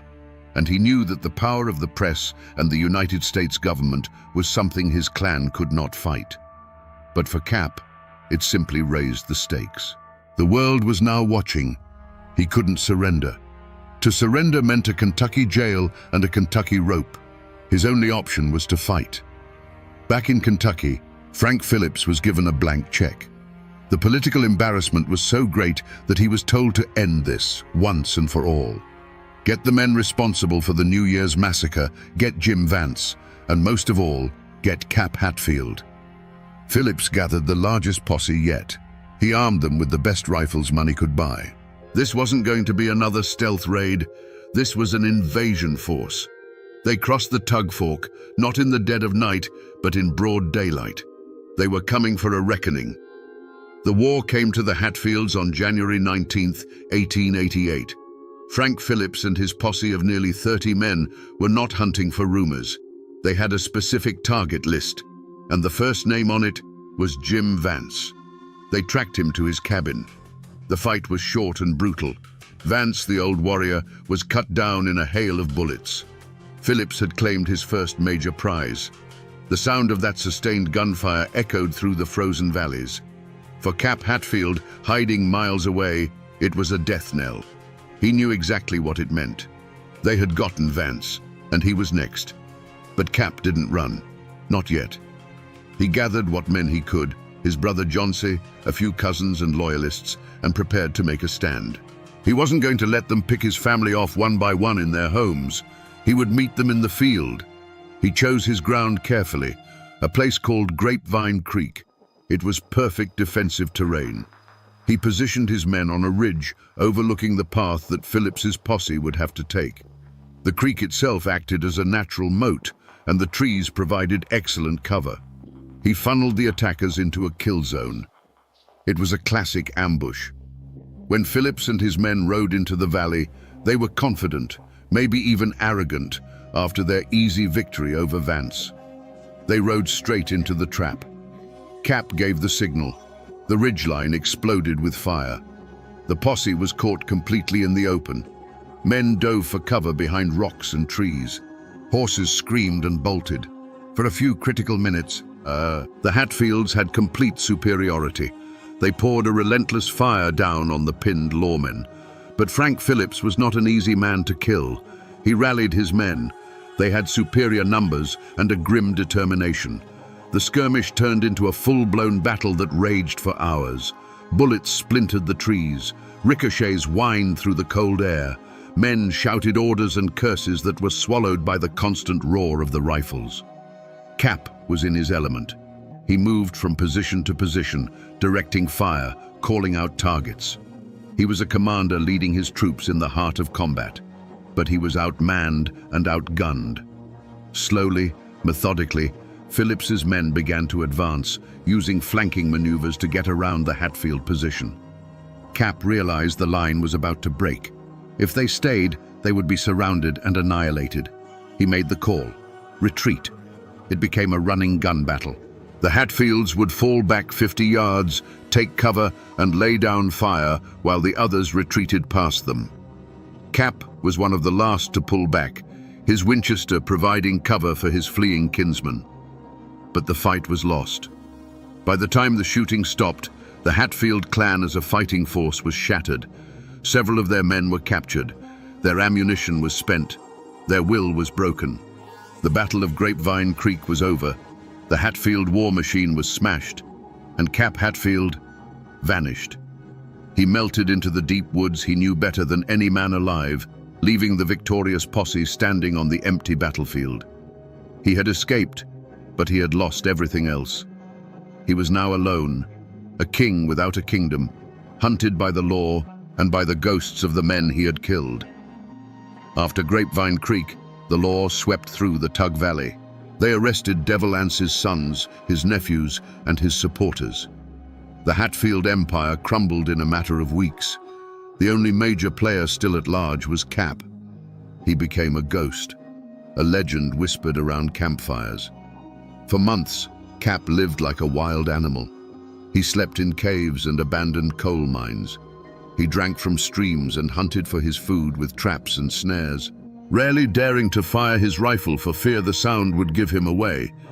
He was a master of evasion. He knew the land so well that he could travel for miles without ever leaving a footprint on a trail. He used the creeks to hide his tracks and the dense thickets of rhododendron to disappear in plain sight. The posses hunting him were relentless. They brought in trackers and dogs. They offered bigger and bigger rewards. But Cap was always one step ahead. He was a shadow they could never quite catch. Stories of his cunning became local folklore. One tale claims he walked right into a town where a posse was headquartered. He had shaved his beard, wore different clothes, and adopted a limp. He walked right past the men hunting him, and they tipped their hats, never knowing death just brushed their shoulders. Another story says he was cornered in a cabin. The posse surrounded it, shouting for his surrender. Instead of shooting his way out, Cap waited until dark, then slipped out a loose floorboard and crawled on his belly for 100 yards through a muddy pigsty to get away. These stories might be exaggerated, but they speak to a core truth. Cap was not just a brute, he was a survivor. His intelligence was as sharp as his aim. But what was the psychological toll of this existence? Imagine the profound loneliness. His family was gone, either in jail or in hiding. He was cut off from everyone he had ever known. He was constantly cold, constantly hungry, and constantly looking over his shoulder.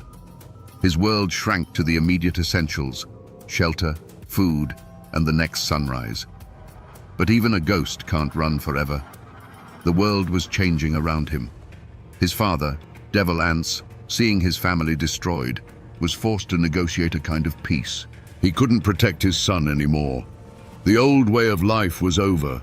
The feud was ending not with a bang, but with the slow, grinding machinery of the law.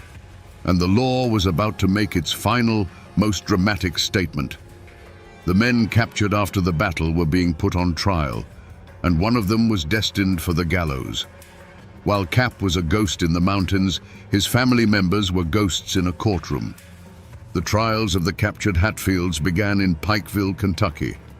Imagine these men, who had only ever known the unwritten laws of the Hollows, suddenly thrust into the world of judges, juries, and lawyers. They were dressed in ill-fitting suits, looking bewildered and trapped under the gaslights of the courthouse.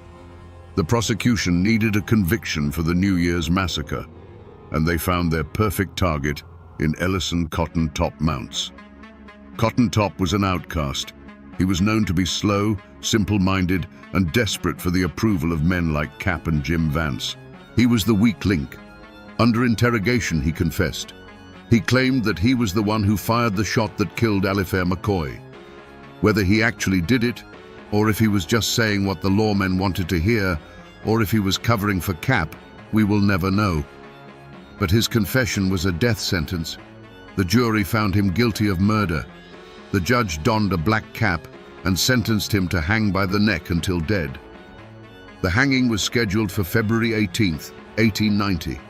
It was to be a public spectacle, the final chapter of the great American feud. Thousands of people flocked to Pikeville to witness it. They built a gallows in the center of town. It was a message from the state of Kentucky to the mountains of West Virginia. The law has a longer reach than any rifle. On the day of the execution, Cotton Top Mounts stood on the platform. He looked out at the sea of faces. His last words were reportedly, "The Hatfields made me do it." Then the black hood was pulled over his head. The noose was tightened. The chaplain said a final prayer, and the trapdoor sprang open. In that moment, as the rope went taut, the Hatfield-McCoy feud officially died. It had started with a knife fight and ended with a state-sanctioned execution. Somewhere in the woods, the news reached Cap Hatfield. He learned that one of his own men had been hanged by the law he so despised. And in that news, Cap, the master tactician, saw the future. He understood a fundamental shift in the nature of power. For his entire life, power came from the barrel of a gun. It was about loyalty, blood, and the willingness to kill. But the gun couldn't save Cotton Top. The Klan couldn't save him. A piece of paper, a warrant, a verdict, a death sentence had proven to be more powerful than a whole army of mountain men. The game had changed. The rules were different now. And if he wanted to survive, he couldn't keep playing the old way. He had to learn the new rules. Running and hiding was a dead end. Fighting was suicide. Surrender meant the same rope that had strangled Ellison Mounts. So Cap Hatfield, the ghost of the Tug Fork, made a decision. It was a choice so unexpected, so completely out of character, that it shocked his friends and enemies alike. He decided to come in from the cold, but not in the way anyone expected. In the early 1890s, the man who was once the most wanted fugitive in 2 states walked out of the woods. He didn't turn himself in to the law in Kentucky. He turned himself in to the authorities in his home state of West Virginia. And a strange thing happened. Nothing. The political winds had shifted. The feud was over. West Virginia was tired of the bad press. They saw no benefit in prosecuting one of their own to satisfy Kentucky. They quietly granted Cap a pardon for his past crimes. He was, for the first time in his adult life, a free man. Most people expected him to fade into obscurity, a quiet life of farming, maybe a little timber work. But Cap Hatfield was not built for a quiet life. He had seen firsthand the power of the law. He had seen how it could reach across state lines and put a rope around a man's neck. And instead of hating it, he became fascinated by it. He decided that if he couldn't beat the law, he would join it. This man, who was barely literate for much of the feud, began to study. He taught himself to read fluently, not just dime novels, but dense, complex legal texts. He devoured books on jurisprudence, on precedents, on courtroom procedure. Imagine the scene. Cap Hatfield, the butcher of the Tug Fork, sitting by an oil lamp late into the night, his calloused fingers tracing the words in a law book. He passed the bar exam. Let that sink in. William Anderson. Cap Hatfield, the leader of the New Year's massacre, became a practicing attorney. His new battlefield was the courtroom. His new weapons were objections and cross-examinations. He opened a law office in Logan, West Virginia, and people hired him. Who wouldn't want the most famously ruthless man in the state arguing on their behalf? The irony was staggering. He defended men accused of the same kinds of crimes he had once committed. He argued about property lines, the same disputes that had started the feud. But the transformation didn't stop there. He went even further. Cap Hatfield, the man who had shot at lawmen, who had spent years as a fugitive, became a deputy sheriff of Logan County. He now wore the badge. He carried a gun not as an outlaw, but as an enforcer of the very system he once fought. He arrested moonshiners. He broke up fights. He was, by all accounts, a good and effective lawman. The ultimate poacher had turned gamekeeper. What does this tell us about him? Was it a genuine change of heart? A desire for redemption? Or was it the ultimate act of a pragmatist? A man who simply adapted to a new form of power? Perhaps he realized that in the 20th century, a man with a law book was more powerful than a man with a rifle. He became a pillar of the community, a respected, if still feared, figure. People would point to him on the street and whisper, "That's Cap Hatfield." But now, they weren't talking about a killer. They were talking about the law. He had successfully rewritten his own story. But no matter how many suits he wore or how many cases he won, the mountains have a long memory, and the ghosts of the Tug Fork were not done with him yet. As the years passed, Cap Hatfield grew into a thick-set, formidable old man. The walleye was still there, a constant reminder of the wild youth he had left behind. He was a man of property, a family man, a fixture in the town of Logan. But the old warrior never truly went away. Locals told stories of his quiet intensity. He rarely spoke of the feud, but he never let his guard down. Even in his office, wearing a suit and tie, a loaded revolver was never far from his hand. It was usually in a desk drawer, just an arm's length away. A lifetime of paranoia is a hard habit to break. He lived to see the world change in ways he could never have imagined. He saw the arrival of automobiles, the telephone, the dawn of a new century. The wild, lawless world that had forged him was gone, replaced by pavement and power lines. His father, Devil Anse, found a different kind of peace. In his old age, he was baptized in a river by a traveling preacher, renouncing his violent past and embracing Christianity. He died a peaceful death in his own bed in 1921. Cap's end was different. It was stranger, more unsettling. In the late 1920s, his health began to fail. He started experiencing severe headaches and erratic behavior. The man who had been a model of cold, calculating control began to lose that control. Some say he became paranoid again, seeing old enemies in every shadow. Others described fits of rage that were reminiscent of his younger days. The violence that he had so carefully contained for decades was bubbling back to the surface. In 1930, he was taken to Johns Hopkins Hospital in Baltimore, one of the best medical facilities in the country. The doctors there discovered the cause of his decline. It wasn't guilt. It wasn't a curse from the McCoys. It was a brain tumor. The great gunman, the cunning survivalist, the sharp-witted lawyer, was being brought down by a silent, invisible enemy growing inside his own skull. William Anderson. Cap Hatfield died in that hospital bed on August 22, 1930. He was 66 years old. The man everyone expected to die in a blaze of glory with a gun in his hand died quietly under white sheets, hundreds of miles from the river that had defined his life. There was no final shootout, no dramatic last stand, just the slow, inevitable surrender to biology. It's a strange, anticlimactic end to such a violent story. Or is it? Perhaps it's the most fitting end of all. In the end, the butcher of the Tug Fork wasn't claimed by a bullet or a rope, the tools of his old world. He was claimed by a disease, a modern affliction diagnosed by modern science. The new world he had worked so hard to join finally caught up with him in its own quiet, clinical way. So who was William Anderson Cap Hatfield? Was he a cold-blooded killer, a monster who burned people in their homes and clubbed a grieving mother with the butt of his rifle?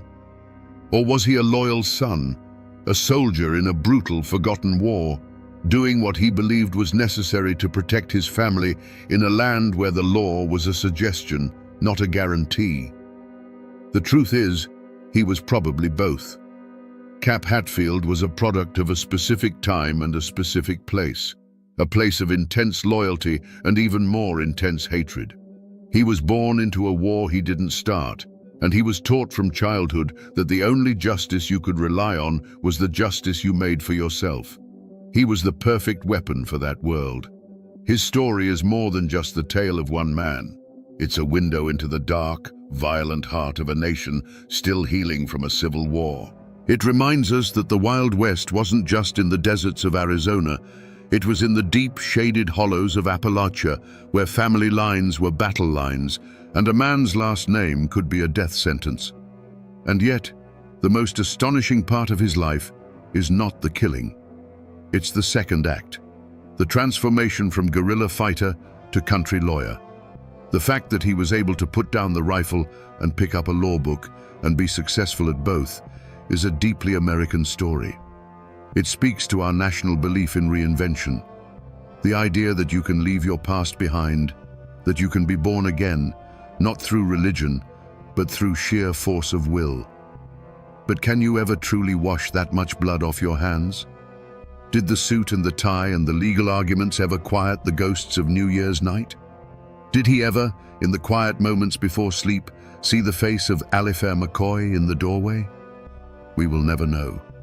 He took those secrets with him.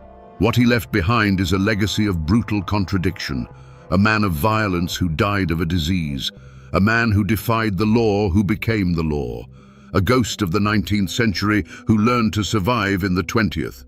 He proved that in America you can rewrite your story, but you can never wash the ink off your hands.